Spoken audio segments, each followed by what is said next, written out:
тамирчид нойр нэг яхийг хүсдэг. Сууны कुरा нагорно саати. Сайн байна уу? Би Монгол улсаас оролцож байгаа Stalwart Esports-ийн тамирчин Action байна. Сайн байна уу? Монгол улсыг төлөөлж байгаа Stalwart Esports-ийн багийн тоглогч Билүүтэй байна. Тоглолтын нэр Sky. नमस्कार मेरो नाम चाहिँ अन्जन राई हो र म डिआरएस गेमिङको प्लेयर हो नमस्ते सबैजना मेरो नाम चाहिँ Ugen Chhopel Lama Hello everyone, I'm Sifu from Team Dead Eyes guys. नमस्ते म चाहिँ डी रेटेड सर टिमको नाम चाहिँ डेड आइज गाइज अनि हामी चाहिँ नेपालबाट मेरो विचारमा चाहिँ हाम्रो रिजनबाट स्टालवर्ड स्पोर्ट्सले नै जित्नेछ Ер нь бол энэ жил BTR-аагаа авраг авах ягаад гэвэл тэд өнгөрсөн үед авраг авч ирсэн болохоор бид шинэ багч гэсэн энэ жил хүчтэй өрсөлдөж юу чаддгийг харууллаа. Yeah, Stalwart is a strong team, but so are East League teams. There won't be any easy or hard groups. Everyone is stronger here, and the competition has never been tougher. यो टुर्नामेन्टमा चाहिँ जे पनि हुन सक्छ र प्रथम east लिगको प्रथम हुने Tim यो टुर्नामेन्टमा अन्तिममा जान पनि सक्छ र के थाहा कसैलाई के थाहा हामी डेराइज प्रथम हुन्छौँ कि Тоглогч нарт бол итгэлтэй маш их чухал. Манай бүсийн бүх тамирчид багууд бүгдээрээ сайн, бүх мэрэгчдийн тамирчид нойр нэг яхийг хүсдэг. Мароккогийн багууд тоглохоор байсан. Тэгээд тэртээ тоглох болохоор цагийн зөрүүнд өглөө байдаг болохоор тэднэрт хэцүү байгаа хаа. त्यसैले मलाई चाहिँ अरूको लागि एकदमै दुःख लागिरहेछ केही छैन सक्दोसम्म चाँडो सकाइदिउँ अनि अरूलाई चाहिँ होलिडेमा पठाइदिउँ है धेरै राम्रो भइसक्यो गेम अब त यसो बिदातिर पनि जानु पर्ला Та нарын итгэлтэй байдал бид нар жоохон инээдтэй санагдаад байна. सौनी कुरा नगरन साथी East бүсэд юусоо сул баг гэж байхгүй. Та нар хүснэгтийг тэргүүлээгүй хэр удаж байгаа вэ? Бид нар та нарын хэлсэн үгийг харамсуулахын тулд бид нар та нараар кино хийх болно. हाम्रो लागि चिन्ताको विषय भनेको नि चाइनिज टिम मात्र हो Бид нэр зүүн өмнөд Азийн багуудтай тоглохыг маш их хүсэж байна. सो एसपीएमजीसी मा चाहिँ हामीलाई चाइनिज टिमदेखि चाहिँ उनीहरुसँग भिन्न एकदम इच्छुक छौं हामी सो एसपीएमजीसी मा चाहिँ उनीहरुलाई हामी हराउने एकदम कोसिस गर्ने छौं Тал нутгийн аваргуудын хүчийг удахгүй мэдрүүлнэ та нарт. र म चाहिँ र हाम्रो टिम चाहिँ के भन्न चाहन्छु भन्दाखेरि सबै टिमलाई हामी चाहिँ कोहीसँग डराउँदैनौँ र हामी आउँदैछौँ सबैजनालाई एलिमिनेट गर्न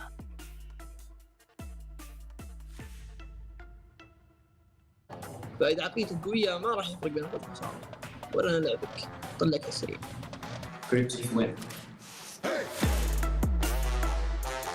السلام عليكم معكم مهدي شاركو من فريق كريبتكس المغربي أحد ممثلي الشرق الأوسط في بطولة PMGC. Hello everyone, I'm Raouf from Nigma Galaxy, originally from Algeria. بإذن الله جايين هالموسم عشان نحقق المركز الأول في الشرق.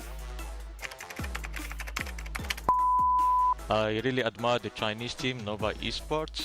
أتوقع أن تيمات جنوب شرق آسيا والتيمات الصينية تيمات قوية وإحنا مو تيم ضعيف وكريبتكس قد التحدي بالبطولة. I think the first team in East League might be a Chinese team, but the finals are guaranteed to no one. مثل ما قالوا نجم كريكسي الليج مو نفس الأول بالفاينل الفاينل أهم ومع قوة الفرق الشرقية هدفنا السيدة. These goals are too conservative. Our main goal is to win the finals and be top one. الكلام الكثير ما له فايدة إذا بدكم تثبتوا حالكم اثبتوه على خريطة إيرانجل. I think our mentality is fine. It might be easy to get ahead of ourselves and we lost some games in Season 2 as a result, but we will not make those mistakes again. And I think we're mentally stronger than any other team. العقلية قوية مهمة لكن قدرة اللاعب الفردية هي تحدد بين الفوز والخسارة.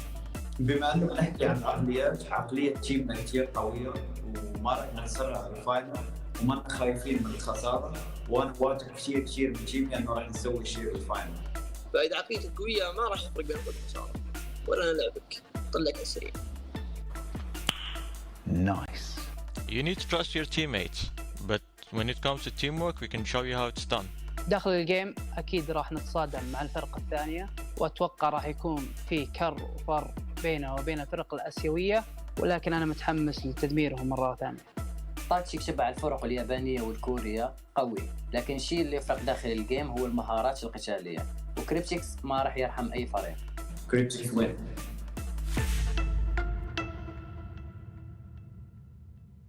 我们会争取给他们最差的游戏体验。希望你们可以多加的练习努力拿到第4名。大家好，我是来自中国佟家堡战队的打手。大家好，我是来自中国佟家堡战队的墨竹。大家好，我是来自中国 NV 腾讯视频战队的 Jimmy。大家好，我是来自中国赛区 NV 腾讯视频战队的 Powerboy。大家好，我是来自中国赛区 ST 战队的苏南。Hello， 大家好，我是来自中国赛区的 ST 战队的三智。我对我们自己战队还是很有信心的。对自己战队的实力的一个评价，我觉得我们战队还是很猛的，毕竟我们拿到了 S4总决赛的冠军嘛。感觉在国内可以低调一点，当然在国外毕竟必须给狂一点。参加这次 PMGC，我们 NV 的目标其实还是希望可以和去年一样的水平和成绩。我们战队一直以来的目标都是冲刺冠军，因为觉得在国内既然都拿了一次，我觉得努力一点，在国外也拿一个回来。打职业的目标就是冠军，所以没有战队会对我们造成威胁。感觉这次最大的竞争对手是 NV 吧，同交宝就算了吧。能挑过吗？啊，那我就说没有是不是有点过分啊？我只喜欢我们自己的战队。对于海外战队说，其实中国战队是一个比较大的一个竞争对手。对于我们自己而言也是这样的。既然你们认可我们的实力，我们也不会让你们失望。他们的眼光是挺好的，然后就是我们会争取给他们最差的游戏体验。Nice。听说有2支 ST 战队。我希望另一支 ST 能够害怕到我们吧，毕竟其实我觉得我们这支 ST 一定比他们更猛。国内的3个战队都是很强的，我们冠亚季都包了，你们准备一下谁去抢那个第4名吧。希望你们可以多加的练习，啊，努力拿到第4名。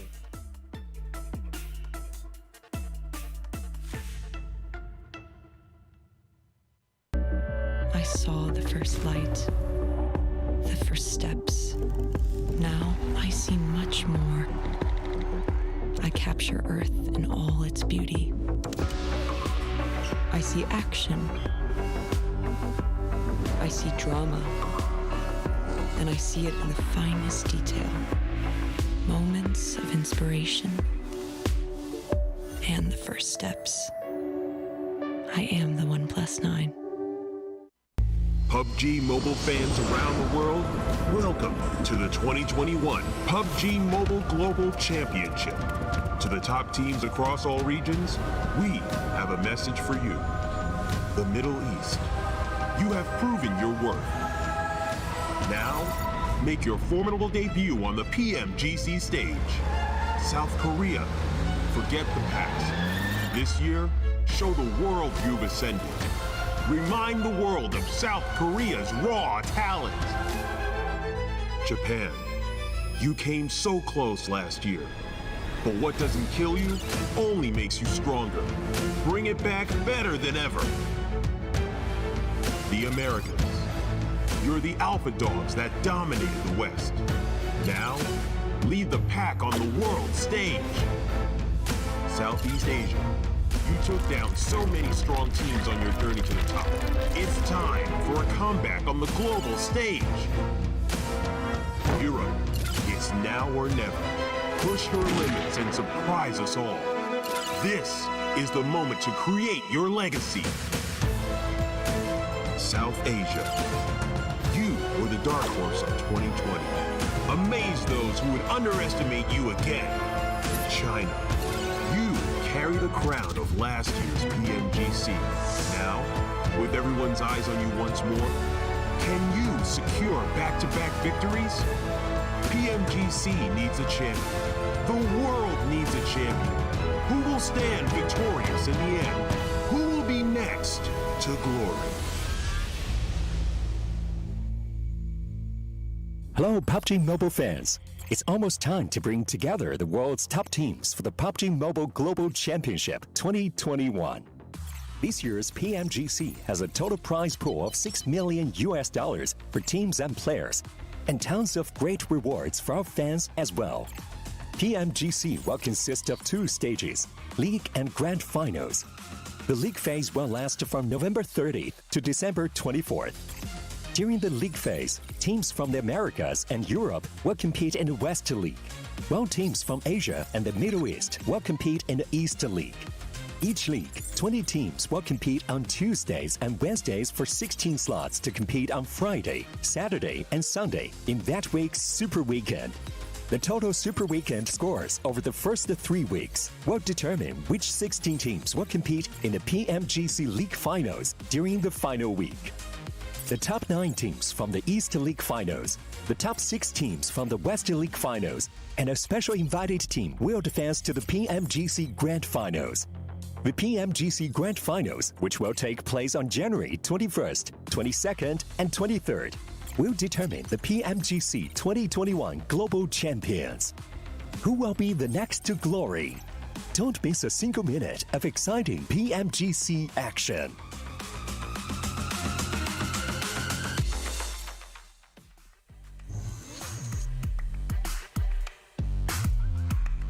East side is the best side. Shut it down, Mustache Dave. Welcome back, everyone, to the PMGC, the PUBG Mobile Global Championship 2021, the East League. As we're now moving into our second and final day of our second week of league play, where the top 16 teams at the end of the day will be going into our Super Weekend, where the points are going to matter. The points will stick around, just like these two gentlemen. No matter what I say, they'll always be here by my side. We got Maxman and Kalaris. James, let's start off with you, man. You weren't here yesterday. We had some, well, crazy matches for one team in particular. I think you even came into it like, boys, what happened? Infinity just smacked and put the lay down on everyone.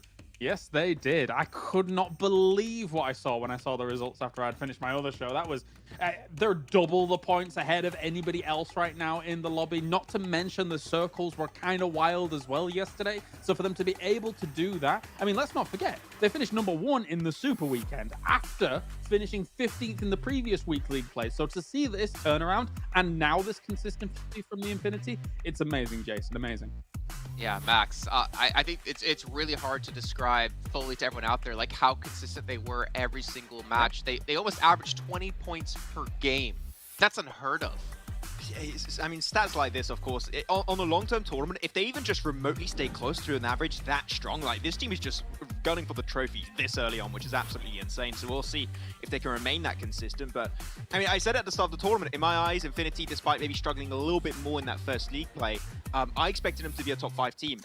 Top 1, I think, was a possibility, but not with this much of a lead. So man, they are definitely looking like the strongest team in the lobby right now. But I mean, the points aren't going to go over to the Super Weekend, right? So we need to see those points potentially remain consistent in the Super Weekend itself. Yeah, exactly, right? That's what it's about. The Super Weekend points will stick around. The top 16 teams at the end of our 3 Super Weekends will go into our league finals, where 9 teams at the end of that will go into the big grand finals of PMGC coming up early next year in January. I believe the dates, you already saw them as well. It's going to be crazy, honestly, as they're joining 6 teams from the West and 1 team from India. We're not sure exactly what team it's going to be. I don't think Imperium spoiled it just yet over on his Instagram. Remember, if you guys were following, he's going to sing Baby Shark for us in a story. I guess not to follow because I didn't see a story post out of him just yet today. But it's all for the $6 million on the line over the course of this entire event, 5 times more than last year. First place just in this league stage alone, Klar, is coming out with $362,500. I mean, I know it's like your normal day rate, but that's a lot of money here for these teams. Yeah, and suffice to say, you know, it's good that all of these teams get the opportunity to eventually, potentially live the lifestyle of Kalaris. So, you know, good for them. Yeah, I mean, he's got his 7 cars, looking to buy his 8th now. I mean, well, we can see here the teams are participating. And again, some teams have already played out 5 matches, some have played 4, and some have played only 3. But one thing for sure is teams like BTR, BC Swell, FaZe Clan, and one more in there with Damwon, they have not qualified in the first Super Weekend. And right now, they're not looking too confident to qualify for the second. I mean, you better start off the day strong, right? Because we know, especially, unfortunately for BTR especially, that if they start off the day poorly, they tend to not be able to make that comeback happen, at least in recent times. When you look back on last PMGC, they would have a bad day, then a good day. They would be very inconsistent, but would be able to make ends meet, which as of right now has not been happening for BTR, so we'll see if that's going to work out for them into this one. But yeah, we can see the rankings, and as Kalaris said, right, 97 points in a singular day. Their worst result was a 4th place with 6 kills on round 3. Like, when that's your worst result out of 5 games, like, come on, man. You just can't beat that whatsoever. But they played every single game, so it might be another first place team, but I highly doubt that will happen. Yeah, I was gonna say, you think someone's gonna pass this up with how they've been playing? I mean, they still have 3 matches left to go.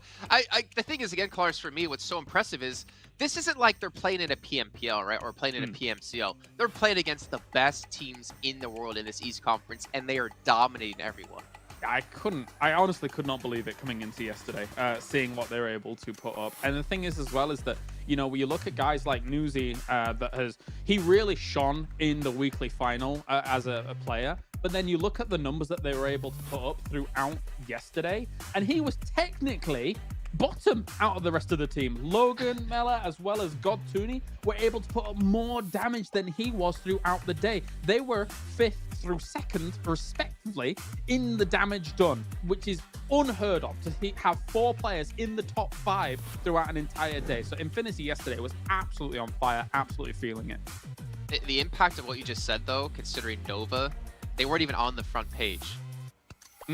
Actually, yes. They're in 11th place. That's a good point. Obviously, I say that they, you know, the Infinity, they were 4 of the top 5. But who was number 1? And the answer is still Paraboy. How does he do it despite this lackluster performance from Nova? Paraboy just doing Paraboy things. It's ridiculous that he was number 1 over the Infinity in damage still.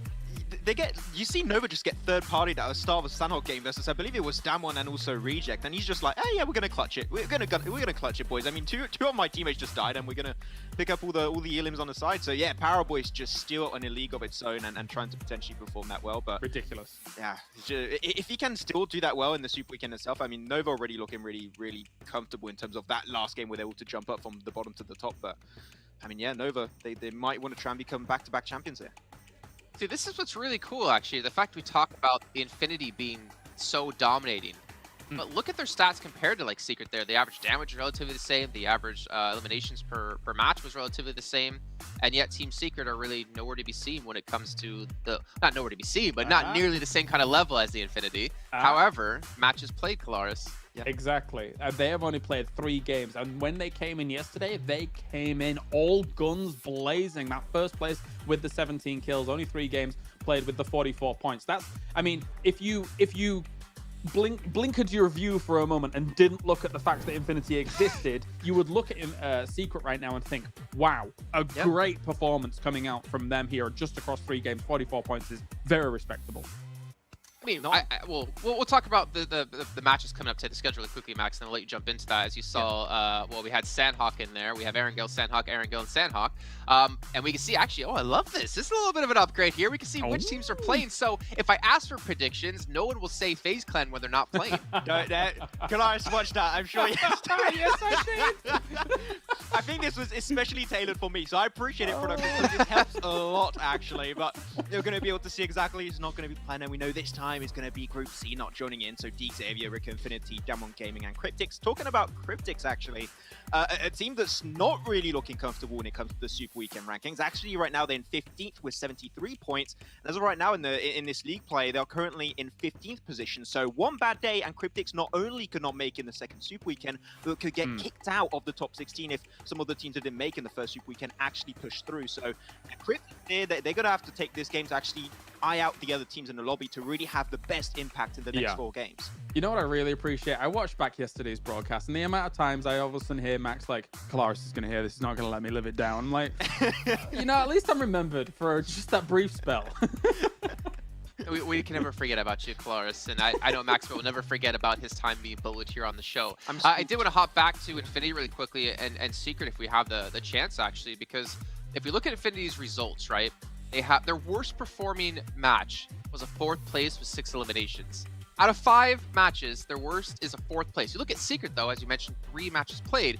They had a 1st place with 17 eliminations, our highest scoring game we've had so far. But then they have a 14th place with 3 eliminations and a 5th place with 3 eliminations. I think for me, that makes their stats we saw of average damage and average elims per match even more impactful up against Infinity, having 2 matches less played, but also having that bigger fall down of consistency. Well, not consistency, but like a bigger outlier performance. Yes. Yes. I knew it. I knew it was coming. Anyway, okay, fine. Let's move past that then. I just wanted to bring that up. I thought we could talk about it a little bit. But let's talk then maybe about Enigma Galaxy then. Okay. Or okay, you know, you were talking about DRS Max. I'll be kind. I'll be gracious today. Let's talk about DRS. I was going to talk about DRS earlier, but I saw Cryptics was like, this is a good point actually.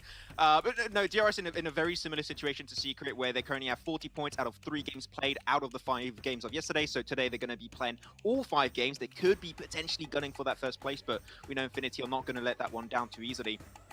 And DRS at the very start of this PMGC was a team that I questioned heavily because of how stubborn this team can potentially be, right? And them improving this drastically in terms of, they're still not going to change their Snipe Polyon. That's just never going to change, Jason. But they have changed how they approach circles. They're a lot more adaptable if we have especially hard circle shifts, which have been happening quite a lot in these type of games. And especially, they tend to be a lot more aggressive in final circles compared to what we saw in the past. So they get a lot more consistently in those top 3, top 5 position, which is great to see. Even able to get himself that chicken dinner on that Paradise Resort finish, which is very tricky to actually close off games in that type of position. So DRS, I think, from last PMGC to this PMGC, as those teams that played both, I think is the team that improved the most right now. And being in top 3 in this league play, I'm very impressed, but as we like to say, we need to see those points also come through in the Super Weekend. So I want to see a little bit more of DRS in the Super Weekend itself.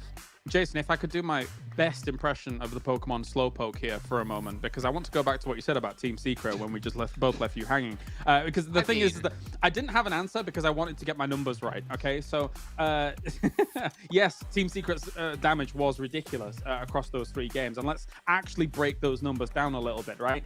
That game 1 that they came in on Erangel, 2.8k damage from that with the 17 kills that they got. And then from there on, yeah, the other 2 games weren't that impressive, but they were still able to get 731 damage in the next match. And then going into the next one, 814 damage, which is still sitting quite nicely in the lobby despite not being in the right place. So it's showing here that Team Secret, in general, are not only able to get those huge numbers, but even when they're kind of floundering a little bit in the game, still really putting out a lot that's affecting the lobby as knock-on momentum. But then I think what makes it even more impressive than for the Infinity is the fact they played 2 more matches and still maintain that average, but also they played an extra Sanhok in there. And again, their consistency on Sanhok has been phenomenal. They had 2 second place finishes on that. So out of like the 5 Sanhoks we've seen in total, I think they've been like top 2 or top 3 in all of them except 1, Max, if I'm not mistaken. I can't think back that far. It's just insane stuff out of this team. And then going into today, right, we have to keep in mind that there's 3 Sanhoks being played and 2 Erangels. Yesterday it was 2 Sanhoks versus 3 Erangels. This is a very interesting topic that I think me and Kalaris touched upon a lot when we were doing the Global Esports Tour, and especially in this PMGC 2, where you see a lot of teams commit very early to a heal off, but I think that one of the teams that actually nailed down to a T when you have to go for heal off, because you know as a fact you're not going to be able to gun for that first position for that chicken dinner, is Infinity. They just have that as a last second resort, and they time it so well when they know there's literally almost no way in hell they're going to be able to make it to, I don't know, phase 6, phase 7, phase 8. And they go for it at the perfect time to not go for chicken dinner, but get a 2nd place with 5 kills, a 2nd place with 10 kills. Like, this team is just impressive because you see so many teams not do the heal off strat well, but this is a team that almost perfected it, I would say, to a way.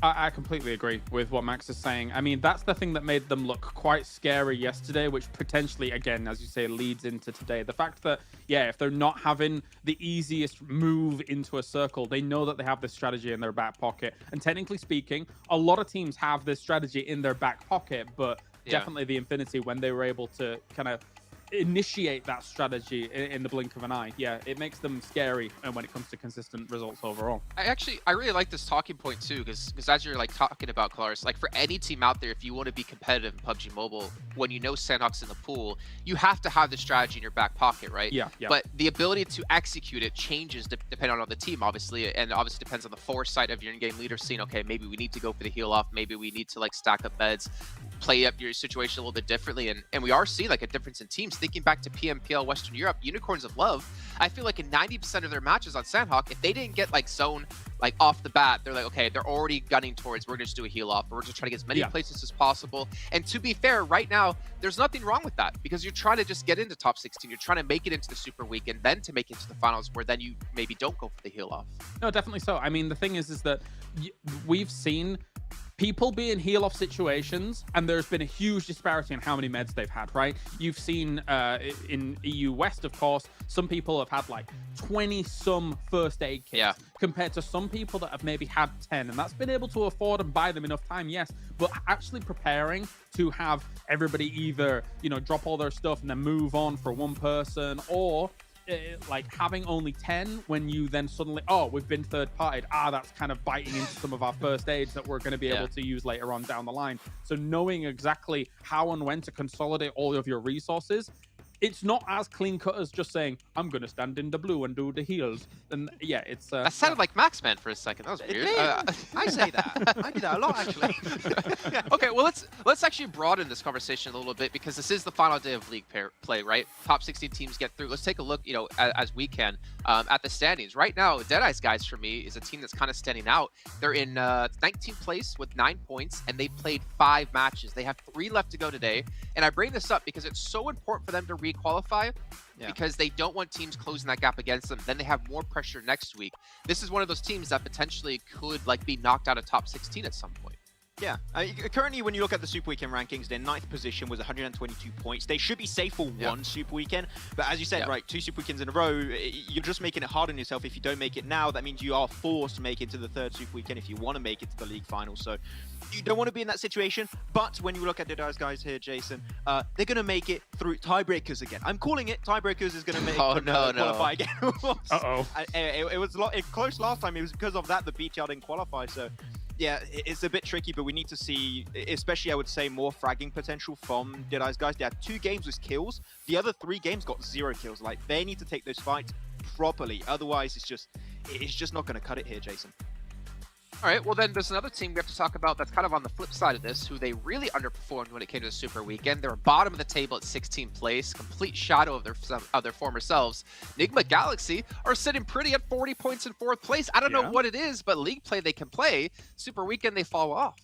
Yeah, I was about to say it's a bit of an enigma. I mean, the crazy thing about what they've done, and terrible, what they've done from week 1 to week 2, there is a bit of a stark contrast as well. As much as, yes, they're performing kind-ish to the level of what we saw in week 1, there is still a little bit of a drop-off from that, so I think they do need to step up. If you look at their week 1 stats overall, they did around 9,000 damage across those. Wait, was it 9,000 damage? Let me double check. It's over yes. 9. It's just over 9,000 actually, Jason. 9,025 damage across those 8 games, which is brilliant. However, so far across 5 games, only about 3k damage. So they're still not able to put out exactly what they want onto the battleground against these teams here in this week 2. But at least they're able to get themselves the placement points on the board, which they were definitely not able to do throughout that weekly final. And that was definitely where they were floundering. And hopefully for their sake, they've been able to iron all this stuff out, because we really want to see them. I really want to see them personally make it through into the finals because of what we got to see and how strong MENA is really starting to be in general when it comes to PUBG Mobile and their strength. And speaking of strength, the OnePlus, our official sponsor here at PMGC, with its flagship performance and immersive 120Hz display and hyper-touch technology made specifically for gamers, the OnePlus 9 and 9 Pro, your best shot to climb the leaderboards and potentially your best shot to see our 2 casters even more clearly and even more in a handsome way, as we're going to head on over to them and head to our first match of the day with Imperium and Bleh. Thank you, Jason. You call me handsome. Is such a nice guy, isn't he? And Imperium, you're looking great as well. You're looking fantastic. Thank you very much, as are you. I do love that blue and white striped shirt. Looks very clean, my man. Yeah, I had to dig it out from from the cellar where I keep some of my formal shirts out there. Most of it is just black, and it doesn't quite work well with the lighting and the green screen and everything, unfortunately. But enough about our wardrobe. We're going to be jumping into day 2, and after yesterday, listen, I don't want to talk anymore about Infinity. I think they've proven that they're far and above everyone else right now in the lobby. However, there are a couple of teams who are going to be feeling the pressure heading into the final day of league play of week 2. Yeah, 110%. The opposite ends of the scale, Infinity, 97 points in first, like you said. Then down towards the bottom. Deadeye's guys, they only have 3 games today to really make a difference. Beakytron, they are technically a little bit better off because they have 5 games to play. And the Xavier, they have 4 games to play. So those 3 teams I'm going to be looking out for specifically, especially when you consider the fact that last week, that final spot for the first Super Weekend came down to Deadeye's guys and BTR. We're also seeing a lovely hot drop right off the bat between Starward and FaZe. Oh, yes, here we go. And FaZe able to quickly get the trade win. Torres, he should be finishing off Scry here, but he's got to go for the res, and he has been tagged quite low. The remaining members of Stalwart Esports will be clambering, ensuring that FaZe won't be able to escape unscathed. For the time being, it is a 3v3. The res hasn't taken place. Tony K is still bleeding out in the open. Of course, they still have a lot of time to work with.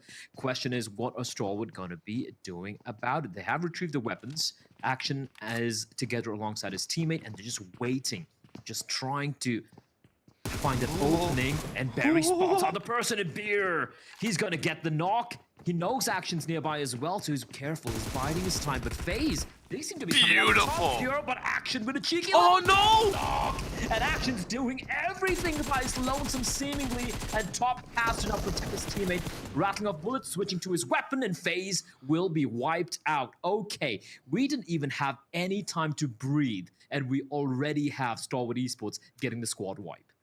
Both of these teams ended yesterday's final game with strong results. Stalwart won the game. FaZe Clan got 17 points. Then in the first game of today, they both drop on boot camp, and Stalwart come out on top. It really should have been FaZe Clan, especially Beer 11 opened the knock on the Pika. But I don't know what it was. I don't know why MR5 was in the open like that. It's a big risk on that lobster building when you're out in the open and you don't have the full information where the players of your opponents were. He got caught out. Then it went down to, I think it was Ventura's got knocked down, and then Beer 11 could do nothing. He even got a second knock, to be fair, onto, I think it was Action. Then Top finished them off. So close fight, but I really feel like it still should have been phases. 100%. Or at least, you know, even if they're going to get wiped out, at least claim a couple of kills there, right? Just a one kill, they're not going to be happy with the way that one played out. But Action, though, I really do want to take a look at the replay. The second kill he got in the double knock, great stuff. But the first one, the fade away, lost bullet to get the knock, just brilliant stuff coming out from Stalwart Esports. And yeah, we talk about the individuals on the team, and anyone can step up seemingly when the chips are down. Pika, it's kind of low in health, but it's fine. He's going to happily loot up. They have complete reign over boot camp, at least for the time being, and I don't see anyone nearby in the vicinity. Looking at his zone as well, the circle, it's nothing too drastic. We saw one yesterday, Imperium, where it was a bit of a western circle where I think we had like 40% in the water. So that led to some very interesting rotations. Right now, though, I'm going to be assuming that most of these teams are going to be pretty content just looting up rather at their leisure. Deadeye's going for quite an early rotation from the coastal line of the mainland towards the Paradise Resort region. BC Swell close by to them. You do have BTR inside of Paradise Resort because there's no Rico Infinity in this lobby. Paradise Resort is free for the taking, so indeed they have taken it, as well as of course the Xavier. Nova still starting to end out away from Painan. Tong Jiao Bao being caught out by Genesis Dogma on the coastal line towards the cave area. Will it be a bit of a trade-off? I don't think so, as Daybot will finish longs off indeed, and this is very good control from Genesis Dogma. Again, right, Genesis Dogma, they're just this one team you always, like every team has encountered Genesis Dogma while they're rotating, and they have been wiped clean.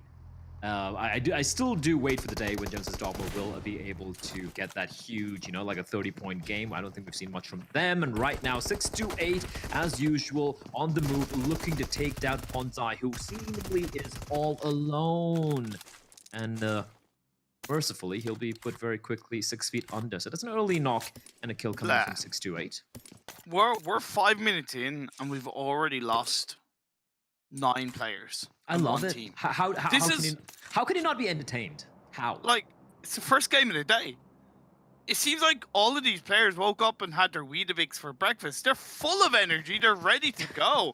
And that's the thing. It's not like this might not be the only fight in the next couple of minutes. I talked about Deadeye's guys close to BC Swell. BC Swell close to BTR. You can see it on that flyby. Very, very dangerous for BC Swell because they're heavily split and they've got a team either side. So, are we going to talk about BTR? We can mention them within the fact that Deadeye's guys and BTR both fought for the final spot in last week's games, and it came down to 1 point. BTR cannot allow history to repeat themselves. I'm going to continue on the kind of line of they know what's going wrong for them more than anybody else, and it's up to them to correct it. They come with a massive weight on their shoulders, but I know they're well able to deal with it. I need to see a strong team result from them, though. I was happy with the progression in aggression we saw in some of the games yesterday, but there wasn't really that kind of team effort. UI Boy kind of went down early on in a couple of games. Those kind of little mistakes that shouldn't be happening. You can't always control, but overall shouldn't be happening more often than not, as it is for BTR. So I want to see that strong team effort. It's going to be easier said than done on Sanhok, but I think with how they're located in Paradise Resort, it's a good starting point.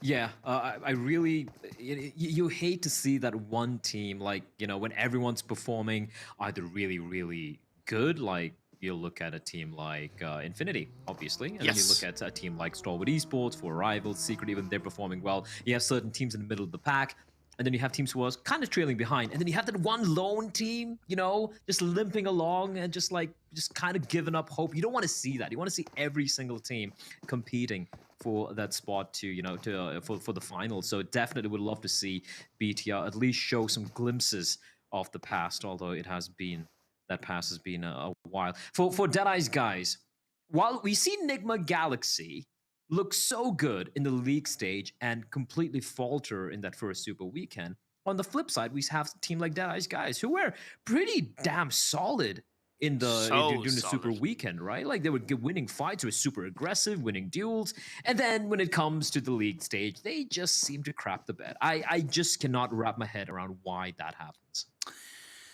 That's I do struggle to put that into a form of logic around why a team can struggle so much, or why that performance seems to be absolutely extreme from one side to the other between a league stage and a Super Weekend. Yes, we know the league stage is a little bit more unpredictable, especially this week, because you have a lot more Sanhoks in play. And the fact that you have all 20 teams playing, some groups you're not going to face up against on some games, so it's a little bit trickier to set up a game plan for those games. But to see such an extreme difference in performance from Deadeye's guys is a bit of a head scratcher. I think it's just something where they need to get the ball rolling. They know they have less games to do it, so they need to kind of warm up quicker than they were in the Super Weekend. It's not like they came in absolutely hot and heavy in the Super Weekend. They had nearly double the extra games to show their worth, in which they did. Whereas this time around, they only have a minimum amount of games, 3 today specifically, to really show us what they've got and qualify for their second Super Weekend. And even more damning is the fact that 2 of the maps are Sanhok, right? Yes. They have only one more Erangel remaining to be played, so they need to be on the tippity toes. They need to be very, you know, they have that 360 vigil, be very aware of where teams are going to be coming in from. Yeah. You know what's worse? The average points in Sanhok in the Super Weekend was 1.7. Just want to put that out there. Yeah. Considering they're right now sitting on 9 points, I believe. That's not ideal. That's not ideal at all. They need to have at least 2 very, very good games here if they want to ensure that they will be able to qualify for the second Super Weekend, especially with the points to accrue in the first one. Having to sit out the second one is just going to be a punch in the gut. So let's see how they're going to be faring right now, though. For Genesis Dogma, looking pretty solid, getting the 3 kills onto Tang Jiao Bao. Not quite able to get the full squad wipe, but they're going to be sitting very comfortably. Who is not going to be comfortable is going to be Yu Yang. Zig and Zag, great combat driving from Yu Yang. Somehow avoids getting knocked from Logan's bullets. Just predictable play from Infinity, led by also predictable play from 628. Infinity know where 628 land. They know pretty much how they rotate. It's been the same rotation pretty much every Sanhok game from 628. Circle dependent. It can be a little bit of a different game plan from Infinity. This kind of circle complements their ability to camp 628 on the coastal line of that mainland. Now, of course, Nier isn't close to the rest of his Infinity team, which is also ironic considering his IGN is near. He's not too near to them. But for the time being, Infinity are still making plenty of noise and puffing up their chest. In other areas of the map with this phase 2 circle shifting down to the southwest, they did low-key complement Reject's early rotation into a strong high ground position. It's a good spread. They have suffered a knock to the hands of Genesis Doggone, but I still like how proactive Reject have been. They have DRS to the north of them as well, so it's not going to get any easier for them as the push comes in for 628. Yeah, 628 just taking the fight now. They don't want to just stick around knowing that Infinity are in the vicinity. And for Infinity, I mean, man, like, what's the average? I think they got 19.3, 19.4 points. Yeah, 19.4 average per game. And they played 5 games. That's, insane. Pardon my French, but that's bullshit. I mean, like, what the hell is that? It's just unreasonable. Yep. It's unreasonable, man. And this is off, you know, them going on a tear in a super weekend. They had a day off. We're like, they have to cool down a little bit right now. They need to be a little bit more, you know, it's just logic. The best of teams can't sustain that high, but they seem to just defy the odds here. And yeah, for 628, sure, they're able to take down one member of Infinity, but Sunan has been knocked down. Now, a good nade from Logan could potentially ruin 628's day. They should be pushing it. They should be pushing it over the crest of the Black Hole hillside. The revive has come out. God20 wraps around, is able to get a lovely knock into Sunan. It was actually Logan's nade that got the knock into Sunan, but either way, good pressure from God20 in that off angle. They know exactly where the player is as well. That is Daoshi. Was spotted by Tunny, and the moment he pops his head, there's going to be a bullet with his name on it. And there's not much Yu Yang can do from distance. They can try and provide some suppressing fire, but eventually Daoshi has to make a move. Nice nade being lobbed in by Daoshi, but won't quite find anyone for Infinity.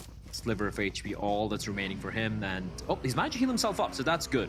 So if Yu Yang and 33Z can continue to pin down Logan and Nier right there behind that particular hill, things could get interesting, but we do see the third member of Infinity starting to rotate, or maybe trying to get a better angle, trying to neutralize Daoshi, because if you can take care of that, that could potentially force hold up Daoshi, trying to make a run for it. His dancing is weaving, and he somehow stays alive, but one more bullet is all Tunny needs, but he won't find it. Phase 3 popped up and is shifted pretty heavily up north. It puts Boot Camp in a bit of a vicarious position on if you want to head into there. Boot Camp Hill by Stalwart is a great location. Jedi's guys haven't moved an inch in the last 5 to 7 minutes, as have BTR and Paradise Resort, which I'm kind of not a fan of because you don't really get that much outside information from Paradise Resort. Well, Daoshi has information though. He's going to get the knock. Nier just running on in. Daoshi, even though he is isolated, a little compound, has a lot of angles, a lot of cover for him to work with. He's knocked down Nier, and Tunny's going to be going for the long rotation all the way out in the blue, braving the zone damage. And Daoshi, in the meantime, trying to finish off Nier just so he can convey information. I love this rotation coming in from Tunny though. Just going out into the blue, then heading on back in, taking a safer route, and Daoshi not able to do anything. The rest might actually come in here. Going for a revive by the side of the wall is incredibly risky. Maxman is not a fan of it. I'm not a fan of it. Nearly connects, but not quite. On a side note, thank you to Maxman for that information, and I kind of wasn't sure myself. Nier is actually a substitute for the Infinity side, and he's subbing in for Newsy in today's first game at least. So it's great to see Infinity kind of flexing that sub, giving him that PMGC experience, because Infinity are in no way, shape, or form under pressure, so they can afford to make these kind of changes. Oh yeah, for sure. They're like, listen, we're virtually guaranteed to play in a super weekend, so, you know, just gonna be getting Nier and just kind of making sure he's warmed up and ready in case he does need to play in or sub in during the super weekend. Right now, though, somehow Tunny and Nier have managed to survive all those nades from Daoshi, and now Daoshi's being hunted down. The 33Z has been taken by Logan from atop that hill. It's a 3v2, and now it's favoring Infinity. Great nade if Daoshi stuck around there. Lovely! Oh, somehow, how does he calculate that? The guy's a genius. Man, it's why he's one of the top players in this PMGC so far, being so impressive. Logan is on the back line. Now, I recommend he should push forward try and make a bit of a move. Nigma Galaxy getting close by as they went for a bit of a variable rotation across that northwest island, and they'll just be avoiding it, going, hey, look, you do what you need to do. Oh, Rauf actually does come in to get a knock. Lovely double play for Nigma Galaxy. The opportunity was there, and they took it. I don't think they're aware of Logan's position, though. Logan could easily ruin their day. Just waiting atop here. Oh, no! Of the bullets, and he finds both of them. Revenge is a dish served cold. And Infinity, though, Logan rather, is going to be finishing both of them off. Now, the rest of once more come in. At this point, I've lost count a number of times as Infinity members. These two, Near and God Tunny, have been knocked. Somehow, they keep getting up again. Maybe they're a Chubbawamba fan. I don't know. Nice reference. I like appreciate that. Yeah. Yeah, I did. Yang doesn't appreciate going getting affected by the molly, so he's gonna have to stop, drop, and roll as Near and Gatuni, they're gonna push on in. Sorry, Logan, should I say? Near gonna push on in, and they do indeed get the kill. They get the squad up, and finally that fight ends. And we hung on to that fight for quite a while, to be fair, and a lot of action has gone down. DRS have been put under pressure, losing two. Team Seeker coming in from outside the circle to be a very effective side. Taken down to the DRS players. Genesis Dogma is close by. The circle shifting up north. Deadeyes, once again, don't have to move. BTR will have to take out of the Paradise Resort region to hold on to that northeastern edge of the circle, while BC Swell staying in that compound by the south side of the space. Okay, here comes Team Secret storming the compound, and Nima, we know how good he can be, but caught out with the nade in his hands. His days are numbered, and with that, that is going to be it for DRS getting very comfortably eliminated there by their opposition, that is Team Secret. Meanwhile, Freak, trying to get some revenge for his fallen teammates, is able to drop Near. Not quite able to confirm the kill. In the meantime, Deadeye's guys, they have arrived as well. And Infinity, despite surviving what was a very prolonged battle Yeah, very prolonged. But you know what? Shout out to production for sticking through it. I think it was a very interesting battle between the two teams. Yeah, right? for sure. I love the mind games coming in. We could also see the individual plays coming out from both 628 and from the side of Infinity as well. But yeah, Infinity down to just a one man, at least for the time being, unless he gets the res. But they do have 7 points as we now switch over to Team Secret, who, again, you got to remember, Imperium, they looked incredible yesterday. It's just that Infinity made everyone else look just plebeian. Well, of course, you have the gameplay difference between Team Secret and the Infinity, and what made the Infinity so strong across the board was how consistent their games were, whereas Team Secret's standpoint, they ended the day with a total of 44 points. 32 of those came from one game. Now, that's monumental in itself. It's the highest individual game in the PMGC so far, but it is kind of less consistent, I suppose. So, massively overshadowed overall by the Infinity's performances. Nova are heavily pinched. The Blue Zone starting to close its way into Stalwart, are putting them under a hell of a lot of pressure on towards that boot camp hill, as our BC Swell on that compound up above. Blue Zone on Phase 5 becomes very, very dangerous. Well, Nova out in the blue, taking damage from the zone, from the bullets, and 4 rivals as well. Not looking like they're in a comfortable spot. And for us, Stalwart Esports, Look at the this. 3 surviving 9 members. kills. Okay, very quiet. I mean, I'm sure we saw that squad wipe earlier on, but they have managed to pick off members. And Genesis Dogma, again Imperium, they somehow get these initial, team wipes early on, and then it just gets picked apart. Look at where Satar is. He's nowhere nearby. And that's something that teams tend to do in Sanhok, and we've seen it less in the PMGC. They'll rotate quite early in the first 2 or 3 phases, but it gets to Phase 4 and they'll kind of stop, and it's like, this is Sanhok, you need to move quicker Phase 4 onwards, and you pay the price of the blue as Reject are going to punish BC Swell, their Japanese friends. That's going to be a confirmed kill for Rejoso. Imperium, I was just looking at the teams left alive, right? Out of the 10, 8 of them were in the blue. Yeah. So it is going to be the play zone. Big Daddy Blue coming into play here. Tang Jiabao, attacker, is still doing a great job staying alive. He's at its very edge of the blue as well, so he can move on in from Paradise Resort, and he's got that rock cover outcrop. BTM might be paranoid. Here we go. Here we go. Here's a game. They're gonna get it. They're gonna get a chicken dinner. Yeah, calling it. And you know what's great for BTR? Is that they're still in the game as a full squad. But you know what's bad for BTR? So are Deadeye's guys. They're still in the game as a full squad. So that battle between the Nepali side and the Indonesian side is raging on as Team Seeker looking for a bit of a third party. But Zuxi, he's well aware of that. Oh yeah, and Team Secret now raining down Hellfire and Deadeye's guys. They are really helping out BTR here. And for Deadeye's guys, they are being a little passive. And that's going to allow Team Secret to push on in. But on top is going to finish out the final members. So the res will take place. An attacker from behind trying to be sneaky, but Zuxi spins around on his feet. And he gets the knock and the finish. And Happy is a very, very, very lucky man. 9 left alive in the circle, but just 3 teams.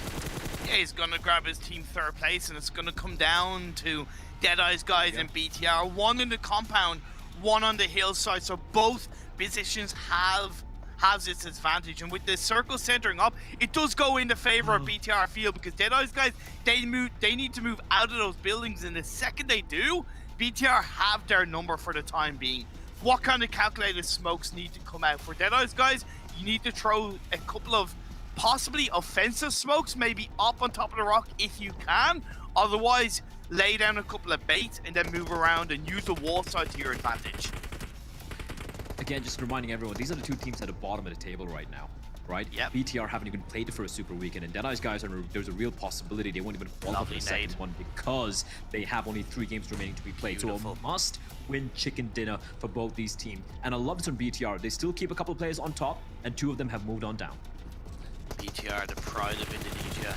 Deadeye's guys are arguably the pride of Nepal in this PMGC outside of DRS. 4v4. What a way to end this first game of the day in a clean 4v4 fight. 2 teams that really need this chicken dinner. On top. He's going to be the guy ensuring no one pushes in from the sidelines. And yeah, these 2 players on top here, Ryzen, even if Deadeye guys are able to, like, you know, jump from hut to hut, the amount of 3 players now on top, like, this is not comfortable for Deadeye's guys. Even though it's a 4v4 here, just the way they're getting corralled and just being pincered and also being pressured here by BTR. It's looking good. The Indonesian, they seem to be well on their way to get a chicken dinner here in Imperium. They've opened the knock, they've opened the door, and they're gonna say, hey, here's Johnny in the form of BTR. Shifu is knocked down. Looking for the confirmation. Shifu is going to be taken out, followed by Torulov. This is it. This is going to be a BTR win. 100% has to be Frag Boy. All that remains, and he won't remain around for much more longer. In BTR, the Bigatron finally get a chicken dinner, and they managed to make it look very clean, very clinical, very controlling, almost just asphyxiating Deadeye's guys in that final battle as well. Congratulations, and I called it Imperium. I didn't just summon for a change. Wait, didn't you call it like halfway through the game when there was about 4 to 5 teams left? Just that doesn't matter. Doesn't matter. Okay, you know what? I'm with it. You called it. You got it right. You're the Messiah. Nicely done. But it was clearly a little bit of a quiet game for BTR. Calculated, you could argue, and that's the kind of result I wanted to see from BTR, ending the game as a full squad. But the second they recognized they needed to start making some noise and moving out of Paradise Resort, they were getting those kills, whether it was on the Team Seeker, whether it was on the Tongja about from behind, whether it's this, that, and the other. They were very consistent with their movement coming into kind of phase 5 onwards. I didn't necessarily love how they hung around Paradise Resort for so long, but again, I appreciate, considering the situation they're in, they kind of needed to be a little bit quiet. They needed to wait for the moment to strike, and they certainly did. I am a bit, I wouldn't say disappointed. I mean, they still got a second place finish over there, but I'm going to say I'm a little surprised that for Deadeye's guys, we know how important these points are for both the teams, right? And for Deadeye's guys, I mean, you have guaranteed a second place finish. I think they had like 4 or 5 kills at the very end over there. Now, at that juncture, even if you come in the second place, I would have loved them to at least kind of not just put up a defense, but rather take the fight to BTR, even though BTR had the advantage, right? So yeah, sure, you might get a second place, but if you're able to get a couple more kills, couple of points, that could be the difference maker between sitting out the next Super Weekend or not. Because again, remember, last week, they made it through by the skin of the teeth. They were tied, but because of the placement points, they were able to make their way through, right? So just an extra kill, an extra knock, making things a little bit more harder for BTR would have been great. But I felt like they, I wouldn't say they gave up, but more like we're just gonna wait here and bide our time and hope something goes their way, which unfortunately didn't quite pan out. Yeah, I 100% agree with that. At the end of the day, Deadeye's in a bit of a similar position. So maybe they were just happy to take second, but like you said, taking the fight would have been maybe a little bit more entertaining. Well, what's also going to be entertaining is the analysis from Jason and the boys. Take it away. I would think that Imperium, after being on the show yesterday, you would know it's not very entertaining here on the desk. No, I'm just kidding. It's entertaining now because we have Kalaris here. No, I mean, that's even more rude, I guess I should say. I think, actually, if you missed out on this, Kalaris, Imperium did say that you and him are basically twins. All right, well, you know, if you can look as dashing, as handsome as this man over here, well, that was...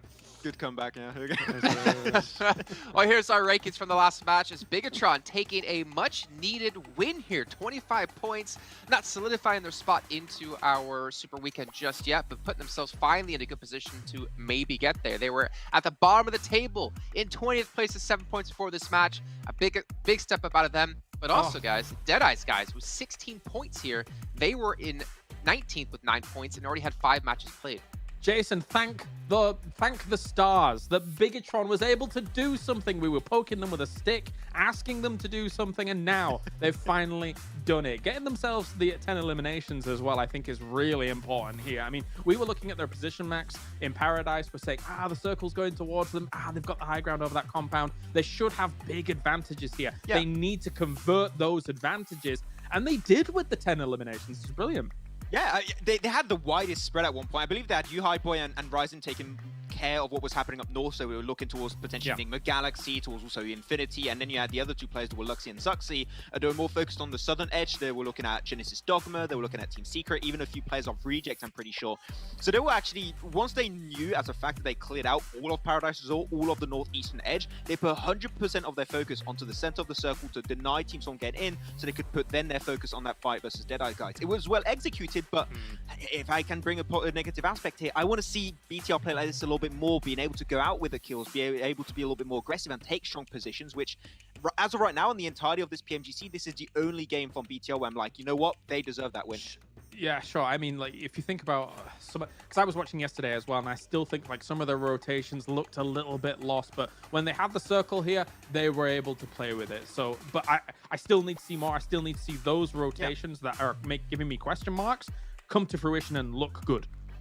Yeah, I mean, just having one good match, I think we can expect every team to have one good match. But if we want to see the championship caliber team of Bigatron come back to light, well, we need to see a lot more of it. Also, Team Secret there, we saw putting up some really good damage, getting some really good points, actually, carrying over that consistency we were talking yesterday of how they're rivaling. Rivaling?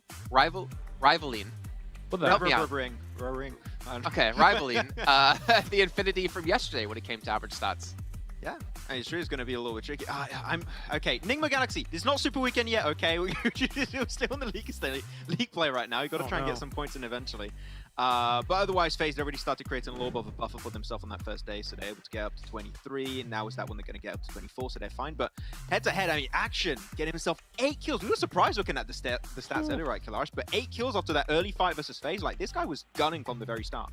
Yeah, in common, you get yourself 8 kills for yourself on a Sanhok, right? Normally, it's like quite low. Normally, it's quite well distributed. These two were by far the top damage dealers of this game. And I mean, doubling anybody else's numbers that were coming out. Even though you know, Jason, you're saying Team Secret, you're getting some damage on the board. Fredo, admittedly, was number 3, but he still had 429 damage compared to what we're seeing here from Logan and Action. And Infinity were stuck in the fights up towards the top versus Enigma Galaxy for a long time here. And I'm impressed that Logan was able to get the kills that he did and put the damage up that he did, given that it was a severe situation for them to get into the circles whilst those fights were going on.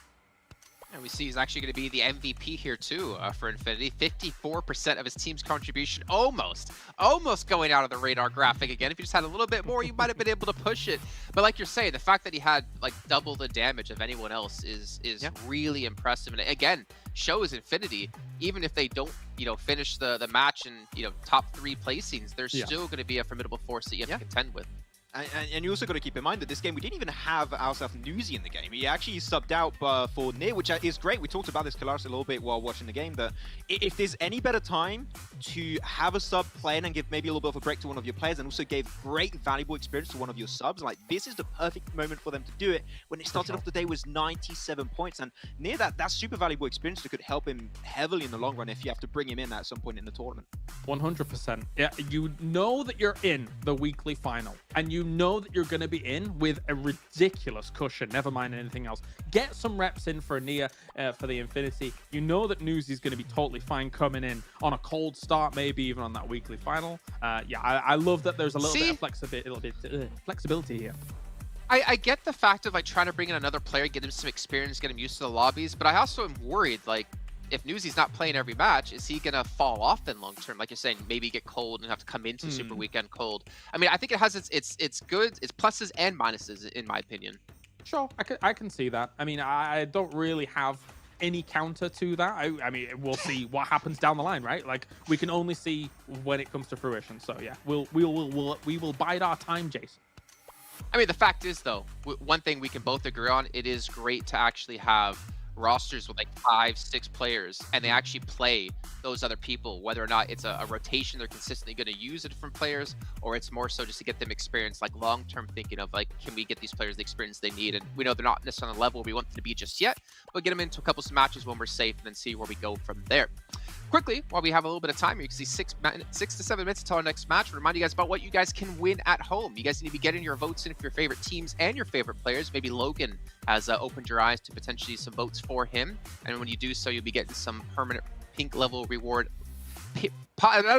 The potential for some pink level permanent rewards. It is a rough day today. Luckily, we have tomorrow off. And then as well as there's the treasure going on for you guys, the box you can get for yourselves while watching the match within the Esports Center or over on YouTube. You get points accumulated and you can unlock a permanent item as well. Max says you get the pan. He doesn't have the points just yet. Imperium, we caught him in his lie yesterday, but it's fine. He's going to be unlocking stuff when he does get the points for that as well. And now as we take a look at the overall standings after our first match of the day, we can see here Infinity have crossed the threshold of 100 points, but Team Secret in hot pursuit at 57.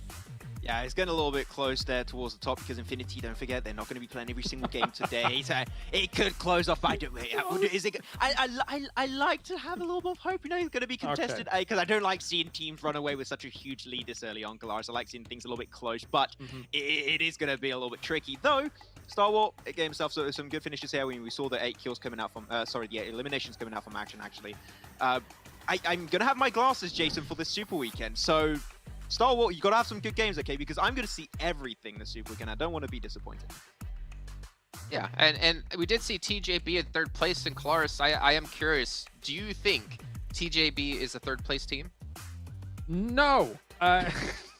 This is such a shame because if we'd have asked me before, I literally at the beginning when I asked you, and I think they're a 2nd place team, I think they're a 5th and 6th place team, and they were in 6th at the start of the day. Damn it! I could have just answered happily yes. It would have been brilliant, but you know that's the case. I think that you know, obviously they had to make some consolidations here in this Sanhok and kind of bring in attacker way and doing some slow healing strats to go things through. But yeah, I still think that, you know, top 5 is realistic here for TJB.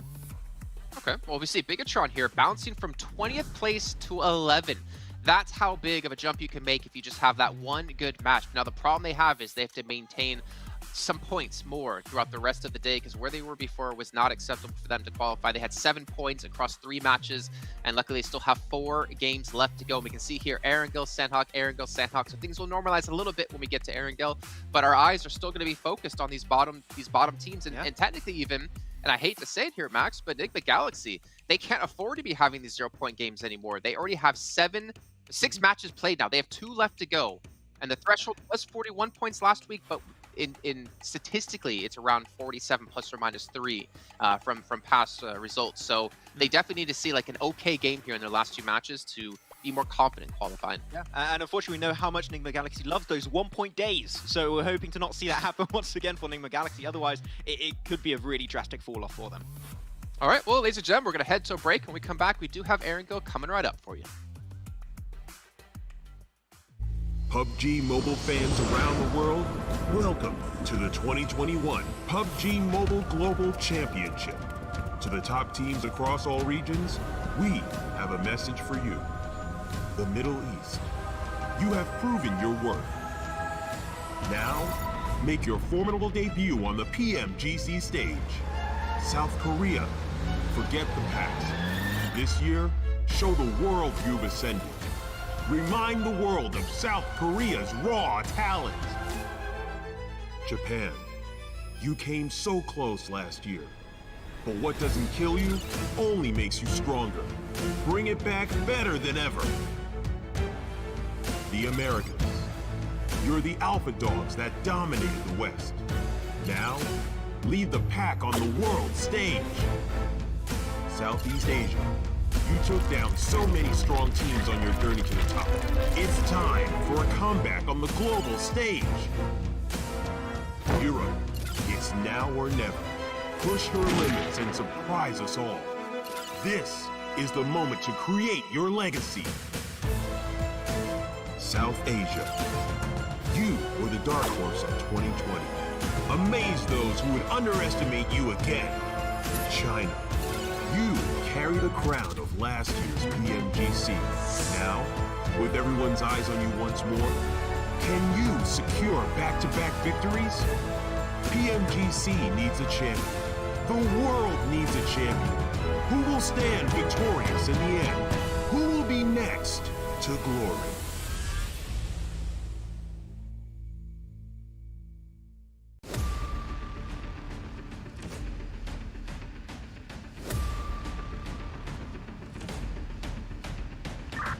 Danny, ready for abstract.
I saw the first light, the first steps.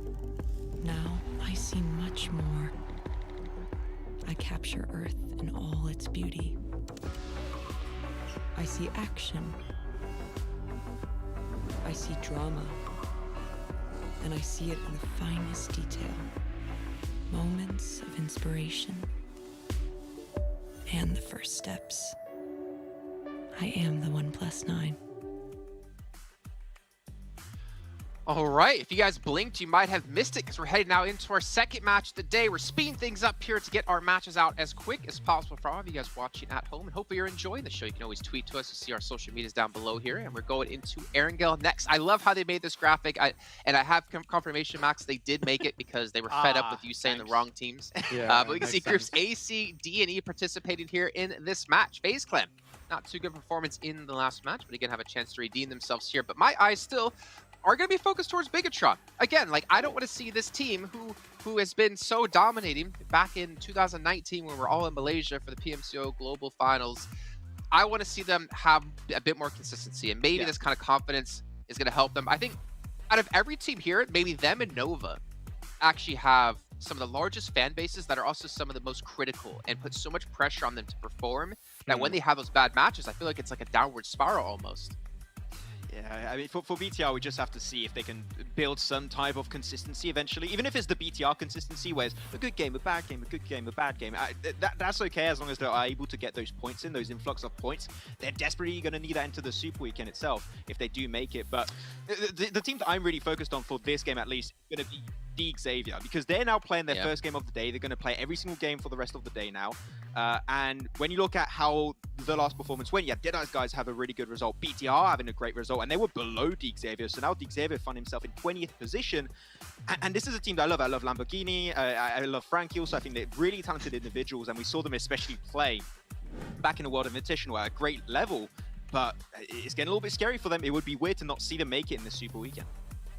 It would be weird indeed, but as we can see here, at least I'd say we're pretty confident in like 5 of these teams, maybe a little bit more than that. They should be getting through. Obviously, Infinity, 105 points. But the bubble, I think, is what's really interesting, because last week we didn't have this one team soaking up this many points, being that point sponge as we've coined back in the past. So I do wonder, will this affect the bubble? Will the bubble be lower than we expected? And how close will all the teams around that bubble actually be to each other? There's the potential that it happens, because I mean, not only, I mean, we look at Infinity and yes, oh, they got 12th place in this previous game. Maybe now it's the dip. Well, no, they still got themselves 7 kills despite getting 12th place. So they're still racking up big numbers whilst it's going on. And actually, just to, because you brought up BTR and I didn't really get a chance to talk about them here at the moment. And you also brought up the fact that some of these rosters with like subs and the potential flexibility is very strong. I think for BTR, this is very apparent. If you look at the start of this tournament, Yuhai was not playing. Now Yuhai is playing every single game in place of Liquid, I think it is. And he is still one of their biggest performers right now. So I think having brought in Yuhai from that sub position, now what seems like the main stable roster spot, I think that's very important here for BTR to kind of have the winds of change in their favor. Okay, I mean, with Erangel coming up now, I think we're going to really find out. And actually, on that note of BTR, I'm curious, is there ever going to be a time where we see like Zuxi, Luxi, or Ryzen sub out? Because they're obviously the core of the team, right? And I feel like it's hard to ever sub them out from a fan base point of view. But I wonder, realistically, if they're not performing in a tournament, will they put Liquid in over them? Will they put Yuhai Boy in over them? I don't think so. I think that BTR without Luxi, Zuxi, and Ryzen would just be odd to watch as a whole. But maybe if they want to try things out, they can, but right now they're not safe. So definitely now is not the time to try things out like that. Maybe if you want to do it into the 3rd league play, and if you're already comfortable after the first day, sure, you can give it a shot if you want, but now is not the time. Just go for the main roster, go with Yuhai Boy because it's working out, and just qualify. That's the bare minimum we want to see. Well, you know what it is time for, Max, man? Prediction time. Oh, okay. Who do you got for me? I want to see Xavier game. So I would like a top 3, but win will be the best. I want to see them qualify. So yeah, Xavier. Let's go. Claris? 4 rivals. Let's go. Okay. Well, maybe 4 rivals could get their first chicken dinner. Let's head to our commentators to find out here with Imperium and Bleh. Thank you for that, Jason. All right, 4 rivals. That's a decent shout coming in from Calaris. No, you have something to say about that, Imperium. 4 rivals, as far as I know, are not playing in this game. As far as I know. Okay. Oh my lord, you're calling him out. As far as I know. Yeah, 4. All right. Yeah, 4 rivals aren't playing in this game. Well, there we go. Maybe we're just trying to test. Exactly. That's the thing. I think he's trying to test me. Did I pass the test, Claire? No, but did. I don't know. You can probably let us know in the chat. Taking a little bit of playing path. This is a bit out of the ordinary. I like it. I personally love wonky playing paths, and you know what would be even better? A play zone all the way towards Kameshki. That would make me a very happy man. Oh boy, you are so evil. I love you for it, but I also hate you for it. It's a glorious love-hate, but let's see what happens. Or maybe a military island circle. I'd be very happy with that. I don't mind. Even though it would complement the playing path. This is game 2 of the day, and we need to highlight a couple of teams. And it's ironic that they're the 2 teams that finished 1st and 2nd in the first game of the day. Deadeye's guys and BTR. Not only do they only have 2 games left today, but for Deadeye's guys especially, this is their final 2 games. They do not play the last 2 games today, so the destiny of their finishing position is completely taken out of their hands. Yeah, And these two teams, man, like, oh, look what's happening in the military base. What is going on there? Tang Jiabao looking to basically loot what should be, what they thought was going to be an empty military base, but it looks like BC Swell had the same idea. And you know what they say, you know, when the cat's away, the mice will play. And right now, the mice are going up against each other. I'm not saying, you know, mice is a bad thing. No, I like mice. I like mice. They're Not cute. rats, though. Yeah, Okay. mice are cute. Justice, he's kind of screwed there. He can't really move from that position, at least for the time being. The whole of BC Swell are landing very weirdly in this game because they should have seen the parachutes of their opponents. Therefore, okay, we can't really land like this. Whereas you can see it's a much cleaner drop from the Tang Jiabao players. Longs is able to keep Justice shut down. He is a little, well, okay, not heavily on his own, but he is, for the time being, the only port of distraction as he has his teammate close by. Well, BC Swell, they have a couple of roof positions. From CR Tomato pushes in.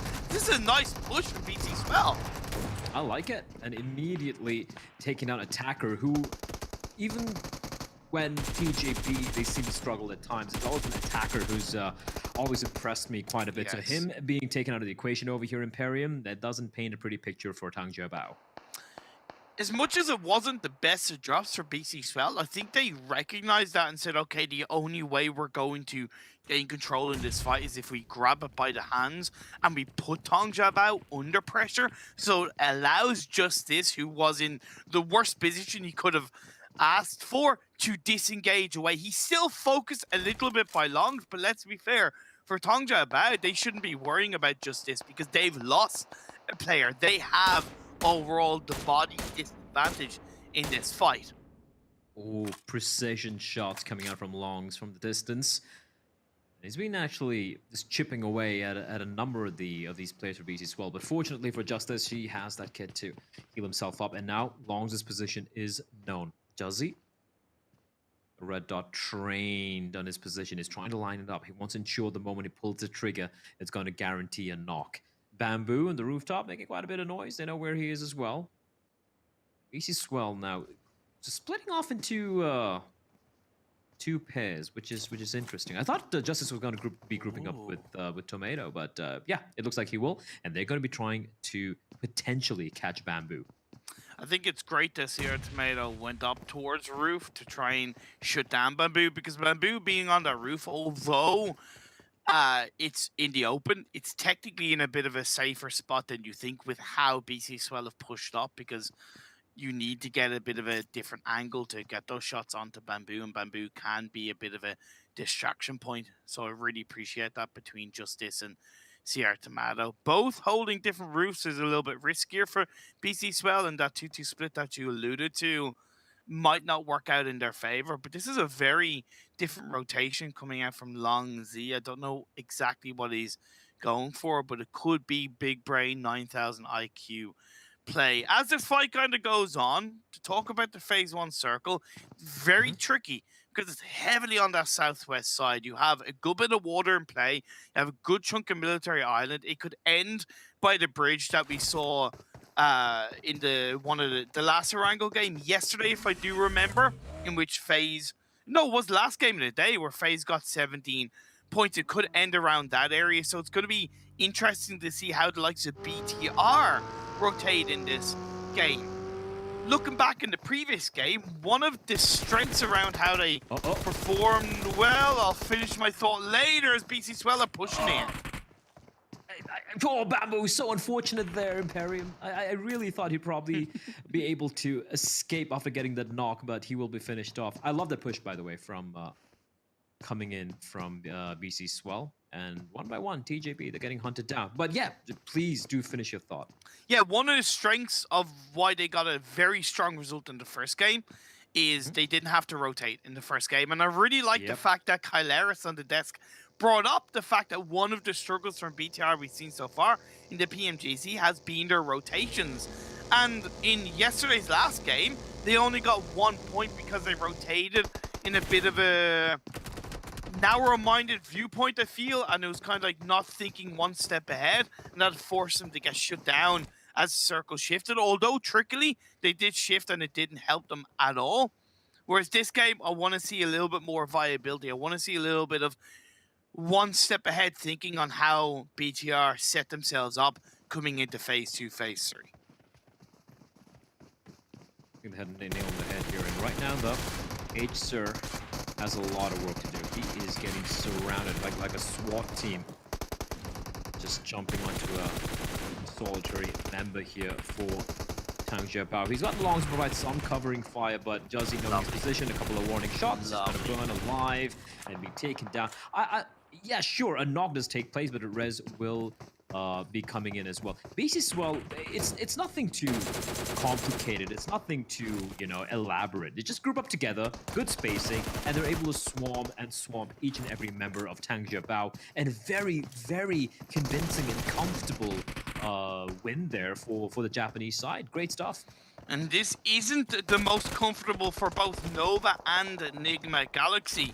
Nova are a little bit similar to Deadeye's guys in the form of this is their last 2 games. The destiny of their overall result in this league play week 2 is out of their control. In this fight, they do have the body advantage as Enigma Galaxy have lost 2 players, but Jimmy is under a little bit of pressure. I like the nade cook up from Hamodi that might connect on the power boy, not quite. Freak. One bullet, Jimmy. One bullet, and he's gonna find it. That got a little too hairy for Nova. And yeah, both these two teams, it's a penultimate game, Imperium. For Enigma Galaxy, they're in a much more comfortable place, right? I think they have like 40 points, I think-ish, accrued. But for Nova, yeah, it's a game they really, really need to deliver. And already, they've got a couple of points, but that's not good enough. They need to stay alive, and being whittled down to just 2. It's not a comfortable position to be in for the Chinese side. Taking a look at the zone, though, as I say, it comes up, and this is lovely. This is beautiful. This is what I live for, Imperium. Although, maybe not for the players. Maybe they're not enjoying this as much as I am. Oh man, I'm here for it as well. I'm here for it as well, and this is what I like about Genesis. Dogma, they're quick to react to this circle. They've blocked off BTR's pathfinder, the 2 Indonesian sides, very familiar with each other. I don't know if BTR will be aware that it could be Genesis Dogma ahead of them. Deadeye's guys getting close to the Xavier. I think the Xavier overall, I'm trying not to be too harsh, but I believe that the Xavier have been probably the most underwhelming team in PMGC so far. Yes, they've qualified for the first Super Weekend, but to me, they didn't really light up too many of the games. They haven't showed their massive strength, and I think, yeah, they've been the most underwhelming team. I want to see them step up. I know they're capable of it. They've just yet to show it. Oh, that is a bitter end. Bitter end for Enigma Galaxy. Yeah. Joining Tang Jiapao. Dude, they have one more game remaining. And right now, I'm just going to quickly take a look at the standings. They're 8th position, right? With 40 points to their name. Looks good. Looks good. But the teams behind them, 37, 35, 32, 29, 25, 24. And the majority of them have 3 more games remaining to be played. So they are not in a comfortable spot. And they have only 1 more game remaining. So the MENA team, Enigma Galaxy, sure, they struggled during the Super Weekend. Bottom of the table, but they would really be looking to ensure. Yeah, they needed. They absolutely needed to kind of redeem themselves here. BTR, though, on a bit of a path to redemption of their own, and they're going to be rattling other people. It's in the direction of Genesis Dogma, who will very comfortably manage to scoot away. It's not much, but it's just that little bit of proactivity. It's that little bit of suppression from BTR. Moving forward as a team, playing as a team, Yuhai not getting too far out of line, sending Genesis Dogma back into the buildings of the coastline position that, although provides protection, leaves them in a more isolated spot when phase 3 pops up, whereas BTR have clearly set themselves up for a stronger rotation on phase 3 with that little bit of proactivity. Cryptics currently down in the 17th spot. Yikes. With 4 games played. They're only 3 points behind our MENA compatriots in the form of Rico Infinity. So it is possible. But they need to start this day off strong. They need to really play every single game as if their life depends on it. I like the rotation they played on that western side. It's out of sight, out of mind, but I'd like to see them delve a little bit more forward in preparation for phase 3, closer to that ferry pier city, hang on to the coastline, and then look to set up for possibly a shift up north, depending on where phase 3 goes. Right now, it's a bit of a civil war. The Indonesians going up against each other. On one hand, you have Genesis Dogma, a team we know can deliver. They have looked good. They just seem to lack that extra little bit of an edge, which I'm very certain they're gonna find as the event progresses. And on the other hand, we have BTR, a legendary name in the game, but have really failed to deliver. But you never know. Things could easily turn around. They've already got the chicken dinner already looking pretty solid right now. Nice. And nades being sailed on in though. And looking at a zone Imperium, any thoughts here? Because I'm looking at Stalwart and BC Swell, and I'm seeing a collision. Yeah, I'm definitely seeing a collision. I'm also looking at the fact that BTR realistically cannot disengage away from this fight. They've put the glue on, they've stuck to the hill, and they're gonna have to commit, but it's not good for them in the start because they suffered an instant kill at the hands of Luxy. He is down. BTR left with 3 players up. They have to commit, you say? They're not. Oh, they're gonna go. Oh, this is unlucky. This is unfortunate.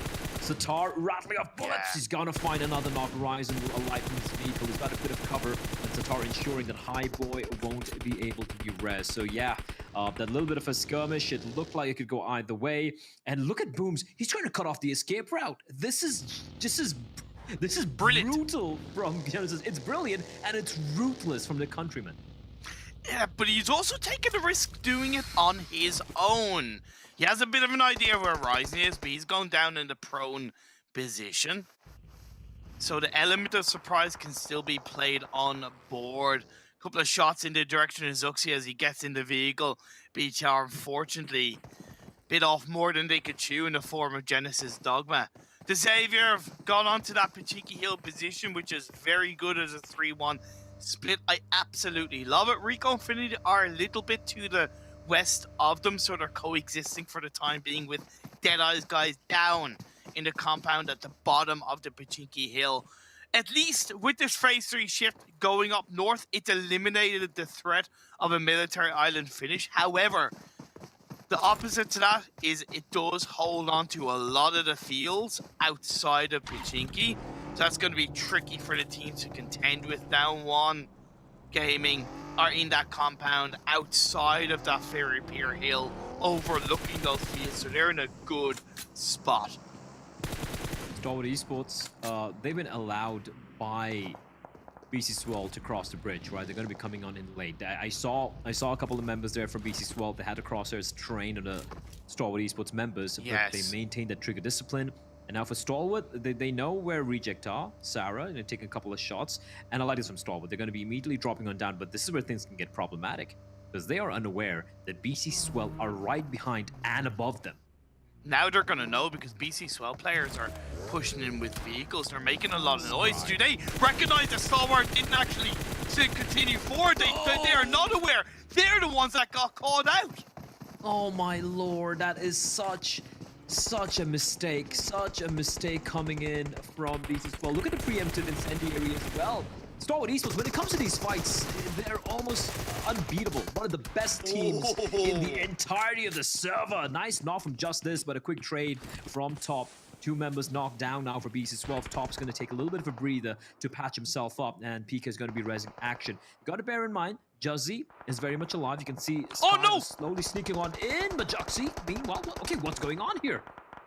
Okay, CR Tomato jumped down from the bridge on a side note. On a side note, is the Xavier is gonna have Team Secret pushing in, and that's lovely. Defense, we also have Reject gonna get pushed by Rico Infinity on this phase 4 shift. Rico Infinity, they want to grab control and qualify for this second Super Weekend. Also looking for the players of Stalwart.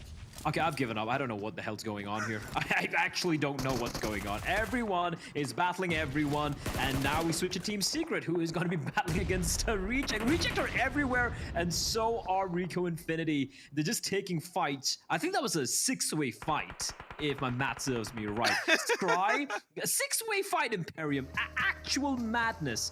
As Starwood Esports, I don't know how, but they've managed to keep all 4 still alive and kicking, and they're now going to be grouping up and taking down SK Ton. Oh my lord, get absolutely brutalized. And as this particular duel between Rico Infinity and Reject is still going to continue. Look at the amount of smokes around them. How are they even breathing? And even Team Secret could get involved with Y2K, so that's something to consider. I know he's on his own in that warehouse, but a bit of a third party could come through. It's Reject. Lovely nade knocked by Divine onto Prestigio. If I were Reject, I'd look to push on. Another nade being thrown out goes a little bit too far forward. Yeah, that second nade could have completely, absolutely ruined Rico Infinity's day there, but the res will take place. Again, it is a 2 versus 2 right now. Prestigio inside a container, gonna be healing himself up. In the distance, you can see Cryptics making the way in. You said, right, they were sneaking the way all the way from Ferry Pier, not making a little bit of a sound. But now that they've arrived, Starwood Esports, I think they spotted Marshall. But looking at the way they spread out, Cryptics are in a very comfortable spot, unless Marshall opts to head out into the open, in which case he is going to be mowed down by the members of Starwood Esports. Yeah. Lazy Boy just tapping away in the meantime. I feel Cryptics at the moment, alongside Starwood, are in the best position possible compared to anyone else in the zone. That's an interesting take. I would low-key disagree with that, but I understand where it's coming from, simply because of the spread. I just think when you look at where this circle is, if it goes up north, they have FaZe in front of the Nova Rico, but I understand where you're coming from because of the spread they have in their current position. What I like is that Cryptics have been making a bit of noise. They got the final kill onto BC Swell players as BTR go down, so Stalwart 100% know that Cryptics are around them. Yeah, and but as you said, if it's going to be a Northern Shift, then it's going to be a lost team standing between the two of them, right? And there you go. There you have it. If I'm Stalwood, I am not moving an inch from that position. Or maybe they might. I don't know. I don't know what's right or wrong. All I know is they're sitting pretty comfortable at the moment here in Imperium. They should stay where they are. With the lack of landmass available, they are in the best of the worst situations because of the fact that they're on their own and nobody's really going to crash them, right? So they're going to be able to third party as Nova send it into the rock side and they're taking on the Xavier. Genesis Dogman might want to get involved. FaZe Clan finally started to step up to the plate in yesterday's final game of the day. Went out early in game 1 of the day in the battle of boot camp against Stalwart. They're in a good spot. They're waiting it out. Phase 5 Blue Zone starting to close in. Dead Eyes guys, all eyes on Dead Eyes guys. As well, never mind, all eyes on FaZe Clan as they're going to be pushing on up against a two-member squad that is Reject and Rico Infinity. I don't think FaZe will be aware that they know where Reject are because they did manage to get a knock. Yes. And they probably think it's just Reject they have to go up against. But if they're not careful, if they're not wary, Rico Infinity, Prestigio, and Fidan, they can potentially get the flank. They can easily get a double knock here from the sidelines. Plus, once again, that third-party potential from Team Secret is there in the form of Y2K holding on to that golden. Whereas the rest of the Xavier in that north side, just outside the circle, punishing Dead Eyes guys, getting a knock and a kill. Down one gaming as well. I respect the fact that a few of these teams are waiting and biding their time until the last minute to move into this Phase 5 circle, because if you go too early, often you can get caught out when you go too early into these kind of circles that involve so much water. This is Dogma. Managed to withstand a number of skirmishes, just losing to one casualty. Oh. Okay, he's fine. He's all good. It's all good. DRS are pretty comfortable as well, but they see that Fidan.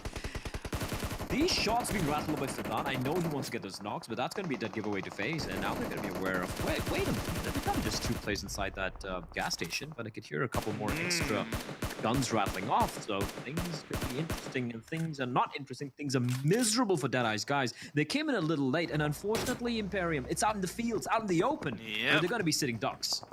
Yeah, indeed. Cryptic's also had a player get knocked down as well as Nova. DRS going up against each other. It's a body advantage to the side of DRS. A lovely knock onto Jimmy Lee's Powerboy on his own. They're so low to the 3 members. What? Oh, what? Okay, nice one, the pal. Nice one. Okay, that just okay, Nemo. All right. Take a bow. Blah. Look at the circle shift. I saw that. What is this? What is even going on? I love this. That's 80% water. 80% water and cliffs is nothing. There's a sliver of land for these players to play for, and still, by the way, this battle it's been going on for 50 years now, and no one has dropped yet. FaZe, all 4 still alive. Rico Infinity, those 2 still outstanding alongside Reject, and now we have the South Koreans in the form of Damwon Gaming joining the fray. Somehow, the all 4 members still kicking and standing. And if I'm Starwood Esports at the moment, oh boy, they're gonna be licking the lips. If you watch PUBG Mobile World League back in 2020, all I'm gonna say is TED 2.0 possibly incoming. Now, as FaZe have to move out, they need to get close to the circle. As you said, Reject and Rico still around there. Cryptics are gonna go down, unfortunately, with only 2 kills. That position didn't quite work out for them.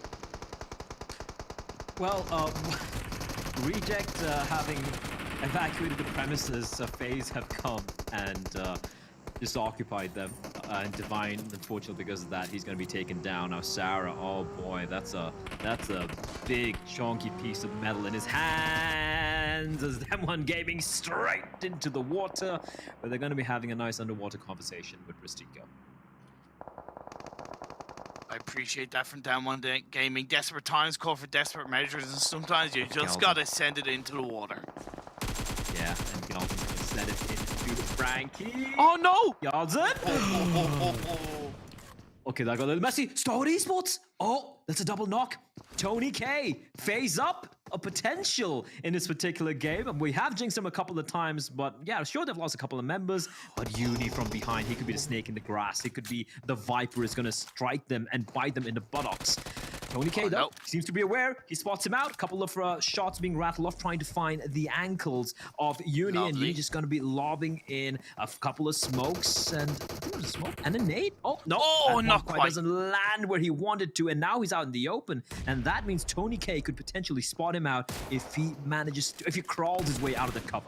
You have no idea how good those smokes were from Juni. Next level, like so simple but so effective underneath to block those spots of the bridge. Unfortunately, he does end up getting taken out by GYALZEN. DRS 7 kills up in this game so far. We're left with our final 6 teams, and the only team with a full squad left, despite suffering 2 knocks, is Stalwart.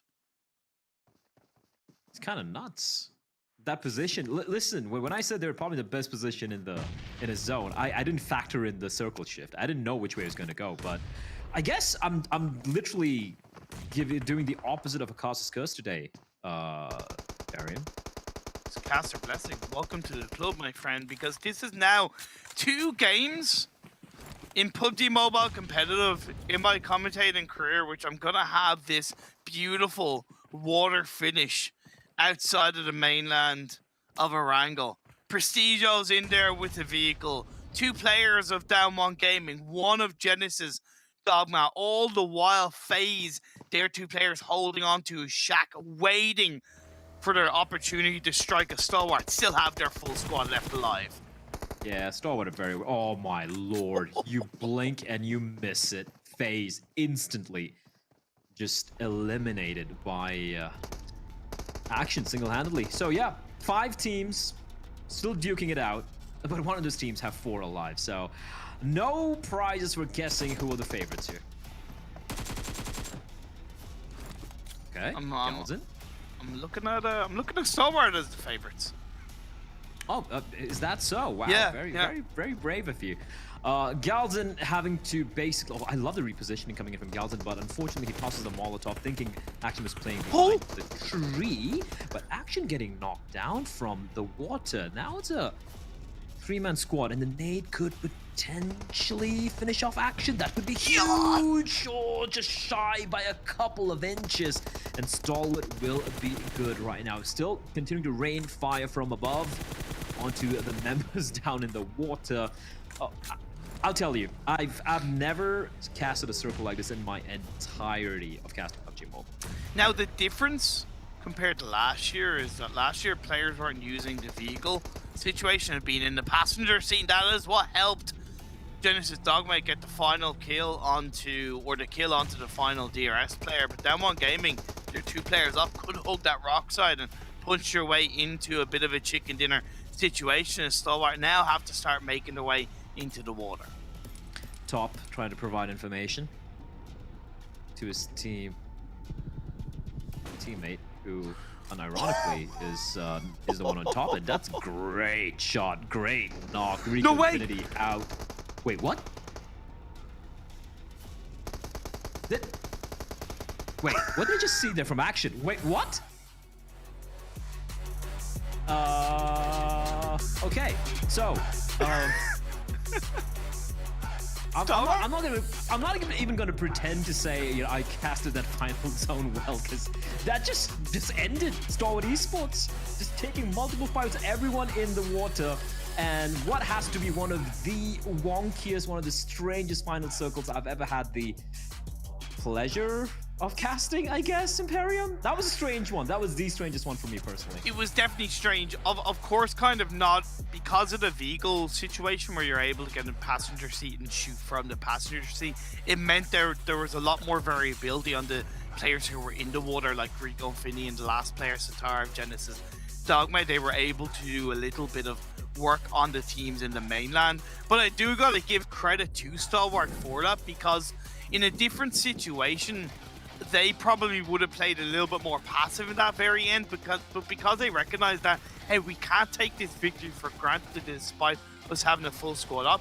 They did send it into the water themselves. Action was there as a bit of a scout in his kind of submarine suit or whatever you want to call it, and got into the vehicle with Rico. Despite Rico getting a knock onto last player, Rico getting a knock onto Scry, again, Action was able to finish him off with that information. So overall, very well executed, despite it being a tiny bit anticlimactic by Stalwart.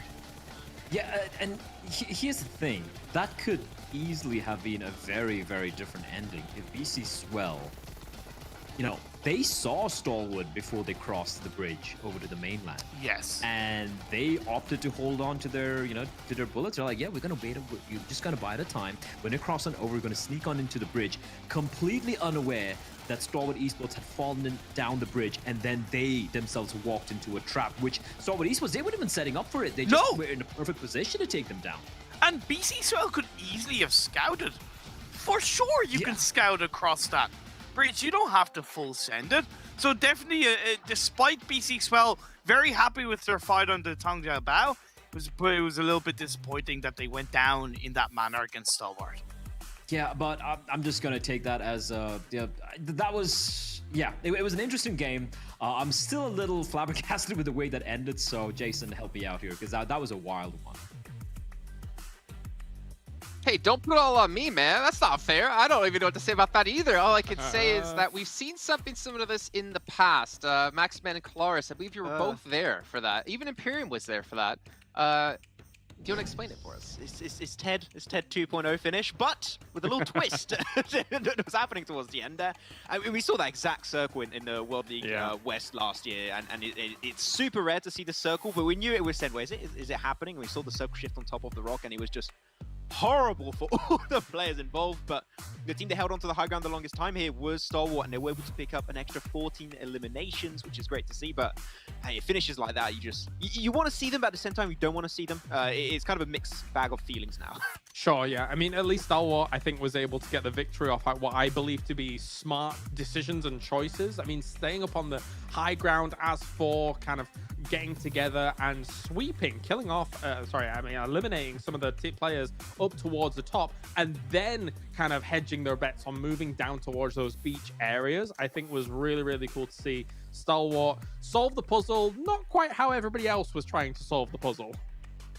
Yeah, even looking down towards the second half of our match rankings, you can see Bigatron just got to bring that up again here after their performance in the last match, pull off a 0 here. So a little bit of a rough time. I mean, they're still safe at the moment, but other teams are starting to catch up here. Enigma Galaxy getting 2 points for themselves. Wow. But the MVP. Woohoo!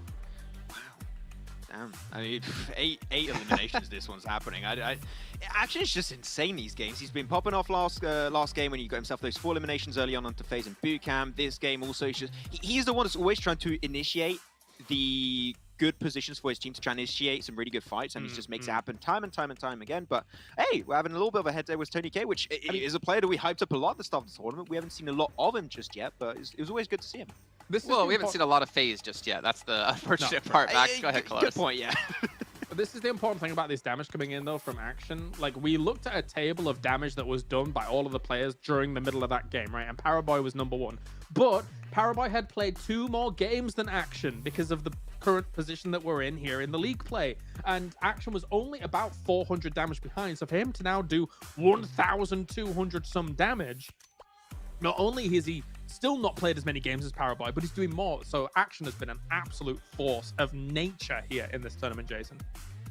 Yeah, and you know what? Like, he's proven to be a very strong player for the team and obviously in this league, but the Super Weekend Day 2 and 3 didn't really prove to be really too much in their favor.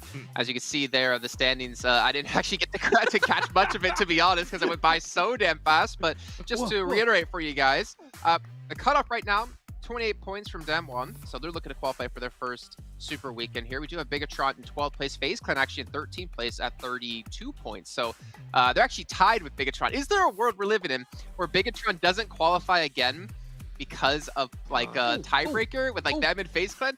Yeah, Cloris? Oh, yes, there is. And I'll tell you for why. Because I continually am not liking some of the choices they're making. Go on, Jason. They do have a chicken dinner though, so if there is a tiebreaker, they're most likely, if not for sure, going to win that tiebreaker. I should at least put in here because it always is chicken dinners first, then placements, then yes, Colaris again. Yes, well, I still think that there is still a world where it might not even come down to a tiebreaker. I think some of these games, like this Erangel game, for example, I think some really standout, not great decisions. Kind of 3 satin yellows, 1 up on the hill there. You can't be 3 in yellows. If Zuxi is up on that hill, he can't really reinforce in that fight versus Genesis Dogma. And then they bail, so they're constantly on this bleed out. I need to see more from them, man. I think it was Lux. He also was in the fields in the shack very, very early on at one point. It's just weird. This is just definitely not the BTR that we expected to see coming into this tournament. They just feel very unorganized and they're like individual entities, not really trying to play as a team. They're just doing their own thing, which is very, very odd to see. And at the start of this game, they also had Yuhai Boy being actually the first casualty of their team. And we talked about him, how he's potentially the saving grace for BTR to make in this first Super Weekend. So, I mean, and yeah, a few mistakes in the early game that just cost them heavily the opportunity to make it to that late game. And do you really want to get to a late game in a circle like this? You know what? They maybe wanted to skip it like, oh, we don't want this. It's too weird to finish off. So we're going to die early. Well, I mean, we still have 3 matches left to go here overall within the day, though some teams have 1 match left, others have 2, and some have, I believe, 3, if I'm not mistaken. And Sanhok, again, it's going to be a really tricky one, especially when we end off on Sanhok at the very end. But it is a little bit of a treat sometimes, a little bit of reward to the viewers out there to see Sanhok and the hecticness that can happen. And speaking of rewards, you guys at home, if you guys are getting your votes in for your favorite teams, your favorite players, you guys can get some permanent pink level items unlocked for yourself, and also some more permanent items with the treasure box still happening within the game. You guys can watch within the Esports Center or on YouTube and accumulate points that you can use to unlock one of the 3 permanent items. And there'll be 2 more of them throughout the rest of PMGC, so make sure you guys are building up as many points as possible. Maxman, you got to let us know, and you got to tell us when you unlock that first item, because you know what? I want to be jealous. I'm trying to catch up to you, but it's taking me a little bit of time. But gentlemen, yeah, going forward into this one, we're going to have to head to a break here while we get things ready for that next match, but we're going to have a lot to talk about when we come back here as we head into Sanhok. Split coming out from... What happened?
ちは、どうも日本から来ましたチームリジェクトのリーダーのタラです。チームでの役割は、IGA でやってます。チームリジェクト所属令状 CO です。役割はオールラウンダーです。はい、皆さんこんにちは。BCSL 所属のクリティカルトマトと申します。リジェクトが他のチームより優れているところは環境の良さ、ゲームに対するゲームが集中できる環境が整えられているところはどこにも負けないと思います。現在の僕らの実力としては、僕らのメンバーは世界大会を経験したメンバーが少ないんですが、今まで僕らがやってきたことを十分 PMGC でも発揮することができれば PMGC でも、十分トップ10以内トップ5以内にどんどん食い込める実力を持っているというふうに考えています。まあ4人で固まるというよりかは、一人一人が自分で考えて判断して動く、どちらかというと、海外のグローバルのチームよりは、中国のチームを参考にして僕たちは練習をしてきているので、そういった特徴が強いのかなって思います。やっぱり一番気になるのは、ビゲトロンっていうチームは BTR は、すごい昔からずっと世界大会で、敵として戦ってきたので、やっぱそろそろ一矢報いたいというか、勝ちたいっていう気持ちが一番強くて、はい、自分たちの脅威となるチームとして考えているのはビギトルンです。理由はそうですね、僕らのチームと対照的に、世界大会の経験を非常に多く持っているので、そういった面で、世界大会の戦い方をより熟知しているというふうに考えています。注目している意識しているチームは中国チームです。はい、仲がいいというか、普段から、たまにですけどコミュニケーション取るのは、ビゲトロンの選手、ラクシーですかね、ビゲトロンのとかは、誕生日の日に僕がテキスト、チャットを送ったら電話突然かかってきてラブコールをもらいました。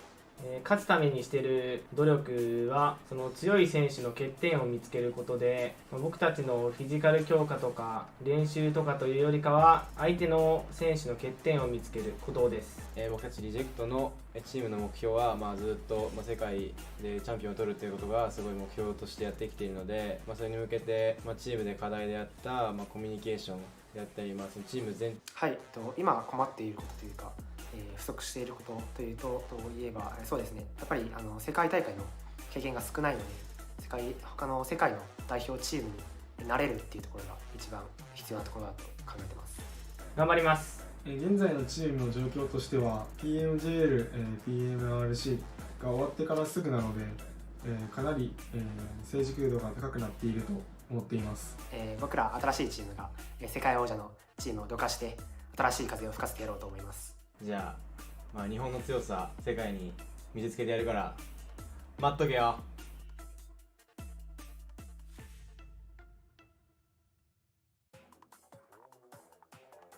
안녕하세요. 네, 안녕하세요. 담원 기아 소속 준이라고 합니다. 저의 포지션은 포탑 및 어태커여서 포탑도 되고 어태커도 됩니다. 저의 실력은 일단은 다른 팀 높게 평가하는 것도 있는데 저도 어느 정도 중상위권이지 않나. 제가 할 거로 따지면, 그러니까 또 이게 팀합이 안 맞고 기복이 심해지다 보니까 중상위권으로 내려온 것 같기도 하고, 포지션적으로나 뭐 해줘야 될 부분으로 따지면은 딱히 질 것 같지는 않습니다. 지금은 더 잘해지고 있다고 생각합니다. 이번에 올라온 BCSOL에서 저스티스 선수랑 친합니다. 옛날에 저희랑 같은 팀 동료였습니다. 저랑 걔랑 사이가 원래 안 좋았거든요. 근데 같은 팀원이 되면서 그 안 좋았던 걸 다 풀고, 저도 개인적으로 이제 그 노바엑 스퀘프의 이제 파라보이 선수를 되게 좋아합니다. 이유는 이제 외모도 되게 잘생겼고, 이제 총도 이제 되게 잘 쏘고, 이제 또 자기가 실수가 없어요. 운영 위즈? 교전보다는 운영으로 가는 것 같습니다. 아직 그 교전을 했을 때 합이 살짝 안 맞는 느낌이어가지고 그걸 좀 더 보완하면은 충분히 비벼볼 수 있다고 생각합니다. 네, PMPS 시즌 1 때 딱 이제 대회를 뛰고 이제 시즌 2 때는 안 뛰었어요. 안 하다가 이제 다시 와서 시작하니까 전처럼 그렇게 잘 하지는 못하는데, 그래도 지금은 형들이랑 연습하면서 이제 다시 실력을 다시 끌어올리고 있으니까 저는 나날이 발전하고 있다고 생각합니다. 저는 BCS 저희가 그냥 밟고 지나가는 발판이라 생각했습니다. 보고 있나 저스티스. 모든 선수들은 내 손 안에 있다. 다 죽었다.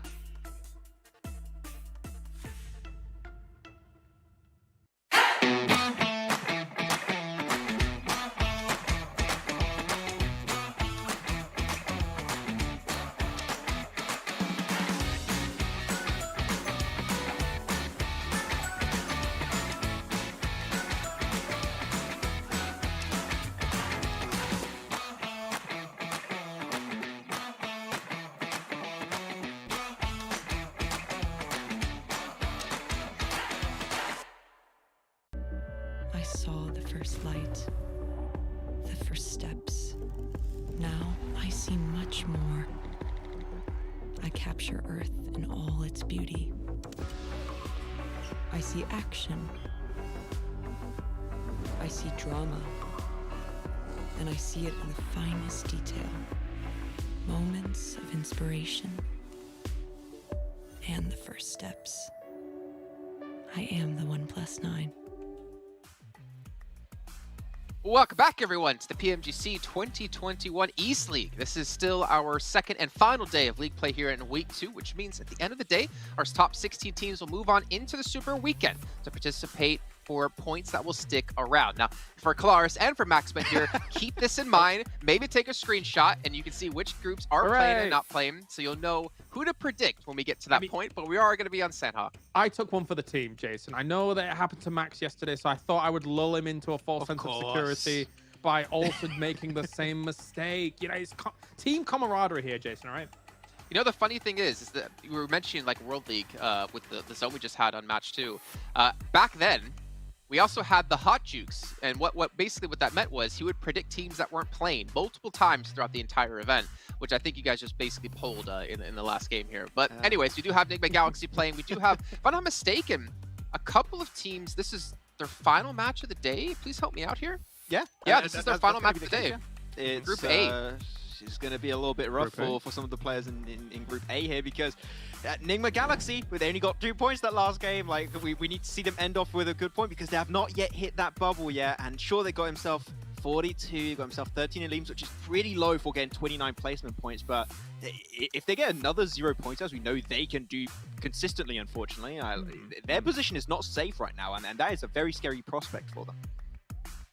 I mean, just to reiterate for you guys, you got TJB, Deadeye's guys, Nova, Enigma not playing after this match. This is their last chance to get points here. Enigma, I mean, they're 8th place at 42, so technically they're safe at the moment, but obviously a decent game here would definitely help propel them forward. And STE, actually, as I say, Team Secret closing the gap, but Star Esports have actually taken that 2nd place away. So Infinity, they're getting closed in on, but again, doesn't really matter. They're at 105 points. They don't care if they come out 1st or 16th at the end of this week of league play. Definitely. I'm really glad that we got to see that for more than 0.5 seconds, as well as we now move on to Sanhok once again, where the volatility continues. Yeah. Your analysis there was as quick as sometimes the match rankings. Yep. But again, to reiterate for you guys, you got Damwon, 28 points, 16th place. Rico Infinity Team, 15th place at 30 points. You got Reject, 14th place at 31 points. Then you get into 32. Like, the gap at the moment between 10th and 16th is 9 points. Yeah.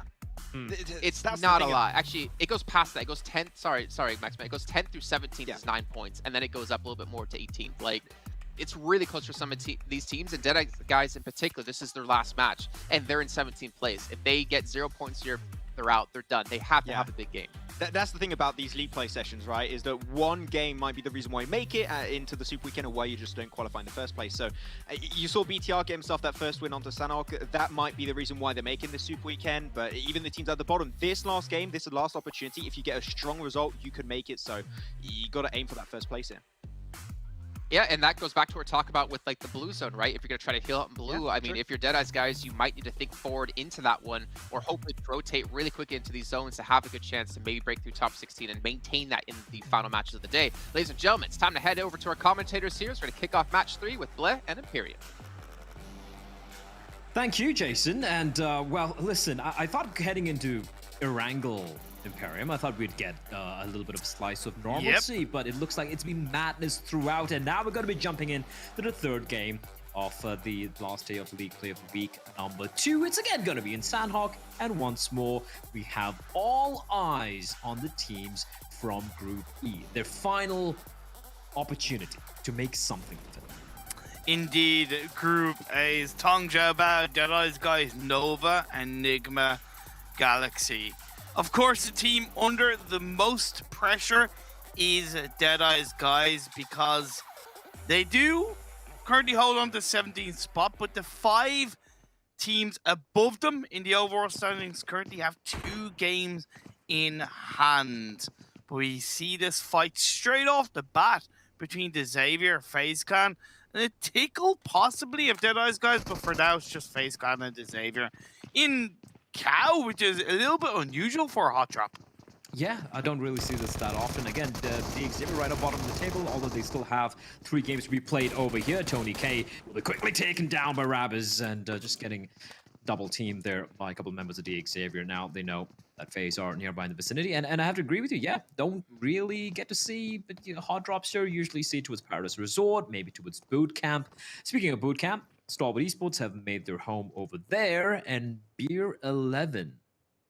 Not very comfortable, although it looks like no one's really going to try and spot him out this early on, but he's slowly crawling away, trying to potentially regroup with the rest of his teammates. Very important game for the Xavier as well. Let's be fair. They're in last place with only 17 points. Now, they do have these final 3 games in their hands to get roughly around 28 to 30 points, give or take, depending on what the official cutoff point will be. But with how they're performing so far this league, play week 2, I would definitely be very worried about them achieving that. Not much of a believer, are you? I was only a believer when I saw your face. Ah. Okay. All right. I don't know how many people got that reference, but I'll give you 10 points. Thank you, thank you. I was a little bit worried you wouldn't get the reference, but Come on, man. in Blah I trust. Thank you, dude. Like, so kind. As we do have, if you took a look at a kill feed, we also saw Rico Infinity lose a member there. But it looks like no, crazy casualties. Looking in the zone as well, it's going to be a bit of that northwestern circle.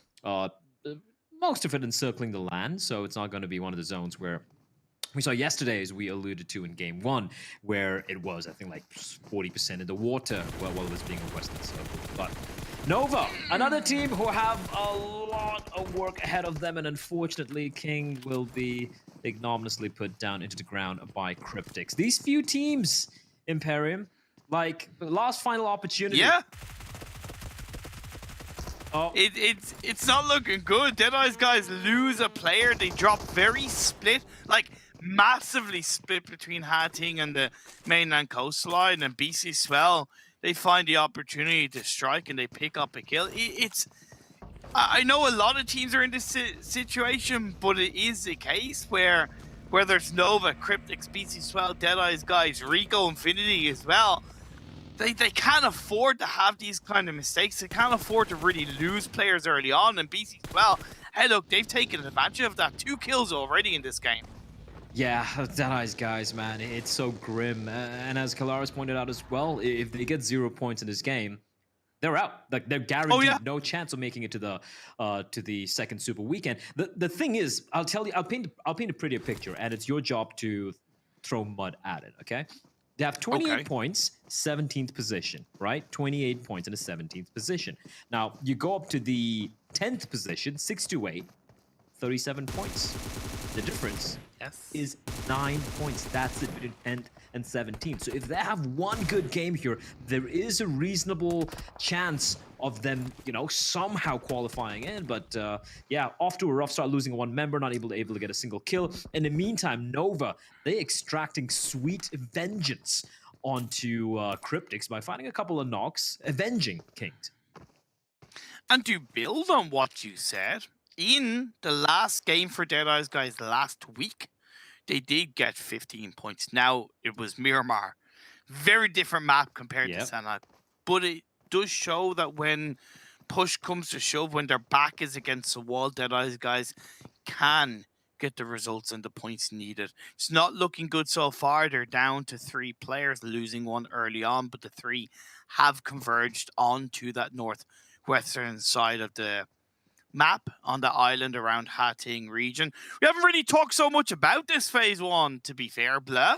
It is a little bit tricky because it does encapsulate all of the areas of Sanhok Reject, have a 2-2 split between the Northwest Island and the Trifecta area, which I think is great. Stalwart still being in Bukab is a tiny bit tricky, but for the time being, I can't see too many teams rotating too close to boot camp in this phase 1. Nova, Cryptics we saw take a couple of shots towards each other. Genesis Dogma on that North Painan Hill could get involved if they have a little bit of a sniff that there are 2 teams down the bottom of the hill.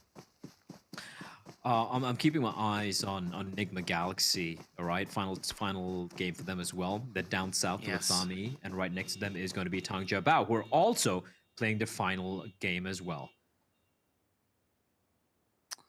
Xavier get a knock into one of the FaZe players. FaZe are certainly in a much better spot compared to last week. Currently holding on to 13th place with a total of 32 points, but you did take and make a very good point of the fact that there's only 10 points dividing Deadeye's guys in 16th and in 17th and the 10th place position. So it's very close as Freak gets taken down by Tangja Bao. Yeah, Enigma Galaxy, this is a battle. But both these teams need to win. Although, that being said, I guess you can say that, you know, the Enigma Galaxy are, Tangja Bao in a slightly better position, 46 points. Slightly. In total, yeah. Now 47, because they got their 1 kill. Enigma Galaxy in 42, so both neck to neck. Nice math.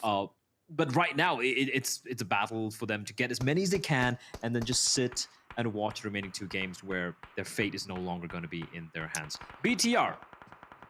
I'm gonna say it. It's early. I know it's very early. I know they're just gonna take it down. I know we just lost Oxy. It's okay. It's all right. I'm gonna say it. I think they're gonna make it to the Super Weekend. I'm starting to believe in them. Yes. You know what? I'm on that BTR train for this one. I think they will make it. But I'm also on the Down One Gaming train, right? The South Korean representatives, they were formerly known as Warriors, picked up by a massive org, you know, kind of having that backhand support, say, hey, we believe in you guys. You have what it takes to go the distance. I'm behind them for this second Super Weekend in qualifying for it. They didn't make it into the first one, but I'm in it for the second one. Let's go Down One Gaming. All right. Biased caster, of course. Whoa! Shifu taking a couple of shots to his tomato, and fortunately the tomato is going to lie prone, and he is not going to be bleeding out much. A bit of a interesting start. We've seen a lot of teams lose a member, but apart from FaZe, and I guess you can say for Cryptics, most of them are pretty healthy. In Nova, we have Enigma Galaxy, BTR, Rico Infinity, and Deadeye's guys all losing a member each. But apart from that, it has been a bit of quite a calmer start to this particular Sanhok. Just throw your mind back an hour and a half ago, and if you remember, I think it was like 10 teams remaining in one of the final zones, and there were 8 of them in the blue Imperial. Yes. Do you foresee something like that here? I definitely do, with how interesting this circle shift is with holding on to all 3 areas of the map. I can very much see it being the case this game around as well. The phase 2 shifting more towards the mainland is a little bit healthier for these teams, but for Down One, Reject, Nova, even Genesis Dogma to an extent, as well as, you know, Enigma and Tangja Bao down and outside of the circle, it's going to be tricky for them to enter in without getting caught out. This is where Kaleris even alluded to that heal strat might have to be thought about for those teams. That secondary plan B option in play. So the replay of Down One putting pressure on the BTR. Great shots coming out there from Forest. It's a laser beam with that rifle. That's Genesis Dogma. Very close by, you know, on the periphery of boot camp. And I'm looking at the zone, I'm looking at the circle, and I'm like, if I'm Stalwart Esports, they're starting to crack the knuckles. They're oiling their weapons. They're like, all right, boys, lock and load. We're gonna have a lot of bodies to shoot at very, very soon. It's going to be easier said than done for them to control this position away from boot camp, because they could still get kind of third party from a team in the Northwest Island if they're a little bit too close to that coastal line on that bootcamp hill.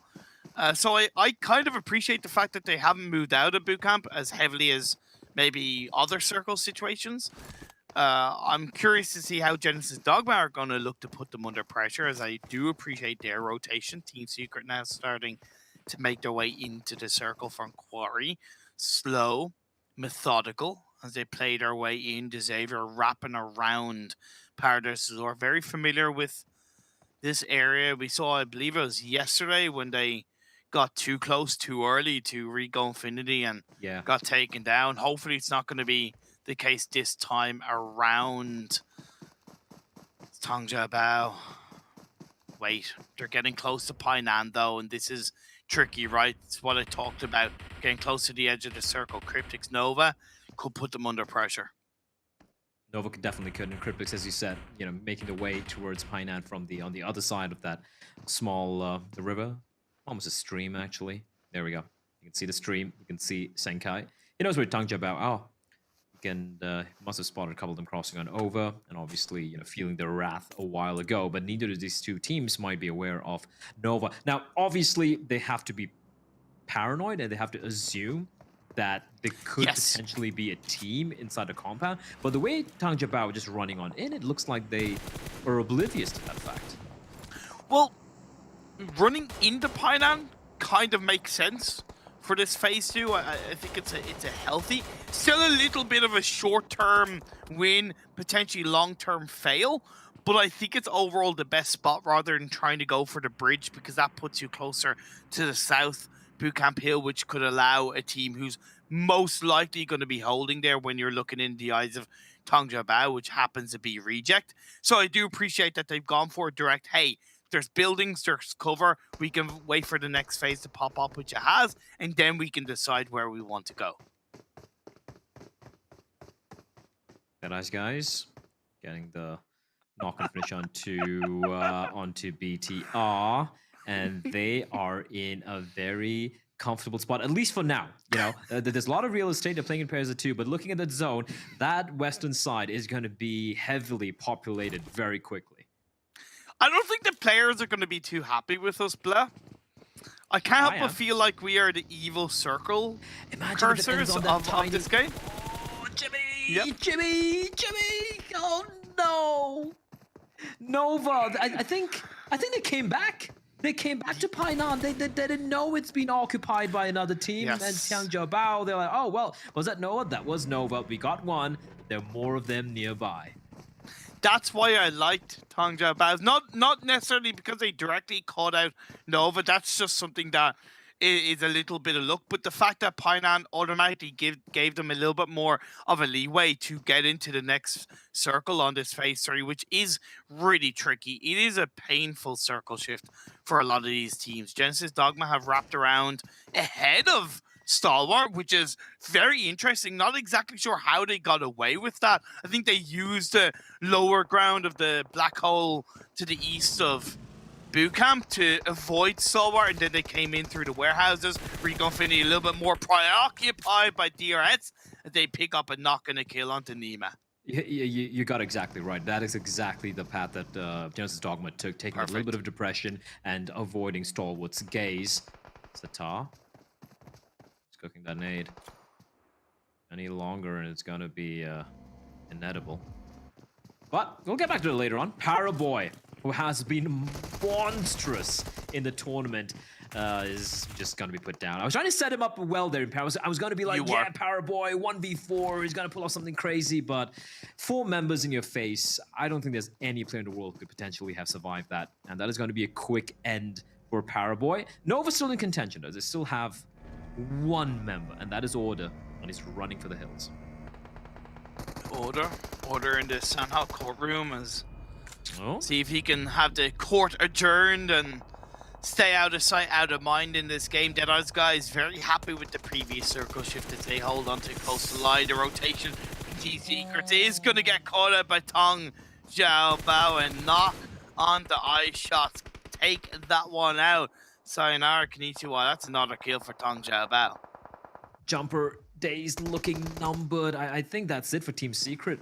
Yeah, that's it. Team Secret getting eliminated. They had 4 alive just 30 seconds ago, and then just a rotation ruining their day. As the Xavier going to be pushing up against BC Swell. BC Swell having a... They look pretty solid in the previous map of Erangel, but right now the Xavier on a bit of a hunt here. And BC Swell, they're dropping back. They still have all 4 alive. It's a 4v4. Nades being cooked and lobbed in, but great repositioning from Rabbiz, dodging the nade from Justice. Both teams have an off-angle player, but I would argue that Frankie is doing more to help suppress PC Swell than CR Tomato is, unless the Xavier push more heavily forward. Lamborghini, Rabbiz joining together, a lovely knock on the Justice, but instantly traded. Rabbiz trying desperately to get the knock in return, and he will. Now it's a 2 versus 3. They're going to be going on out to try and finish off. The 2 have been knocked on the bloody knees. They know where the 3rd player is as well, but Skylar getting a reply. Maybe the Xavier getting a little too overeager. Now Frankie needs to help his teammate out. Perfect. Lamborghini going in for the res, and Frankie just legging it. He's got a nade cooked as well, preemptively. Actually a Molotov. That's a great Molotov to prevent them from pushing it around the corner. Nade cooked. Duck could just ruin their day. Lobs it in. Finds one. The second will be knocked down as well. And BC Swell are going to be left alive with just 1 member standing. And Tomato is far, far away from where all the action is transpiring. But he will eventually have to go up this hill where 3 members of the Xavier lie in wait. That's why I highlighted Frankie's off-angle position being a little bit more effective for the Xavier in that 100%. Moment. The face force shifted over to the west into that northwest island, which is very painful for the likes of Genesis, Dogma, Stalwart. Even the Xavier, to an extent, as Rabbiz is going to get knocked down to the blue. Phase 4 is going to be hard to deal with. Shifu is going to be coming in to get those knocks from a distance. That's why I talked about it difficult from Stalwart, because the teams in the northwest island can always get shots off from a distance. I also noticed Daybot just getting dragged down to Davy Jones' locker as well. And for Deadeye's guys, yeah, zone favoring them, and even better, they're kind of on the periphery. So anyone trying to cross on over through the water, they're just going to be sitting ducks. It's going to be virtually like shooting fish in a barrel for Deadeye's guys. They can rack up the skills. Again, reminding everyone, Deadeye's guys need a monstrous game. And right now, the gods of PUBG Mobile, they are giving them that opportunity. They just need to just seize it with both hands. And Mafia Ninja, a dangerous game, bloodlust in his eyes. He desperately wants to get that finish onto H-Sir, and he's even dodging bullets in order to do so. So all of that is happening. His teammates in turn are getting harassed by other members of Tang Jiabao. Reggie needing to reposition himself, and he will do so in the nick of time as Mr. Boro gets knocked down by his teammates. Reject just to 1 kill, but they have all 4 alive and standing, and a good spread as well, Imperium. That's a beautiful spread from Reject.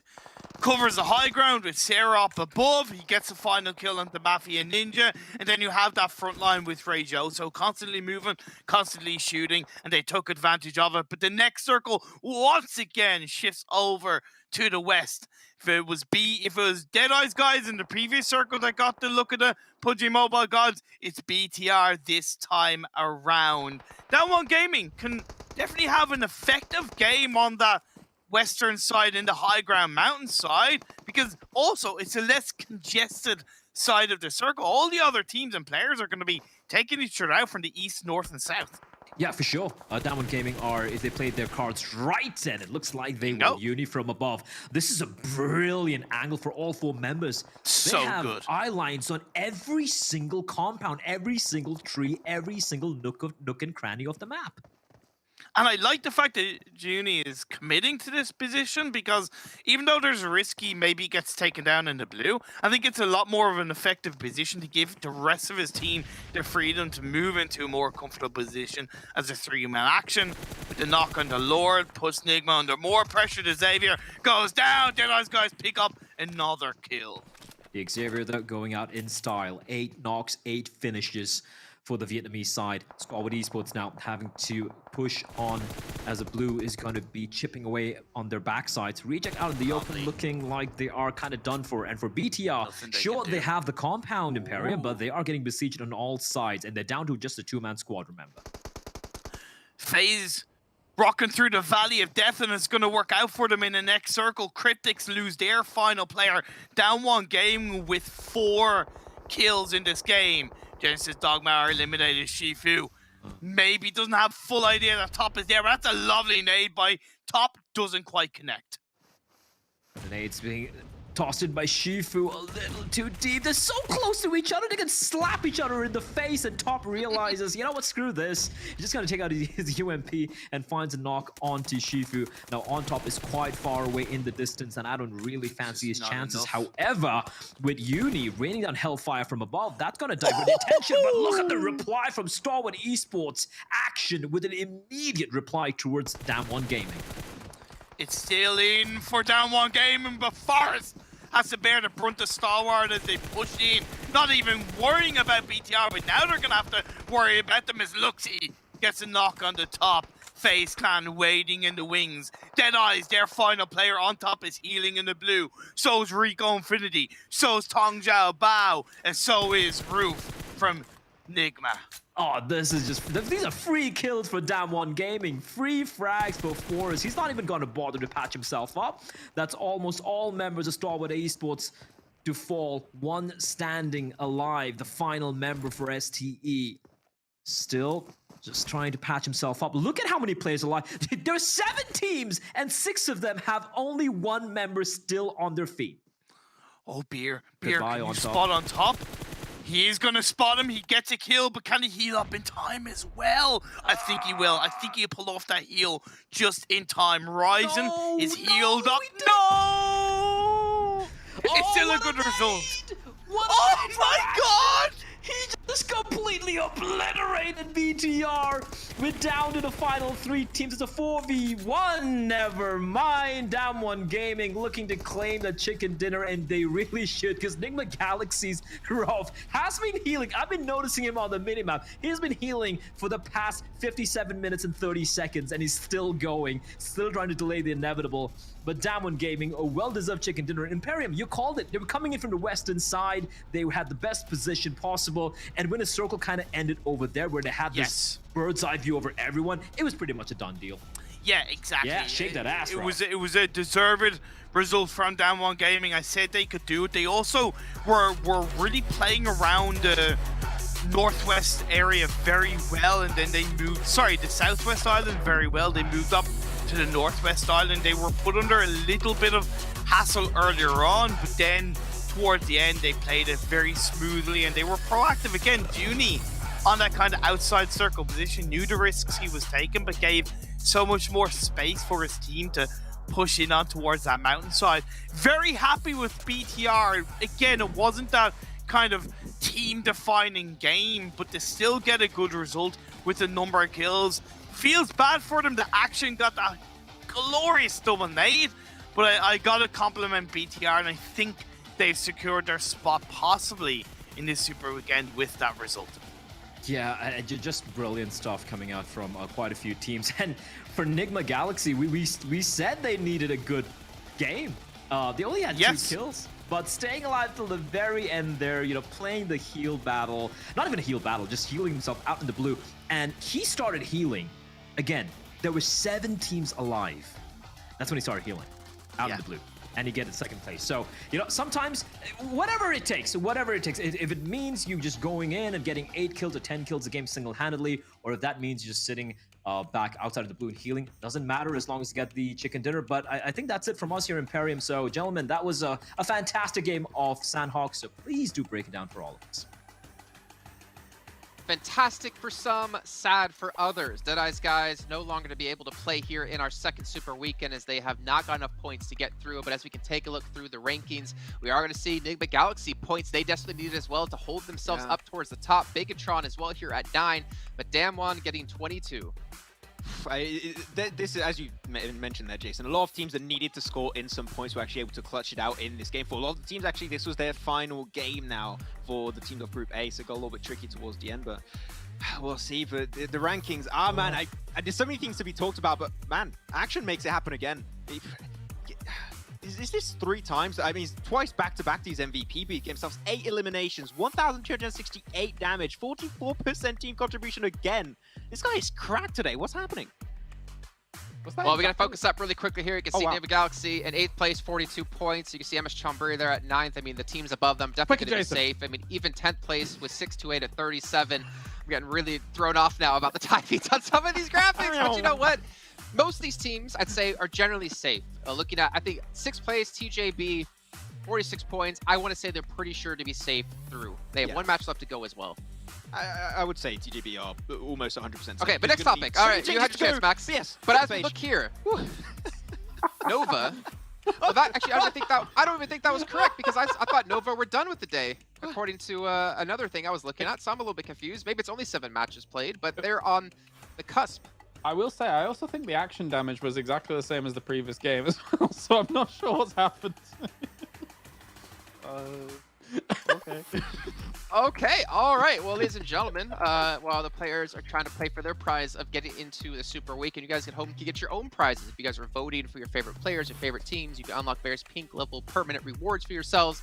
And not to mention the treasure box still going on as well. If you guys watch in the Esports Center or if you watch on YouTube, you can accumulate points that you can use to unlock permanent items on top of that. So 2 ways to win items for yourselves. Make sure you guys are checking out as much as possible. And of course, we still have 2 more treasure boxes to come throughout the rest of PMGC. Don't know when they're going to be released, so make sure you guys stay tuned and make sure you guys are watching as much as possible to have a chance to win and get as much as possible for yourself. So we take now a look at the schedule. We got Erangel coming up next with Sanhok as well.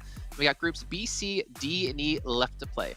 Yeah, I think at least, though, I'm really happy to see Damwon actually get themselves a win off the back of this. We were speaking whilst this game was going down that mountain area, controlling that is almost a win if the circle keeps coming to you, because it's so difficult for those other teams to be able to get up there. And Damwon brilliantly held. I mean, towards the end of that last circle, there's no way any team's going to be able to get up. So, you know, I'm cutting you 2 off really quickly. Okay. Last topic, discuss really fast the fact that Nova are in 16th place. They are done today with their matches. They're in Group A. They have 36 points. The teams below them, Deadeye's guys have played 8 through 34. Ignore that one. But you have D Xavier, Cryptix, and BC Swell both with 2 matches left to play and can catch them. There is a world we're living in where Nova don't qualify for Super Weekend just like last year. We'll see if history is going to repeat itself, though, after a break.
I saw the first light, the first steps. Now I see much more. I capture Earth in all its beauty. I see action. I see drama. And I see it in the finest detail. Moments of inspiration. And the first steps. I am the 1+9.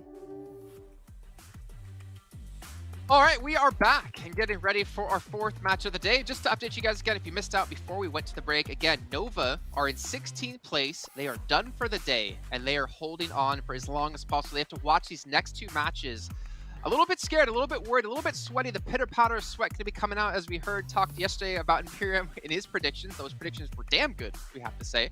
But right now, Nova, this could be another PMGC where they don't qualify for a Super Weekend. However, they're not down towards the bottom of the leaderboard in our overall Super Weekend points. So it's not like they're going to be knocked out from one weekend. But if they repeat performance in week 3, then maybe we're not going to see them at all. I actually find this ridiculous considering Paraboy is still second place in terms of the overall damage done as well here for week 2, which is just behind Action. Well, I said just behind, quite a while behind now because Action is seemingly not human. But impressive stuff by them. But yeah, I'm deadly concerned for Nova. I'm hoping that kind of things shape up a little bit. They're going to have to get a little bit lucky now here, Max. Oh, 36 total points, 22 limbs, and rank placement points 14. Like, they're in the exact same situation of the Deadeye's guys' last league play, but I mean, you need 10 points from Xavier, and also Deadeye's guys already played out their 8 games, so we know as a fact they're not making it this time around. Cryptix and also BC Swell, and we saw especially BC Swell in these last 2 games, especially that they are willing to take fights early game. They know that they need some big results to hopefully make in their first Super Weekend. So I like the change of mentality from BC Swell, but I mean, this is super scary for Nova. We're going to see if they're going to make it. But, I mean, as you said, Jason, history tends to repeat itself this time. And if they don't make it, they could still be a world champion because they got so many points in the first Super Weekend. I'm so anxious right now because I'm like so scared that we're going to switch to the next graphic while we're trying to talk about something. I'm like, I'm so confused.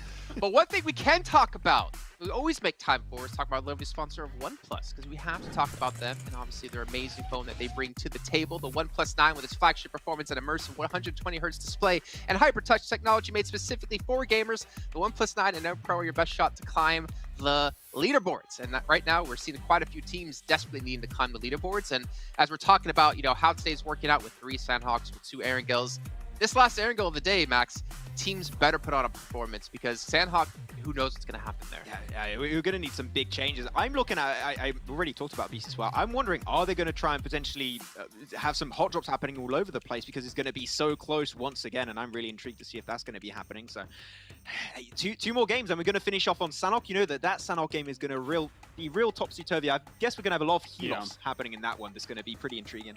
Well, the crazy thing is we already just came off the back of them, right? We saw Ralph obviously getting himself a 2nd place off of the heal off, but I think what we were most surprised about was that Nigma Galaxy kind of committed to that so early. Right. I wasn't as surprised, though, that some people on the mainland committed as early as they did, because it was going to be difficult for them to get on towards that northwest island. But Ralph wins out that heal war. It was, I guess, impressive. I was about to say it was impressive. Olive is just healing. He started healing where there were still 15 teams alive, I believe it was, right? He outlived everyone in the lobby, so that was super surprising. Like, how the hell does that even work out? How many first days did he have? Did you see what Blank just said? I'm curious how true this is. Oh. So, Nigma Galaxy, all points coming from Ralph healing on Sanhok, no cap. Oh, no cap, very important part, by the way. I mean, round 4, 3rd place. He got himself a 2nd place also Erangel for the team when he healed off and was able to get the elims onto Nova when it was a 6-8 win. Like, you know what? I believe him. Blank is a man of truth. But this worries me, though. This is not a viable strategy in Super Weekends. And maybe that's why we saw a little bit of a fall-off out of them. Because we did see Nigma Galaxy, if you think back to week 1, doing a similar strategy, I would say, for the most part. At least when it came to Super Weekend, that was the strategy to go to on Sanhok. This is not a team, in my opinion, playing this strategy out. If this is obviously what's happening, that's going to win PMGC. That's going to qualify for the Grand Finals. You're just aiming to be top 16 with a playstyle like that. That is all you're trying to achieve. But when it comes to making out of the top teams that are going to be aiming for the Grand Finals, this is not a playstyle that's going to work out for them. So this is a playstyle that works now. But if you want to be world champion, this is not going to cut it. Like, they're going to have to change drastically in terms of how they approach these games, especially Sanhok then. Yeah.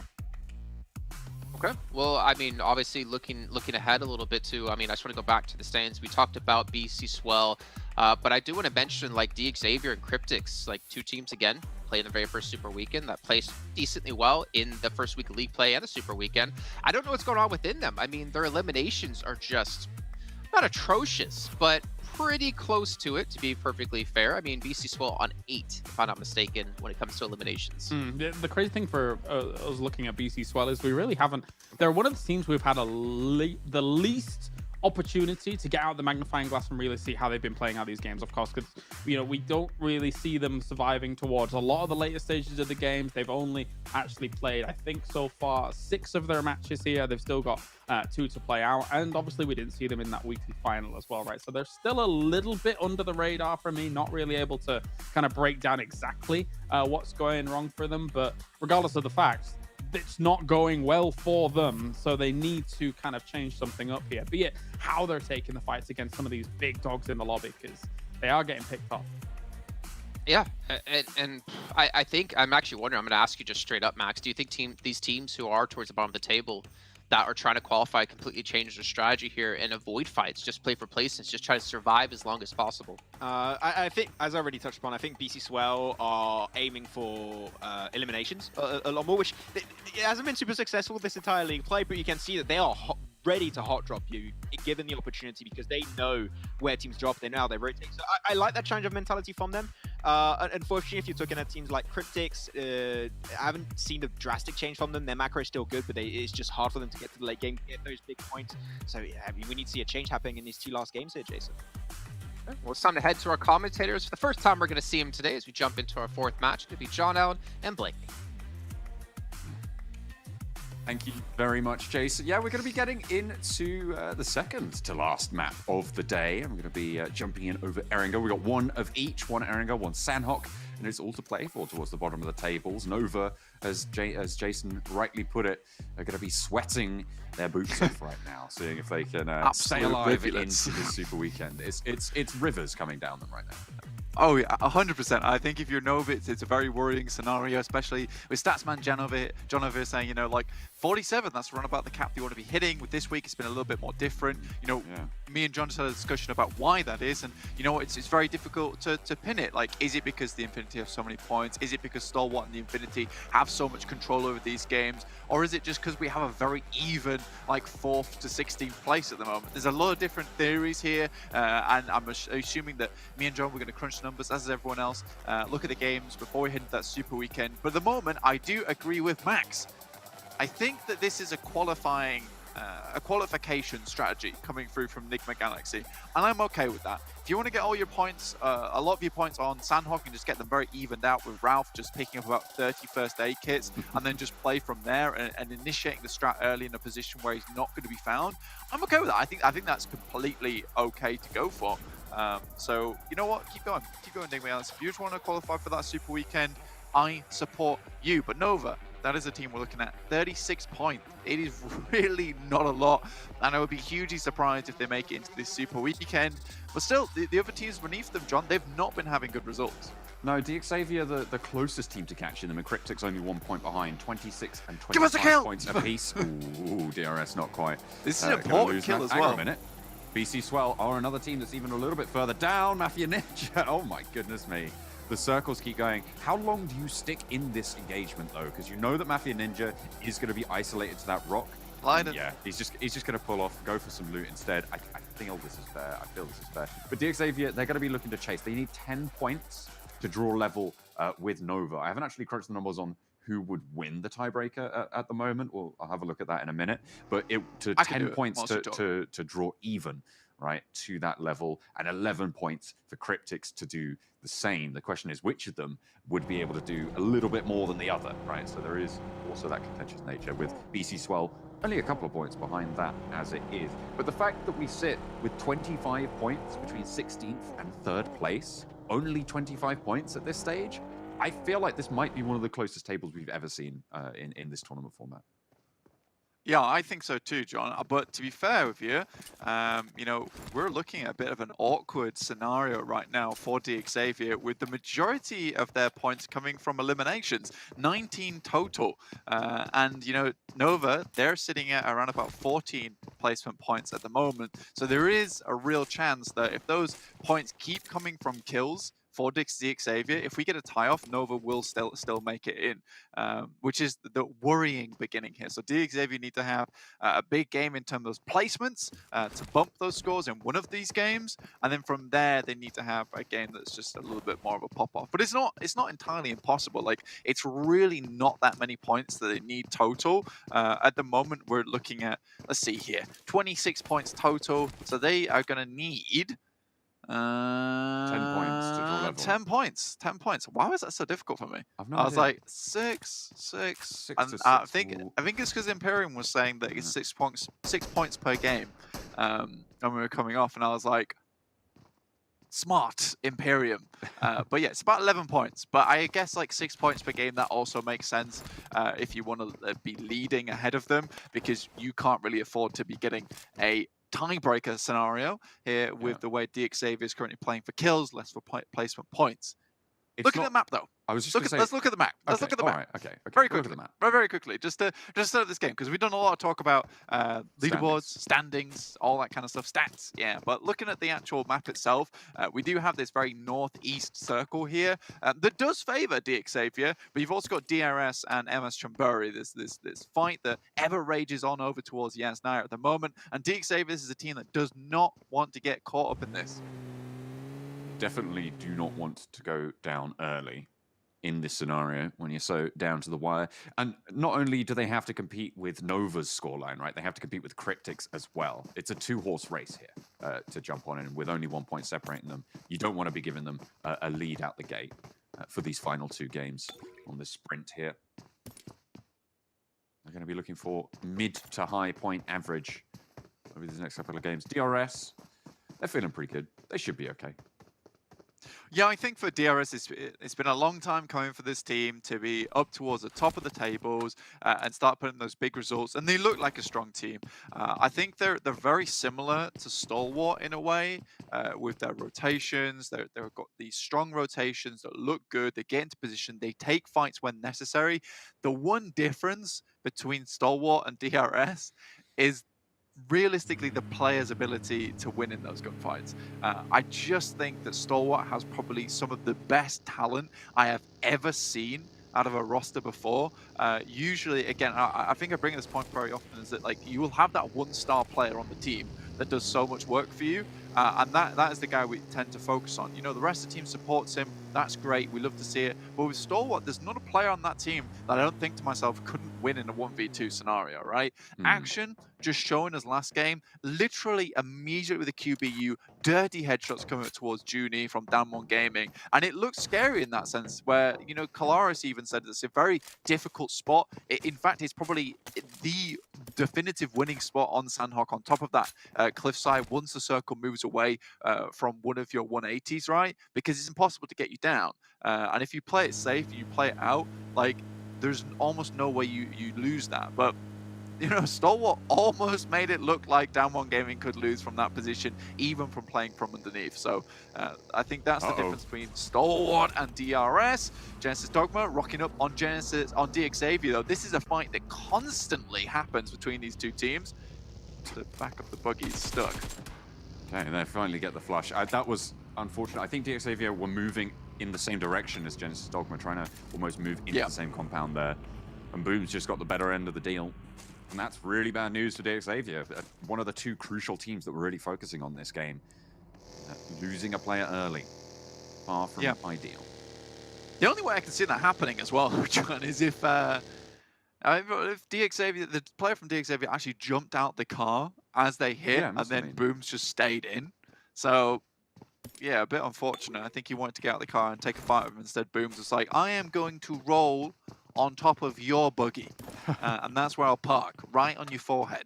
So that tends to be one of those situations where, you know, if you get out of the car, it's pretty much curtains for you anyway, regardless of how fast the car is actually going. So Xavier down to 3, like I said, not an ideal start, especially in a pretty hotly contested area. They're right in the center. 3 players, not always enough to hold this kind of position. They're not exactly in a position to take Yasnaya buildings. They can't even hold Mansion at the moment because it's just far too big to hold with just the 3. It's a struggle bus. It's a struggle bus going forward now for Xavier. They've got to figure out what they want to do next. BC Swell, on the other hand, all the way on that eastern side, they are chilling. hoping to get some more points on board for them, because obviously they've got a much further run to go with just 19 points sat right at the bottom of the leaderboard. Yeah, it's a little bit more leg room there between them and Nova. That's not gonna. I don't think that would assuage their fears if I was Nova, given that they're only on 19. I mean, it's such a tight pack. Bigatron, with that win earlier, were able to jettison themselves a lot further up the tables and are looking good right now to be able to take their spot. In fact, I'm not entirely sure if it's possible for them to not make it into this next Super Weekend. I'd have to double check on the exact numbers, but they've done very, very well. Certainly an improvement from last week, but is it enough? I still question that. They still have to prove themselves in those Super Weekends. 6 to 8, back to their old bridge camping trips against the Infinity. I think this is good though, you know, I mean, the Infinity have been given so much space on that bridge, and this time 6 to 8 gets into position almost immediately, knowing the Infinity is probably going to take this western bridge here to get into the circle that is up towards the northeast. They have to come across quickly and find some place in the zone, so 6 to 8 analyze that scenario, take the fights, and now they're going to have a very, very much weakened the Infinity behind them as they pass through Pachinki. So well done. Proud of that, happy with that. 4 rivals on the screen. You know, I was very impressed with this team, John, towards the beginning of the tournament. They've fallen off just a little bit, and they're now just a team that is there. Not to say that they're not doing badly, because we tend to talk about the teams that are doing badly and then talk about the teams that are doing very well. 4 rivals, they're an existing team at the moment, and that's okay. You know, things can change towards the end of the tournament, and some teams have a real blast off in those final moments in the finals. This team's going to be looking for those blast off moments right now. None more so than those teams towards the bottom, though, to be fair. You have to really see it from them this week. Centering towards Yasnaya again. This competition for the Yasnaya drop has not really slowed down at any point during this tournament so far. It's been quite interesting to see MS Chonburi try and take this western side and push off and try and zone the whole thing away. But it's just not happened. It's been split in two now for Yasnaya. Yeah, I think I don't know, for this Yasnaya like face-off has been really frustrating me for a long time, specifically because Yasnaya is a place that can hold 2 teams, one of the few cities that, you know, you can comfortably sit in it. Rozhok, maybe a little bit the same, but it's very easy to get like caught out as you're leaving Rozhok. Not so much on Yasnaya. With the north and the south side being split off by such a huge road with a lot of easy areas to vacate once you are finished looting, there is no reason for this to be happening where you have 2 teams on the south side. I think this is just rivalry, 2 teams just really trying to push for the entirety of Yasnaya. I don't personally think that MS Chonburi has the chops to do it versus DRS in their current state. I think DRS is just looking very hot at the moment. Although MS Chonburi, you know, they have had their glimmers. They have done all right. Ooh, Logan on the side. It's going to be all right. Just write that one up. And claim it on the insurance there, Logan. It'll be all right. Get to safety anyway. Yeah, just a quick slide across the field. You know, that's actually an intentional play there, John, because if you put the entirety of the side looking one way, you actually can't be shot in the passenger seat. You'll only be shooting the top of the car or the underneath of the car. It's a very smart play, and I don't think you realise that. You're right. Completely passed me by. I have no idea. A 2-2 split coming through from 628 right now, and one of them got punished. So a 1-2 split, I guess you could say, coming through from Potato Hill. Sunan actually headed up all the way towards North Rozhok, and Daoshi and Yu Yang are currently just northeast of Potato Hill. A very big split this late in the circles. Yeah, I'd say so as well. I think a lot of these teams are doing this now, though, just like really taking a lot of space. Damwon Gaming currently towards the center of the circle at the moment. They've got a 4-way split going on. Just really trying to hold down the majority of that Yasnaya field. No one's going really near that area, though, at the time being, and we are getting a scary circle that is heading over towards those fields. I do love me Yasnaya fields finish. It's always fun to watch. And we're also going to have a Sanhok finish as well, which is one where it's like very unpredictable. Kalaris mentioned it, the Des mentioned it, you know, perhaps that heal off towards the end is something you have to rely on. But again, in those very final games, sometimes it's a case of, do you go for the heal off or do you go for those big points? And it'll all depend how you do in this game on Erangel. Because if you get a nice game here, for DXavier, BC Swell, or Cryptics, you can go for the, you know, the more reliable play of the heal off and just get a few points, which might be all you need considering you're chasing a team that has finished their games.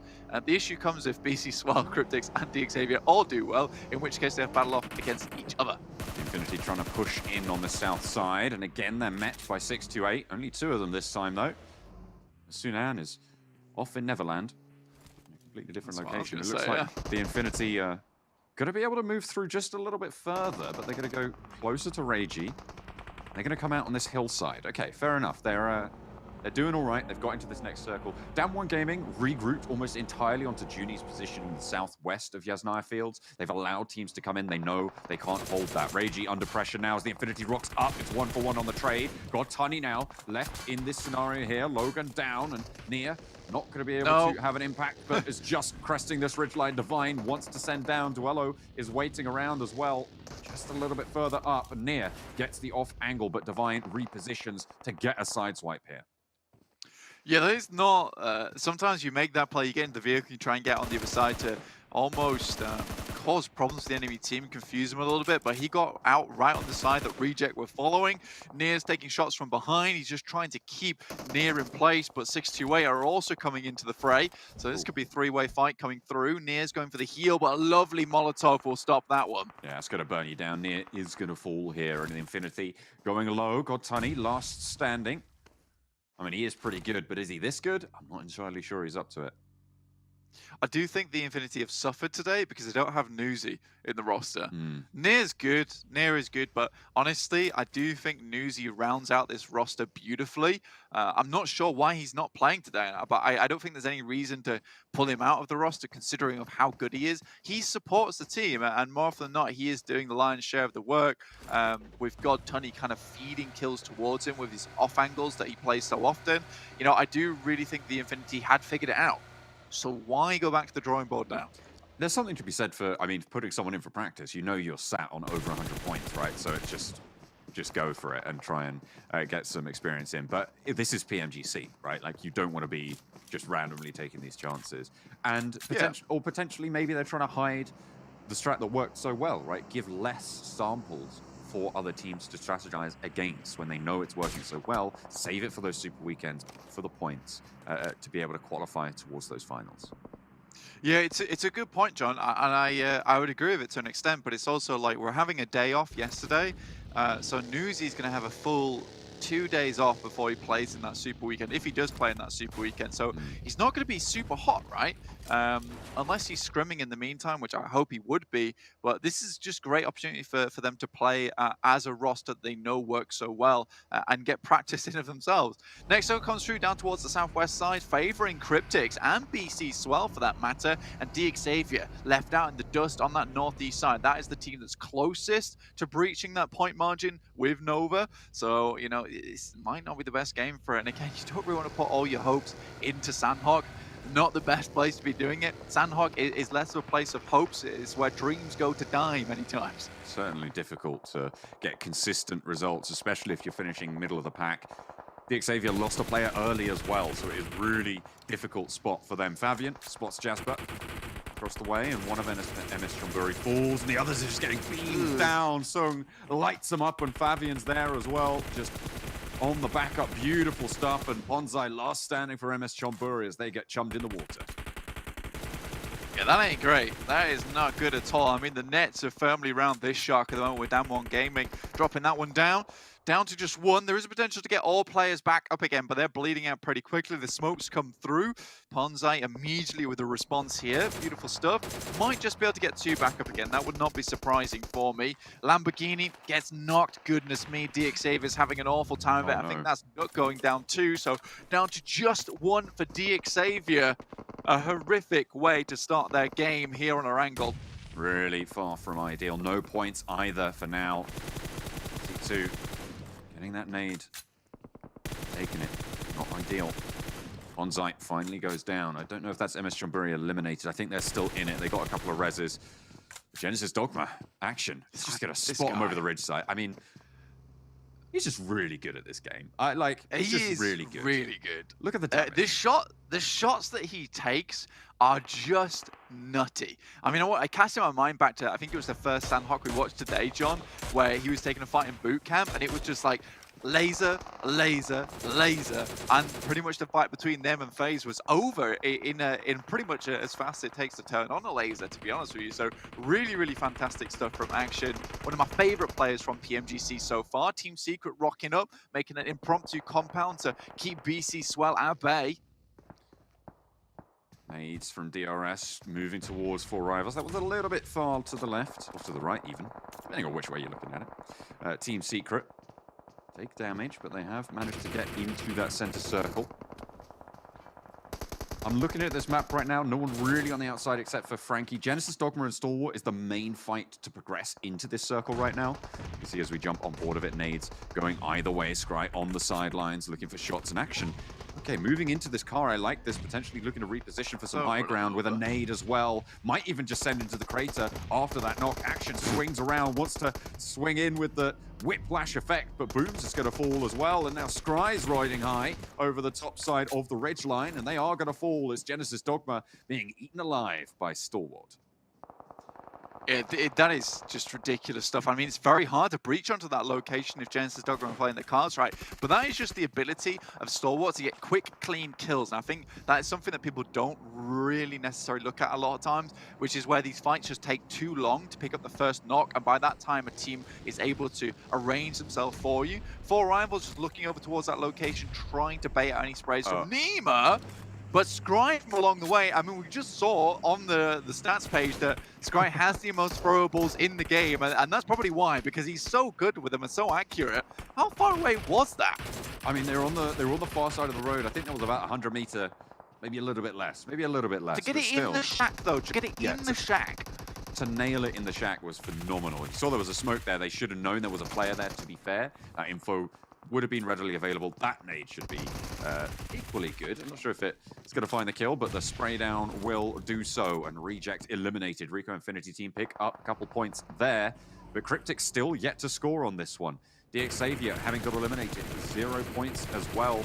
BC Swell, no points. All of these teams yet to make a mark.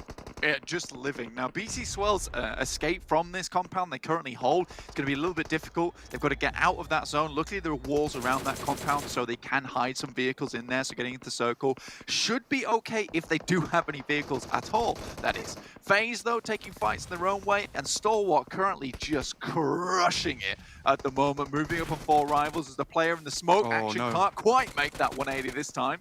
Going for the flush as well. It was a little bit too far past that field of view. Excellent timing from the 4 Rivals player, but will fall down. 3 players from Stalwart stay alive, but Team Secret now moving in for the third party on the engagement. FaZe across the circle all the way as well. They have their own troubles to deal with. It's Cryptics in a really good set of compounds here. Miss Chonburi trying to slow down Damwon Gaming as they make their approach. Yeah, with not many people being able to breach the center of this map, considering it's so low down, Crypt is going to be alive for a long, long time. So they're probably getting a top 5 placing here just for this game alone, which is going to be great in adding totals to get up towards Nova. And if they win this one, they will just get 16th place off the bat. They can leverage their position. All 4 of them are alive. They want to get a couple of kills with it to boot, but Stalwart at the moment. The kill hogs, 9 of them so far going over to Stalwart. BC Swell up the hillside, 1 of them down already. Just this tries to take the fight with Team Secret, but the bullets, the nades, it's all just too much to bear. The nade is good. Ooh, that looked a bit on target, but I find it in response as well. Team Secret don't take the damage, and iShots wants to pop another over the back of the rock. Yeah, the first one was dirty, hits Chromato.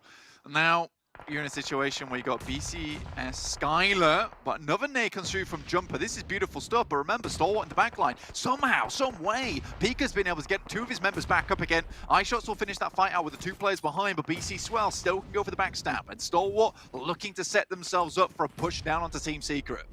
BC Swell and Cryptics are 2 teams who are crucially fighting for their place in the Super Weekend, and Cryptics now have to hold off against one of the first pushes that we've seen go towards their compound, and it's 2 knocks towards FaZe. The Pretenders to the buildings here. El Chapo is down, however. They need to back up their team. They want to keep everybody alive if they can. Beer 11 with a forwards face here, and the reses can start to come through on the back. The question is, what can Cryptics do with this time, the most valuable of resources that they have available to them? FaZe is suffering. A good cook there from Lazy Boy. Sends it out a little bit long, though. It's not going to find the damage. Marshall not able to stop the flush coming through. Beer 11 is now on the top floor of this one. The old topsy-turvy.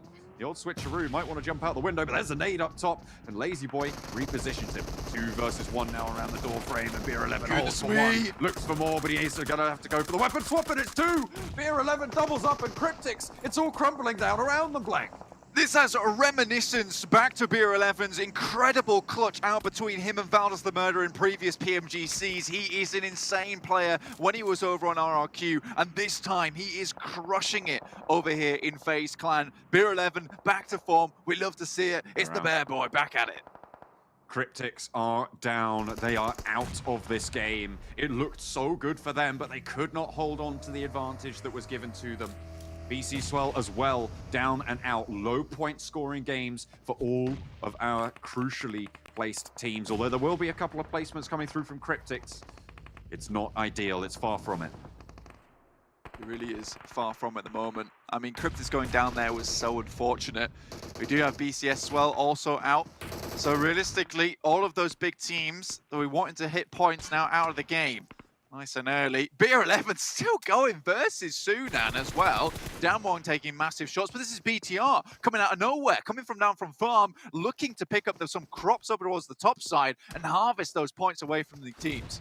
I know it's December, but it is ripe for harvest. You're right. Bigatron, he's got the AWM as well for Ryzen. Devastating on this hillside. Look at the high ground advantage that they have as well. Phenomenal amounts of cover for them. FaZe are just gonna eat any nades that roll down the hill to them. BTR here with the Reaping Sight in hand. Looking to open up the gallows towards Stalwart. Finds one. It's not great. Is not going to be able to spot top in that position, but they're suppressed completely behind this ridge line. One of Bigatron's players also is in this next circle. Nades up the hill from FaZe to try and find Ryzen, but he can pop off a heal. Nades in response as well. Tony K repositioning. Luxy wants to find an opening, and MR5 dodges away. Ryzen down. Luxy on the forefront, only one holding as Yuhai looks to suppress the position from Stalwart, but now's the opportunity. They're both back up and fighting. Luxy's low, needs to back off, needs to get some healing if he can, but it's really not looking too great. Looks for the spray towards FaZe, who have crested this ridgeline, and Stalwart are extremely keen to get up this hillside, just crunching the jaws of this pneumatic press, and Yuhai last standing for Bigatron. Beer 11 is just intoxicated from that fight from earlier. He is looking so damn good. Now it's Stalwart versus FaZe. This will be a huge boost of confidence for FaZe if they can take out Stalwart. There's only 2 players. It's a 3v2 for the time being. And now FaZe sending Tony K out wide, looking for those extra angles. This is the opportunity you are afforded with the 3 players in hand. Nade goes to the top. It's beautiful. Beer 11. This game has been ridiculous from him. Top now, last standing. We've seen him clutch it before, but only versus 2. This time it's versus 3. A good nade to start things off. Needs to get the first. Doesn't take any damage. Beautiful. MR5 down in the dirt. Beer 11 low as well. Top needs to swap the weapons. Get some damage onto the enemy team right now. Scry giving that info. There's the nade from Beer 11, but it sends out wide for Top. Looks for more, but no. FaZe take it away, and Beer 11 stands tall. It is phenomenal from FaZe as they take the chicken dinner. It is going to be FaZe Clan yet again, riding strong. This has been a wonderful performance coming through from FaZe Clan. A real return to form for these guys. And you know what? I think Beer 11 being in this roster again has added to just an incredible little booster to them. That 2v1 fight he took in that building was ridiculous. I wasn't sure he was going to start throwing fisticuffs, but he's able to get that second weapon out again and take the fight with them. Goodness me. But I will say one thing. Top is the only player that I'm like, this 1v3 is happening right now. I'm sure of it. I felt like maybe him or Action. I think that those are the 2 that I would have maybe felt confident. But no, phenomenal game coming through from Beer 11 and the rest of FaZe Clan as well. Really, really great stuff, and absolutely going to deserve their place. The question for me though is, as we were highlighting towards the start of the game, what happened to those teams towards the bottom? How much further did they clamber up those rungs, and how much sweat have we had to soak up from the Nova team? It's going to get even closer in this next Sanhok as well, because anything can happen. Even the teams towards the bottom can sometimes just send it all the way to that chicken dinner and see themselves in. Yeah, it is just one game we need, but as I was saying earlier, Sanhok is not the place you want to be doing it. It's very unreliable unless you're the Infinity and you've got like a little understanding with Sanhok and you guys are mates, you guys are buds. For everyone else, it's going to be a bit more difficult. I do think that Sanhok is not an easy battleground to be going for this big standout win. I think Nick McGallis got the right of it, which is like, let's just give Ralph all the first aids in the world and we'll just get standard points going. Even so, they're not sat on a huge amount of numbers towards the top side, even with that strat, but it has been able to get them towards the top of the leaderboard. Do you go for the big win, John? That's my question to you. It depends what the points caps are specifically, right? How close do you need to be in order to take this one home? And heal strats in general, I haven't done the exact numbers, but I feel like it's not going to be that sort of 10-point margin that you're really looking for. No. And then you have to be worried about the other teams also racing for those spots. If you're in the middle of the pack already, I think it's a great idea, but I think when it's last chance saloon to get into those final games, into that super weekend, it is maybe a little bit better to try and have some more agency within the circle. But we're going to head back over to the desk to tee us up for the final Sanhok. Well, hopefully we can knock it out of the park or get a hole in one. I don't know which sport reference we're going with, but one thing I can say is that the last match is going to be on Sanhok, so any strategies you have hidden any way you can potentially mix things up are all going to come down to this. And maybe, just maybe, there's a chance we'll see some hop drops. But to be honest, with FaZe taking that victory there, huge. Again, didn't qualify the first Super Weekend. Yeah. They are now getting so close. I think they should be relatively safe going into the second Super Weekend now, but we haven't seen the overall standings just yet. But a perfect time for them to step up, them and Bigatron, to help solidify their placings. I think it was awesome to watch FaZe actually playing this game and the way they were playing it, because they were no stretch of the imagination given this win. They were fighting tooth and nail, had to crash compounds, had to cross roads towards the end, and had to make pushes happen up on those high grounds that BTR was controlling, and then we had other controls going on as well. I was a little bit scared for them, giving some 1v1s to their opponent at the very end when they were pushing up, but it did not go awry, and they rounded it out. So yeah, really impressive play from them. Hell yeah, and we got Beer just having some of the most insane nades at some point in that fight. Taking himself a 1v2 versus Cryptics, able to get himself a lot of eliminations throughout the game too. But, I mean, on top of this game, it's going to be top with 8 elims. Again, it's always a playoff stalwart today, I have the impression. What's happening on their side? Over 1,000 damage. This team is just cracked. I think this is the big surprise of this PMGC by far. This team is just looking great. Absolutely. Well, okay. Let's put an asterisk in there, guys, though, because they looked great in League Play last week. They're looking damn good in League Play this week, and they've actually passed the Infinity. Wow. But in the Super Weekend, 2 out of the 3 days, they were non-existent. Right. Carlos, will you question me earlier when I said Infinity this team might contest first place? I'm sure. You said C. Hey, for once I could win on one of my call-outs, I'm actually happy, right? But yeah, able to get himself in first position is great to see with 170 points, 62 eliminations. Like they are so far ahead of the rest in terms of eliminations altogether. Yeah. Of course, as you said, Jason, we want to see those points potentially transfer over into Super Weekend itself. I mean, just to push on. Just to push on STR here for a moment once again with Stalwart. I mean, it wasn't just Top here doing the big damage. Scry as well had over 1,000 damage, and if you think about their run overall throughout the day, with the first place on 14 kills and the third place on 7 kills, even before that in 8th place with 12 kills, mind you, like their day is as good as what we saw from Infinity in that first day. So I think that's ridiculous to see 2 teams being able to pull off those kinds of things from day to day. Well, look at Nova, 16th place, 36 points. I mean, we have Damwon and Bigatron already into our Super Weekend, so that means 2 teams have to not qualify now that did play in the last Super Weekend, since this is the first time we're seeing those 2 teams get into the Super Weekend. Nova potentially going to be knocked out of this, but Xavier 0 points in the last match. You got BC Swell get 2 points. I don't know, Max. We're in the world right now where Xavier won't make it into the Super Weekend unless they can somehow pop off. But it's Sanhok. It's such a tough time. It's such a tough match to have happen. I mean, you're basically hoping for the zone to go your way, and you you pretty much can't even do a heal off. You have to go for eliminations. You have to time your heal off properly, and the thing is, if you already put a player super early, and I think we saw this especially from Cryptics, right, Kalaris in the Global Esports Tour tournament, where they send El Chapo to heal off very, very early, you lose that man advantage, and then you lose the opportunity to win out a fight and to get those extra eliminations in a potential engage. There are so many things, it's super stressful. Having to qualify off the back of a final Sanhok game is so complicated, so I wish best of luck to all the teams. I would not want to be in their situation at any point in time. Well, that's why we're not playing. We don't have to be in those situations. We don't have to deal with that pressure. Before we do head to break, I want to remind you guys once again, who are all watching from home, that we have things to be given away for you guys, but you have to participate. The first one is a fan favorite vote. You can go vote for your favorite teams, your favorite players, and you can get various pink level items unlocked for a permanent reward, but also the treasure box, which is still happening for you guys as long as you're watching within the Esports Center over on YouTube. You're accumulating points that you can use to unlock a permanent item as well, with still 2 more boxes to come up later on within this entire event. But you know what? The 5th and final match is coming up very, very shortly. It is right on the way here, and we're going to find out finally when that match finishes who our top 16 teams are and who's playing in that second Super Weekend.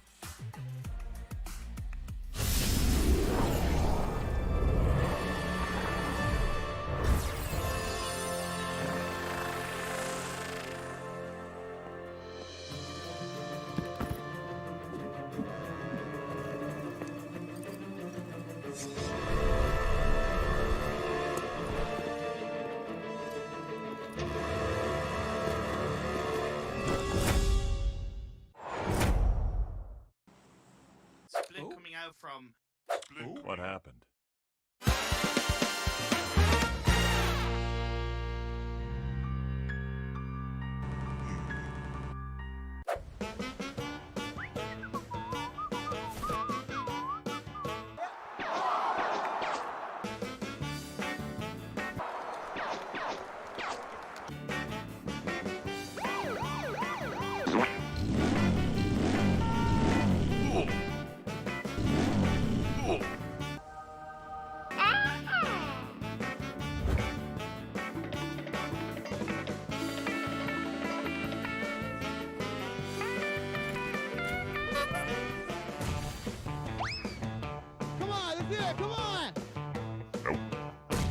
Huh?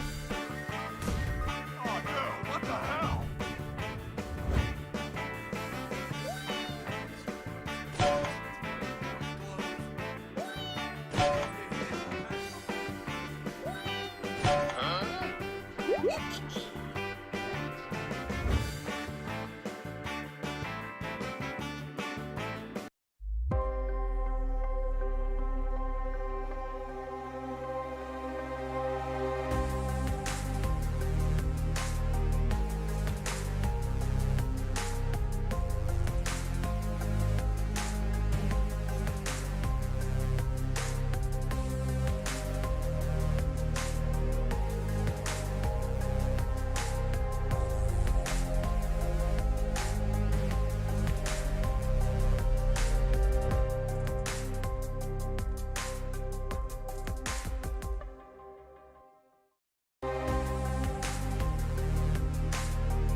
I saw the first light, the first steps.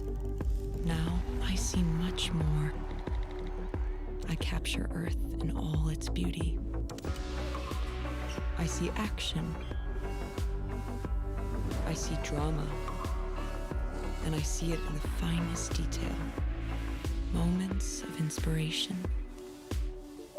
And the first steps. I am the 1+9. Welcome back, everyone. It is time to get into the final match of the entire week of league play. We're almost there. It is the last hump for all of these teams, or at least for the teams down towards the bottom of the table. And if you overcome that hump, you're going to be getting yourself into the Super Weekend. For some teams, their second Super Weekend, and for others, their very first. As everyone's looking to catch up to Enigma Galaxy, we're taking a look here at top and Scry, and honestly, this is ridiculous stuff to see 2 players put over 1,000 damage in for their team. Is pretty damn insane. And I know Kalaris and Max, you guys wanted to dive into that last match a little bit more about positions as well. Yeah, so me and Max were looking at how those kind of circles were folding down and where everyone was going. And actually, BTR had a really strong little position to be able to hold out. Ryzen in particular, they were split like 1-1-2, I think it was. But Ryzen knew where the one of the most important parts of that circle was, up on that hill, just across the road from that compound.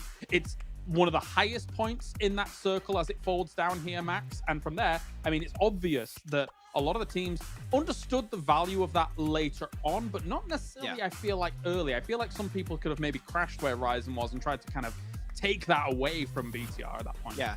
From what I've seen, especially from Ryzen, that was actually pretty interesting, is that he was actually actively taking shots despite his teammates not being around him in his close vicinity. They were on the other side of the road, I believe. He was actively taking the shots to make sure that teams are aware, oh, there's maybe a full team up there, so we're not going to breach it. That's my thought process as to maybe why some teams were not willing to go that far to push for that location. But as you saw at the end, if you're willing to go for the push, and FaZe did that perfectly actually with those great names from B11, you clear out that position, you get the top position in the entire map. And you have the great overview on literally everyone, such as Team Secret. You have the visibility on also BC Swell. Also, you're going to have the visibility on Stalwart. So that was the game-winning position very early on. But the fact that not only BTR did not regroup that quickly, but also that teams were not willing to take that fight was a little surprising. That BTR played it well for some time until FaZe went for the big breach at the end. Yeah, I mean, again, though, I one thing I am loving is the fact that we are seeing like Ryzen to be able to take that position and obviously hold on to, whether it was his skill, obviously other teams not, you know, punish him for that. They're at least able to take advantage of the situation, right? And allow them to pick up a lot of points, and FaZe Clan as well, able to get themselves the victory there in points they desperately needed to make sure they're qualified here into the Super Weekend. Before we do fully jump into the next match, though, I'm going to remind you guys once again about our sponsor here at PMGC, OnePlus. With its flagship performance and its immersive 120Hz display and hyper-touch technology made specifically for gamers, the OnePlus 99 Pro are your best shot to climb the leaderboards and your best shot to get into our Super Weekends, where teams are still struggling. While we do have some time here, I do want to obviously bring up yet again kind of where we are standing. If you guys didn't catch out on the overalls before, you still have Nova with all their matches played at 36 points. The next closest team is Deadeye, guys, would have all their matches played as well at 34. But Cryptic's at 29. They need to get themselves 8 points to be safe. I'm not going to try to go into tiebreakers right now because I mean, measuring up their eliminations, placing points and stuff is a little bit difficult. Xavier at 26. They need to get themselves 10 points, 11 points, I should say, to pass them. And then BC Swell at 21. It is possible for these three teams to do it, but Nova, I don't think it's, for me, it's like so hard to judge them if they don't qualify the Super Weekend because they did it last year and they won PMGC. But this is not what you want to see out of this team, especially when you have Paraboy still putting up the numbers he's doing. We know what to expect from Nova, right? Hitting the finals, that's when they really go hard in the games, and that's when they're going to get those big elimination games, and they're going to get those big placement games also, again, consistently towards those top fives. That's what they tend to do last PMGC in the finals. So we'll see. But I think that Cryptics are going to look back on this game and just see themselves getting 1v2 by B11 are going to feel bad. Like, that was the moment we got kicked out of the top 16. So yeah, it's going to be a rough one. But as we said, Heal-Offs is what we can expect into this one. Cryptics, Xavier, BC Swell, they're going to be stressed out of their minds for this game. Missing out on another Super Weekend for BC Swell in particular, that would just ruin their chance of making it in the finals. I will say, though, I think that whilst Nova might be in this position, and whilst, you know, we've seen in 2020 that they're able to be in this position but still come back and win the entire thing, I don't think the situation is entirely comparable, due to the fact that you have teams like the Infinity as well as Stalwart Esports looking so consistently crisp here at the top of these lobbies. And it's almost every day that we're seeing them do this. Yeah, there's been one or two slips here and there with Stalwart, of course, in that weekly final, but like, they look scary, and I don't see these guys slowing down. So if you're Nova, yeah, you might, you know, have this stumbling block and you might be able to come back later on. But against some of these guys that are consistently able to put these numbers, Jason, it might be difficult this year.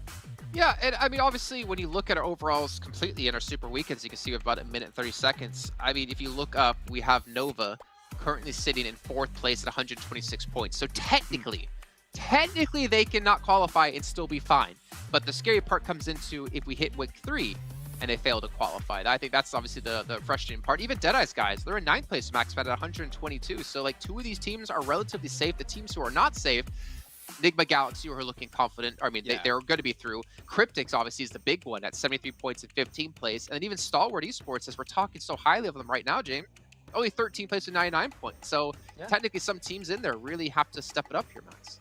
I mean, we've seen this format work out in the World League, in PMPLs, and even in PMGC now twice in a row. That making it into the finals while missing one Super Weekend is easily feasible, right? You can make it into the top 16, that's fine, it happens. But when you miss out 2 Super Weekends, that one Super Weekend that you actually play, it must be the best Super Weekend of your life. Like, you must be so good, you must get potentially a infinity level kind of result if you want to make it in the finals. So it's a tough one, but if you miss out on 2, then you're going to have some drastic changes when you're actually going to play your first Super Weekend. So thank you for saying that, actually, with Infinity. Really quickly, we have a few seconds, Claris. Do we have a world we're living in, not maybe in the multiverse, where if Infinity are pretty much like guaranteed through now into the playoffs, into the finals, they just say, hey, Bigatron, hey, FaZe Clan, we're hot dropping you. We're going to make your life hell and deny you any points in the Super Weekend. I hope to see it, to be honest, not because I hate the teams, but I love the drama. I too would love to see it. I'd love to see the Infinity Gauntlet click and make them disappear, but I don't think we're going to see it. Well, you know what? We're going to make it click, and we're going to disappear. So we head over to our commentators for the final match here of Week 2. It's on Sanhok with John Allen and Blake. Thank you very much, Jason. I don't know if the snap got rid of you, does that mean that we're the remaining Avengers? Do you want to be do you want to be Captain America, Blank, or are you going to be a different superhero on this one? I'm going to be Black Widow, I think. Yeah. That makes sense. That makes sense. Thank you. You look great in a I'm catsuit. cool. Thank you. I definitely would look great in a catsuit. I'm telling you that right now. Maybe next PMGC, that's what I'll rock up in. So you all have that to look forward to, or not to look forward to, depending whether that's the kind of thing you're into. Heading straight into the game, I'm into Sanhoks towards the end of the day, especially when they are the decider of who makes it into the Super Weekend. DXavier, Rico Infinity team also within this lobby. Now, I'm worried for DXavier. They need to make some drastic changes towards their drop, towards their idea of how they make it in. But again, we get this Stalwart versus FaZe action. Already bears down. MR5 just checking out what's going on. I don't think you want to take a fight with Stalwart coming off the back of that game. They're hungry for that next win. Action down the stairs. One player has gone down from Stalwart. They have lost Pika already, and Action has fallen as well. FaZe Clan going even though on these trades so far. Now with 2 players standing. Sorry, only the 1 now at the back. Top looking to try and challenge that one out as well. There's no way that MR5 can make it. The spray over the top is good, and that's going to find the first frag over onto top. The reses are coming through, and that forward guard is working out. FaZe yet to regroup. MR5 basically giving up the ghost on the rest of the team there. And now MR5 with it all to do, Blank. Yeah, he found himself a first aid kit, which is very important, but Scry knows the location he's currently hiding in. Top just gets away from those angles, while Stalwart clears out the rest of FaZe. Yeah, I think FaZe is pretty happy because they found their way into the Super Weekend. They're getting some more practice against the best team, I would say, when it comes to team fighting in the lobby. And it's not going well for them, so still FaZe isn't quite there just yet, but they're returning. They're coming back, slowly but surely. They're off in the distance at the moment, but I can see them over the horizon now. They're no longer out of sight, out of mind. And they're doing okay, right? It's not going to have a massive impact here on their standings. They will be set to qualify. I mean, barring something miraculous, which I don't think is actually possible at this stage, it would be quite the turn of events if they didn't make it in. But they're pretty safe, basically, is what I'm getting at, Blank. It's very, very unlikely that they have anything to worry about. I love this from BTR, though. I think that I've given them a lot of troubles over these past few days, and to be honest with you, I'm liking the change. And this always happens with BTR, though, is that we give them some stuff on the broadcast to think about, to go home, to re-look over, and they always come back stronger every single time. And I think that has happened in a multitude of tournaments where it's not the best of starts, but it gets better. This time they're dropping towards Painan. I like this change. Once again, they are analyzing what's going on in the back side of the scenes, and they are making changes appropriate to it. No longer stuck on that eastern side, getting trapped out between DXavier as well as DRS. Oh no, God, Tunny, you've got to hit those. A complete ambush on Daoshi, and he just swings around and nails the fight. Very good news for 628 there. So was what you're saying that we've taught Bigatron everything they know? Is that what you're getting at? Yes, absolutely. Everything that BTR knows comes from my lips. No, of course not. I think these guys have got a fantastic amount of experience. And I think that some of that experience definitely entails coming back into a tournament, having that comeback formula available to them. I do think that BTR is a team that can make it to the finals, fairly easily if they get their thinking hats on, which it looks like they absolutely do have in this final, this second league play actually, which is I'm really glad to see. And I think changes is what BTR needed, especially looking at Erangel. Like we've seen them drop towards farm for the longest time. We've seen them drop towards the east side of Sanhok for the longest time, and making these changes, switching things up for themselves. This is going to give them that experience that they're kind of lacking almost, because they were the kings for so long and they could just sit in their throne, but now they're having to take their fights to the fields, and that's okay. Team Secret losing Fredo on those hillsides. DRS traded out for Nima, but that should be a little bit resible. And with Jumper knocked, Team Secret have a little bit more to worry about.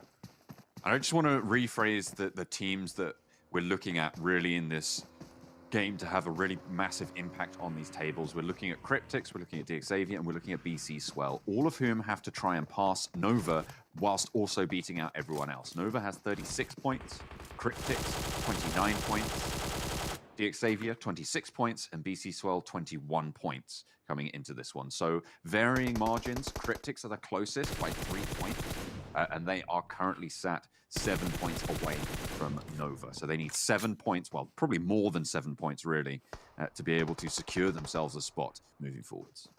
Yeah, so realistically 8 points are required to get into the Super Weekend, right, John? And I think that if we're looking at that, like 8 points, yes, seems like a low margin, but it's actually quite a lot. It's quite a lot of points here. For DXavier, it's even worse. They need 11. And I don't think with the way they've been playing Sandhogs, that's really an opportunity for them. DRS taking fights with Team Secret. Again, I'll keep saying it, these fights between Team Secret and DRS happening all the bloody time.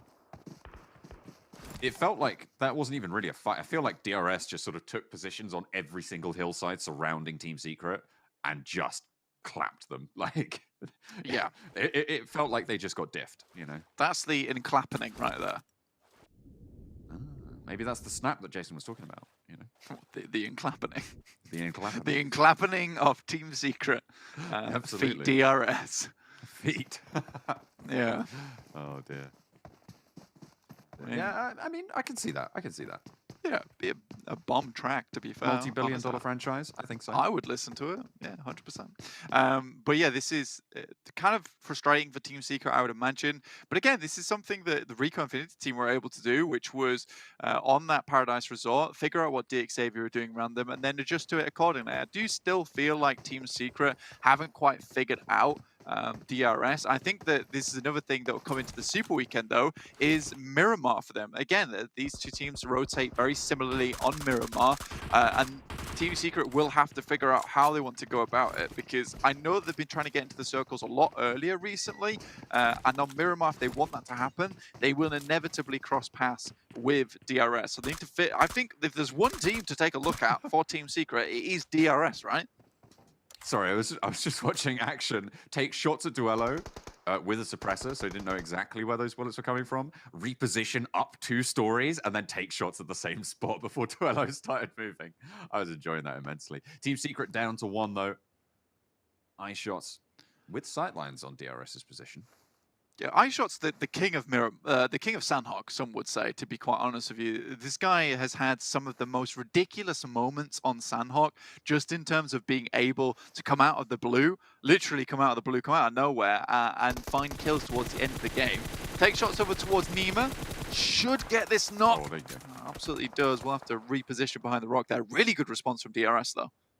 They were able to turn on a dime there, but GYALZEN now under pressure as they descend the hillside. Takes a little bit more damage as well. I feel like this is where you want to leave your eye shots. Oh my god. Rightly so. Look at the send. Oh my god.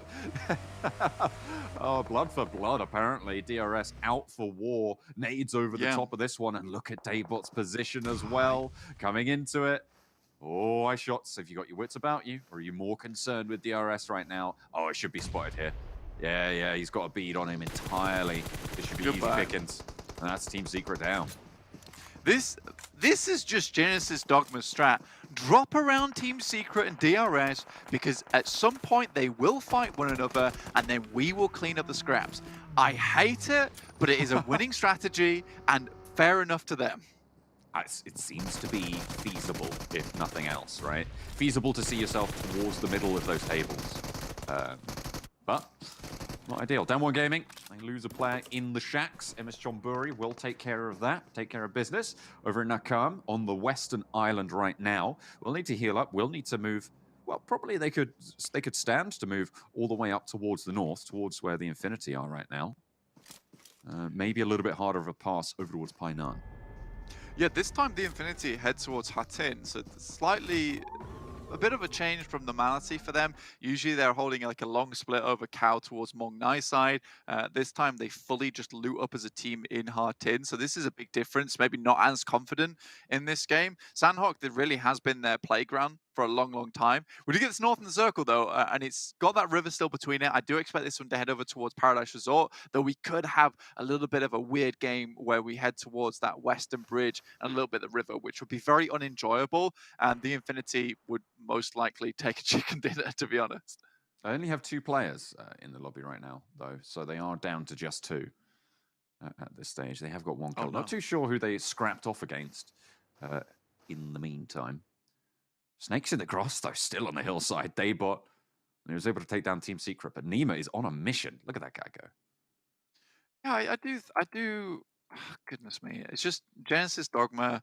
I think that the way they play is so fair, but it does rely on other teams. But I guess that's the way that PUBG Mobile goes, right? Sometimes you do have to rely on other teams to win the game. And it is just well played. They have this really nice split at the moment where they're playing in lots of different angles. You should be careful, though, because DRS is one hell of a beast when they want to be. Booms able to find 1 knock, and now they're in trouble. Daybot aware of Nima's position now. They tried to move on up, and they've got someone down the hill as well. DRS get a taste of their own medicine. They get surrounded and choked out. They will go down. Eliminated 15. Yeah, I mean, that's perfect Genesis Dogma play, right? They are the third parties, right? When everyone's had finished their party around about 2 a.m., they're coming in saying, look, guys, let's go again. Let's go one more time. We can stay awake till noon the next day. And that's exactly what they'll do here. I get it. It's the third party. I like it. It's the third party, you know? It's got to be done. You got the lunch party, you got the night party, and then you've got Genesis Dogma doing the let's go again in the daytime party. I was going to go for the party, the after party, and then the third party. I think that would be... Okay. I don't know. That's my timeline that I'm working with. That might be better. I think you've trumped me, and I hate you for this. We'll never speak again. No, never again. I'm just going to talk about the match and ignore that you're here. Fair enough. That seems to be a good way to go. So looking at this with BC Swell, they're looking pretty good at the moment. BTR coming into this one too, so they could maybe pick up kills. And again, BC Swell, a team that desperately wants to make their way into the Super Weekend, but they're struggling. A test of steel right now with 2 players alive as well. This could be do or die for their chances. 1 kill so far. Bigotron up top, gets spotted out. Just this. Gets a lot of damage over onto Yuhai, actually. Full position at risk now. Skylar with the information, but it's just this to deal with Yuhai, and Luxy swings out wide. I think they know what's going on, and just this makes it to a little bit more cover from that ridgeline. All the information from Yuhai is gonna tell them exactly where just this is, and nades can push down. Luxy from up top actually takes some damage, sent back up towards him. Skylar playing slow here. Not really chiming into the fight just yet. Wants to bide the time just a little bit more. Yuhai does look to get flushed out. Just this, not quite into the building. Luxy finally crunches down, but Rico Infinity team are just over the hill. Goodness me, the amount of damage you're able to put through onto Luxy makes him die on the fall way down. It's so unfortunate. This fight could have been cleaned up a lot earlier if Justice wasn't able to get through that first aid kit, because the nade that hit him should have realistically taken him down on the 30% HP threshold. Now just Skylar remaining, and regardless of what happens this fight now, BC Swell, they're not making out of here. Cryptic's still out in the blue, down towards Camp Charlie. Bit of a Unicorns of Love play here. We all know Unicorns of Love, that play didn't always work out, and I think that it's more of a 50-50. Especially given the circle as it is split almost entirely on the northern river there. A large swath of this is all water. Although, to be fair, that might play to their advantage. They can crash straight into the water and try and play a swim game in the future. But for now, Bigotron and Rico Infinity Team both looking to spoil BC Swell's chances. Remember, it's BC Swell, it's Cryptics, and it's DX Xavier as well. Oh, Luxy. Oh no, that's your teammate. Why have you done that? Can't believe you. He's just got back up again. He Just doesn't even go rezzed. res him. He sent his brother. That is really rude. I've just swept up this mess, and you've come in with your muddy boots. I know, right? Take him off. Take him off. Nade's coming through. Zuxi looking to put the pressure on. There is a nade in hand for Skylar. Not throwing it just yet. I think Zuxi knows what's going on here. Will throw a Molotov instead and just lock them in that small room. This is really, really well played. Keeping them from moving out is so strong. Skylar has to walk around. Takes a lot of damage. Nade in hand for Zuxi. Just this around the side, needs to win this trade, needs to find the damage. Zuxi has so many bullets in this chamber. Justice swings out wide, looks for one, but it can't be done. And BC Swell condemned not to make it to this Super Weekend. Yet again, unfortunate result for them, and that might be it. I think that is it. We're left with two crucial teams now, DXavier and Cryptix. I like this from DXavier though. Yes, this is not their best performing map, but they've opted not to move down towards Paradise Resort this time. Look up towards Tap Mock. They are coming into contact now with Reject, taking some shots, but Sara actually managed to get one in return onto Duck. Another nade comes through. Regiosio goes to the floor. Now just Duello. Looking for a couple more shots, Sarah. Behind the pillar. Hidden out. There is that Res Cabal over there for Reject, but as long as you can stay alive, and that one has been disbanded. Reject under pressure. DXavier, this is really good news. This is a lot of points. This is a lot of points potentially to be able to pick up now.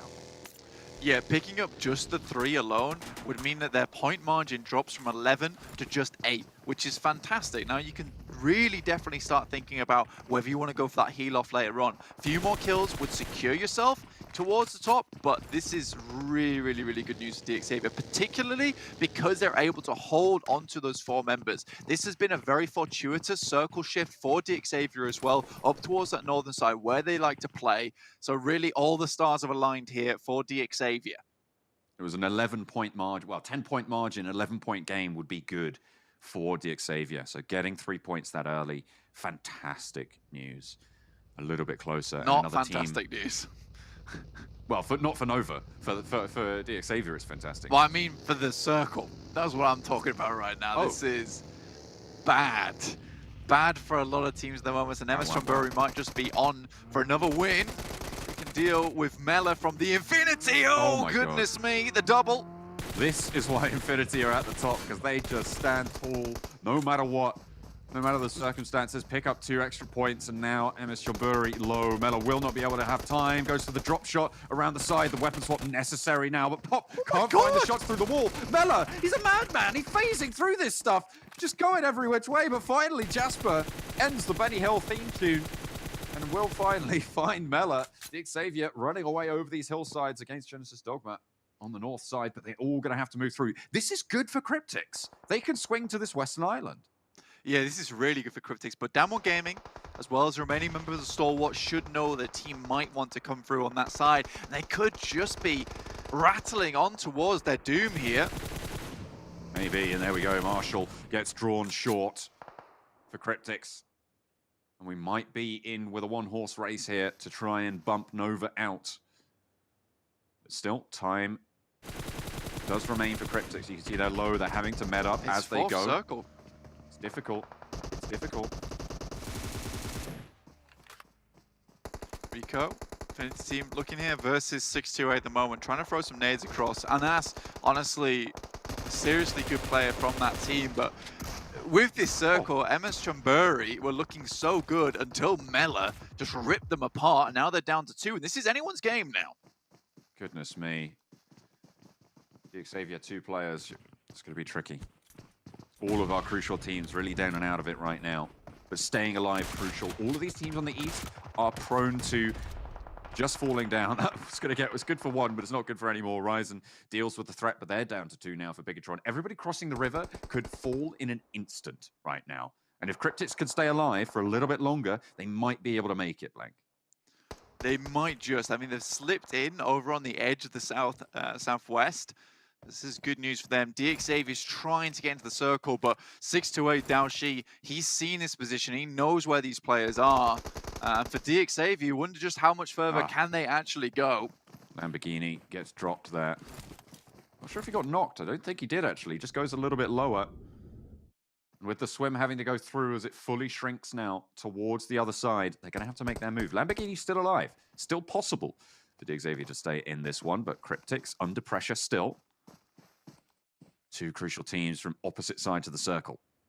Again, though, this is a great circle for the Cryptics. And I think they've left El Chapo behind to go for the heal off here. Dropped all their meds for him, which is very, very fair considering the points they need. But they do need a lot of points to make their way into that top 16 that makes it through into the Super Weekend, John. Yeah, they need 7. There's a 7-point gap. So if they can get towards that 8-point mark, that's what they're looking for. Although you do need to finish in 4th for that. There's still 9 teams remaining right now. So a long time you're going to be out there healing. The good news is they should have looted up a lot of meds, given that they were playing a fairly blue zone-centric strategy. Yeah. 4 rivals lose a player. The question is, how many of those did they use moving from that South Island to get here? How much more of a lifeline does El Chapo still have? He is close to the circle as well, so he can move in should he need to. But circle not quite on Cryptics at the moment, and they're stuck in this compound with MS Chamburi holding them out. Goodness me, this is not looking good. And it could be Nova just slipping in. Oh my goodness me, DXavier Lamborghini falls, but Frankie is still out there healing. I don't know how many meds he has. I don't know how much longer they have left. But DXavier still in it. 4 kills as well. That's a lot of points. They needed 11, remember, about on this game. They're looking to try and hold on by their fingernails. Blank Cryptics both getting knocked, and it's down to El Chapo. It's 2 healers going out in the blue zone, but 6 to 8 falling, and now we're down to 8 teams remaining. 7 teams now. Oh my goodness me, it's going to be 4 rivals going out, and that's We're 6 getting teams so remaining. close. Cryptics and DXavier are in. DXavier, they have 4 points to their advantage, and it's only going to get worse here. Cryptics looking to hold on out. 4th place necessary for them, but DXavier, if they stay alive for the same amount of time, Blank, that could be good for them. We need to know how many meds these boys have on board. No one spotted out El Chapo. As soon as he moves from this rock, it's curtains for him. Luckily, though, he is holding on. Now, Satar with 10 first aid kits, this is going to be good. So he's not going out anytime soon, trying to get his way into the circle. I mean, 3. I want to know how many DXavier's got. I need to know how many DXavier's got. This is terrifying. So it's going to be right down to the wire, Blank. I mean, with only 3 left, Cryptics is going down imminently. If DXavier can hold on for 2 more places, Genesis Dogma won't die out in the blue. But if a team in the middle, there's DXavier falling out in 6th place. 4 limbs, 6th place. No. And that's going to be Cryptics staying alive just that little bit longer, up to 5th place. One more team needs to fall, and they aren't going to quite make it. Oh, it's down to the wire, Blank. It's so disastrous for Cryptics. They're eliminated in 5th. Did they get an elim? He might have got an extra point, Blank. I have no idea what's just happened to those standings, and Nova are sweating bullets still, but we have 4 teams remaining. That is terrifying for Cryptics. Going out in 5th place is not where they want to go, and it's that amount of first aids they had to use to get into the circle from that south side. Action takes down Down1 Gaming, and it's looking like it's gonna be a stalwart finish. I mean, they came off that last game not quite taking it, but here, they're ready to take the full win. Just Jasper out in the distance, but it's really that fight between DXavier and Cryptics. I think Nova, they're not going to the Super Weekend. DXavier went down early, and with Cryptics getting a kill point at the end, I feel like that kill might have just made it. They might have just been able to eke it out. I haven't run the numbers, but Blank, it's the 4 limbs from DXavier. Close. It's going to be so close. I'm worried, man. I'm so worried. Well, hang on a minute. No, they had 4 kills. They had 3 more points, right, on kills. But yeah, they went down that's what I'm earlier. saying. They were 3 points behind. 1 placement. They were 3 points behind at the start. Whoa. So DXavier, I just don't know. Oh man. I just don't know, numbers, John. But Stalwart are still in it. 7 kills so far. Don't let him know. Don't let him know, John. I'm not going to run these numbers in my mind It's the one time I don't want you to run the stats. I don't want to do it. We're going to have to wait for the desk, I'm afraid. Jasper ticking away out in the blue. Stalwart holding it down. Okay. We're in for a little bit of time. Blank. There's 15 first aids. Yeah. Okay, we could just. Could it be? Could it be the spoiler? Could it be the spoiler? He's coming back up. He's got the tree. I think he's spotted action. He's definitely spotted top. That's for sure. So there's potential here, but as soon as he takes shots, he needs to be in the circle. That's the problem here. As soon as he takes shots, he can't hit the second kill. He has to basically get an instant like spray transfer onto action, onto top to make it happen. So they both need to be in a similar position out in the open. It's a bit difficult for Jasper. I would love to see him get the double-double and take the win. But, you know, he's just waiting until they're in the same spot. Now they are. Did he miss that first aid? No, he managed to get it. Oh, was that shots? Is he taking shots? Oh, yeah, it's right down. not yet. He has a lot of first aids, to be fair. And he's waiting out. Just needs to move forward. They are out in the open. He's waiting for the tree to provide some cover. You can see he wants to move out to the right-hand side here. He's going for the shots, lines up, the one for top, looks for the knock, and action, nails it. Of course he does. Stalwart puts them out of their misery, and MS Shonburi falls. Stalwart gets the chicken dinner, but it's all to play for at the bottom of the tables. Nova at risk. Very much so at risk here. I'm worried, and like I said, to be fair, Nova might not have made it in, but again, what if these two teams haven't got enough points? What if they haven't got enough on board here, John? Again, we're not running the stats. We're not running the stats. You're going to wait around for the desk, wait around for those beautiful gents over there, Jason, Maxman, as well as Kalaris to find out exactly what happened there, because this really, really was down to a very, very small margin at the end of this one, and it's really a tiny aperture that all these teams have had to squeeze through to try and get into the Super Weekend. You know, DXavier, they've tried the darnest to get into the Super Weekend. The circle was good for them, but in a way, I almost hope the Cryptics have made it in, because that play on that south side to get up towards that top was good. It was strategically good, but again, I don't think they're going to do too much in the Super Weekend if they make it, because their team fights and their ability to get limbs has been pretty shocking. It's interesting, but getting into the Super Weekends has more value than almost anything else right now. Yes. In this tournament. So that's the treasure it's chest. Absolutely crucial. I mean, even if you're only getting 60 points, right? Even if you're only getting 50 points, that's more. That's more than 0, which is really, really important to be able to just keep those adding on up.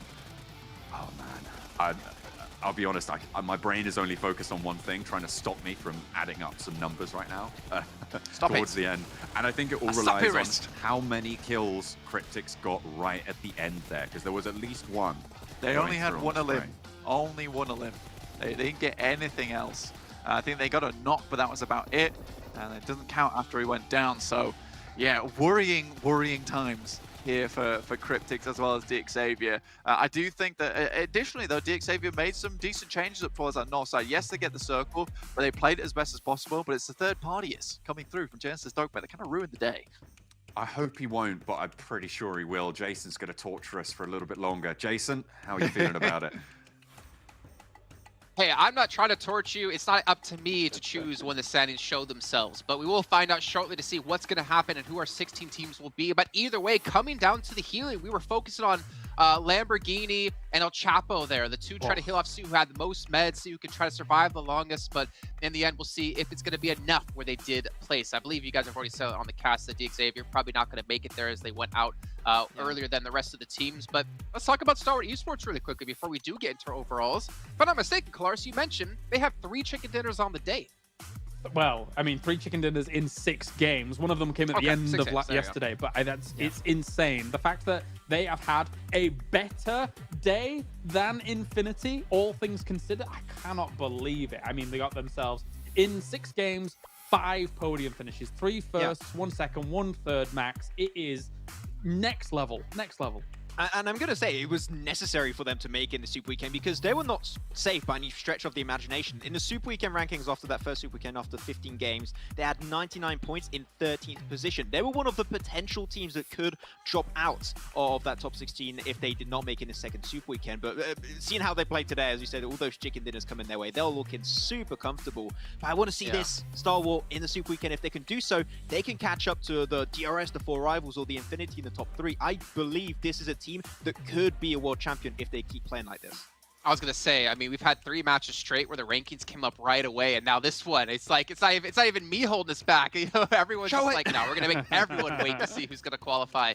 Stalwart, 23 points. We look down the list here. Damwon 10, they're gonna be qualified already. DXavier on 8, and Cryptics on 7. So I don't remember what they were going into the match.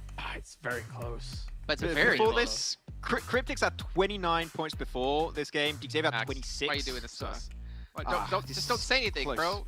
Why are you looking it up? Why are you trying to tell us, man? I'm looking at the rankings before the game. I don't know how it's People who can do math know now. I can't do math. Wait, stop. Face's team contribution from MR5. Amazing. He broke the graphic. Whoa. Yay. Well, I did talk about it earlier. Just a couple more points from one of the earlier matches. I want to say it was Action. But we can see a little quick head-to-head between MR5 and Mela.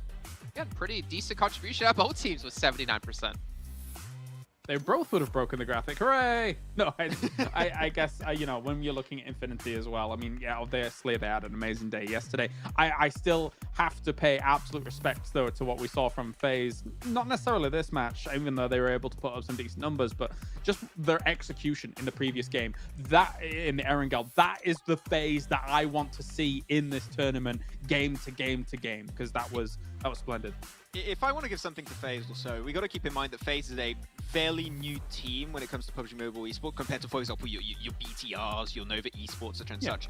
So this is the first time that they're playing at this level, and I think they just needed a little bit of time to adapt to this type of lobby. And it's not an easy thing, right? You're playing with the best teams in the world right now, at least for the Eastern Conference, but we know East better than West.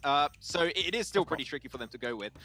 And I think that now that in this second week, they've improved drastically. So great to see, but man, Stalwart, 3 chicken dinners with 140 points, able to overtake Infinity that had such a huge lead on that first day. Like, oh man, I am Max, so impressed with Stalwart. They got more points in 8 matches than they got in 15 in the Super Weekend. By a lot, by almost 50 I didn't have my glasses. points. I didn't know that. I didn't see the Super Weekend. I'm That's having them this insane. Super Weekend though. The problem and 70 is eliminations too. Exactly, that's the big problem. It's perfect. It's the perfect kind of balance of eliminations as well as rank. Here we go. Oi! Oh, they didn't make it. Oh! One placement point separating the 2 teams. Oh. Cryptics knocks out Nova from the second Super Weekend. Hey, we keep saying it, tiebreakers are going to be taken into account. That's twice in a row. The team qualifies through tiebreakers. It was Deadeye's guys for the first Super Weekend. Now it is Cryptics able to barely push their way through. And man, there was no question here. They just needed to make it into the Super Weekend because they were not looking comfortable. Let me check on their rankings, actually. They were 15th with 73, so they had no choice here. They have to make at least one more Super Weekend to be somewhat safe. These bubbles, though, I mean, last week it was 41. This week it's 36. The predicted bubble was like 47 plus or minus 3. But obviously, a stalwart in the Infinity just say, nah, hold your statistics. We're going to change things up. I want to actually just briefly focus on the Nova situation, though, because, again, Paraboy, at the end of all of this, is still 3rd overall damage done across the entire lobby, which is insane. Wow. But you can then compare that to the other members of Nova. King, 51st, 1,137. Wow. You scroll down further, Jimmy, 66th. And then you go to Order, 71st. So whilst Paraboy is still able to put up the numbers, unfortunately, the rest of the team around him did not here throughout this. And that is really a big defining factor here for them not being in this final. I mean, he's about to herniate a disc in his back at this rate, just carrying his team with that damage. And you have to imagine, like, what if he wasn't putting up those numbers? Would Nova have even qualified in the first Super Weekend? Will they have even been able to place as highly as they did in that first Super Weekend? There's a lot of, like, ifs and ands about this. It's such a big disparity between players of Nova, I would say. I did not expect to see that much of a difference. But hey, you know what? I remember last PMGC when they didn't make it, a lot of people in the chat were saying, oh, they're just taking a vacation. I'm like, hey, you know what? It's a well-deserved vacation, I guess, you know, especially for Paraboy. That man was carrying a big portion of this league play, but we'll see how things are going to pan out. But as we know, that this team is going to continuously try and improve. They're definitely going to be looking at the games, checking out the map streams also to check out how things are going to pan out. But heading the finals is when they're going to get a little bit more serious, I would say. We'll say, though, Jason, very excited to see how FaZe and BTR are going to fare here in this situation. I mean, I think that the teams themselves still have some kind of bolts to tighten and things like that, but we've seen glimpses of FaZe looking fantastic. And I think if BTR can get some of these rotations as well as kind of grouping back together properly together, these factors, I think both teams can kind of do better here coming into the weekly final.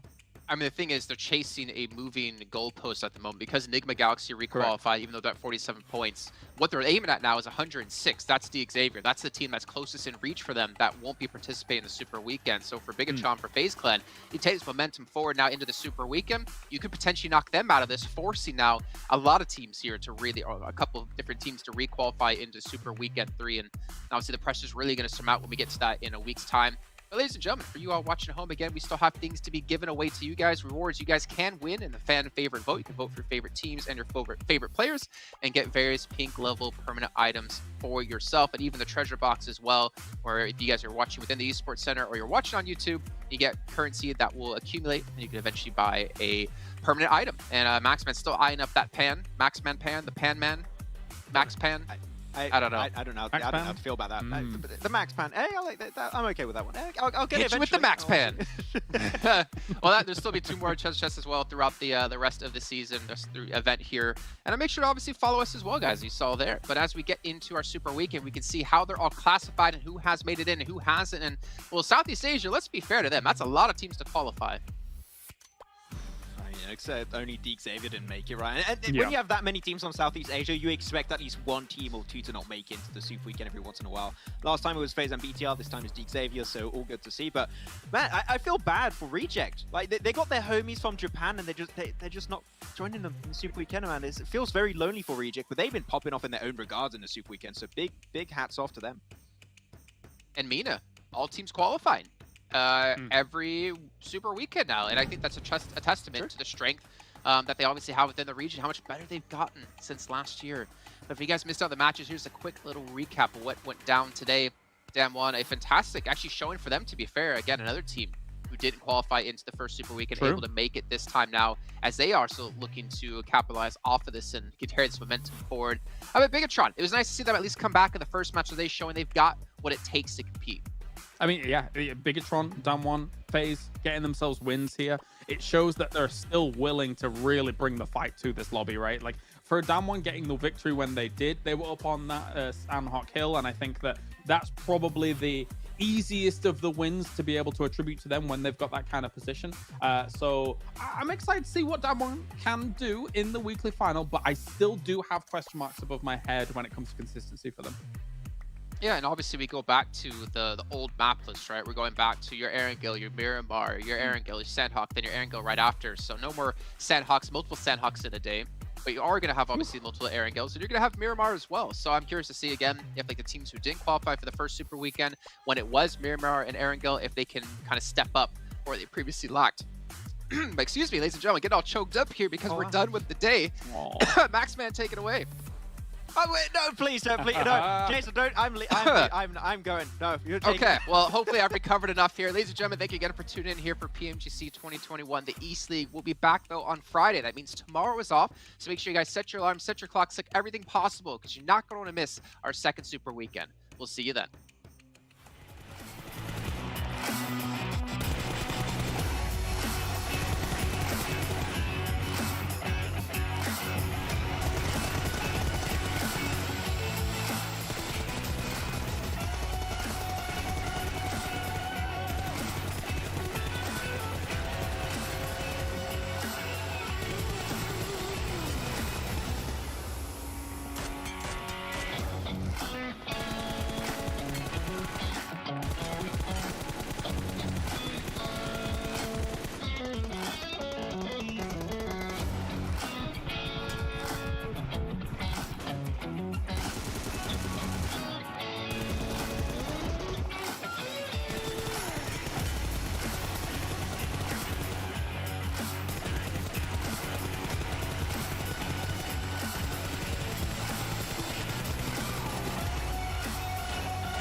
Esports.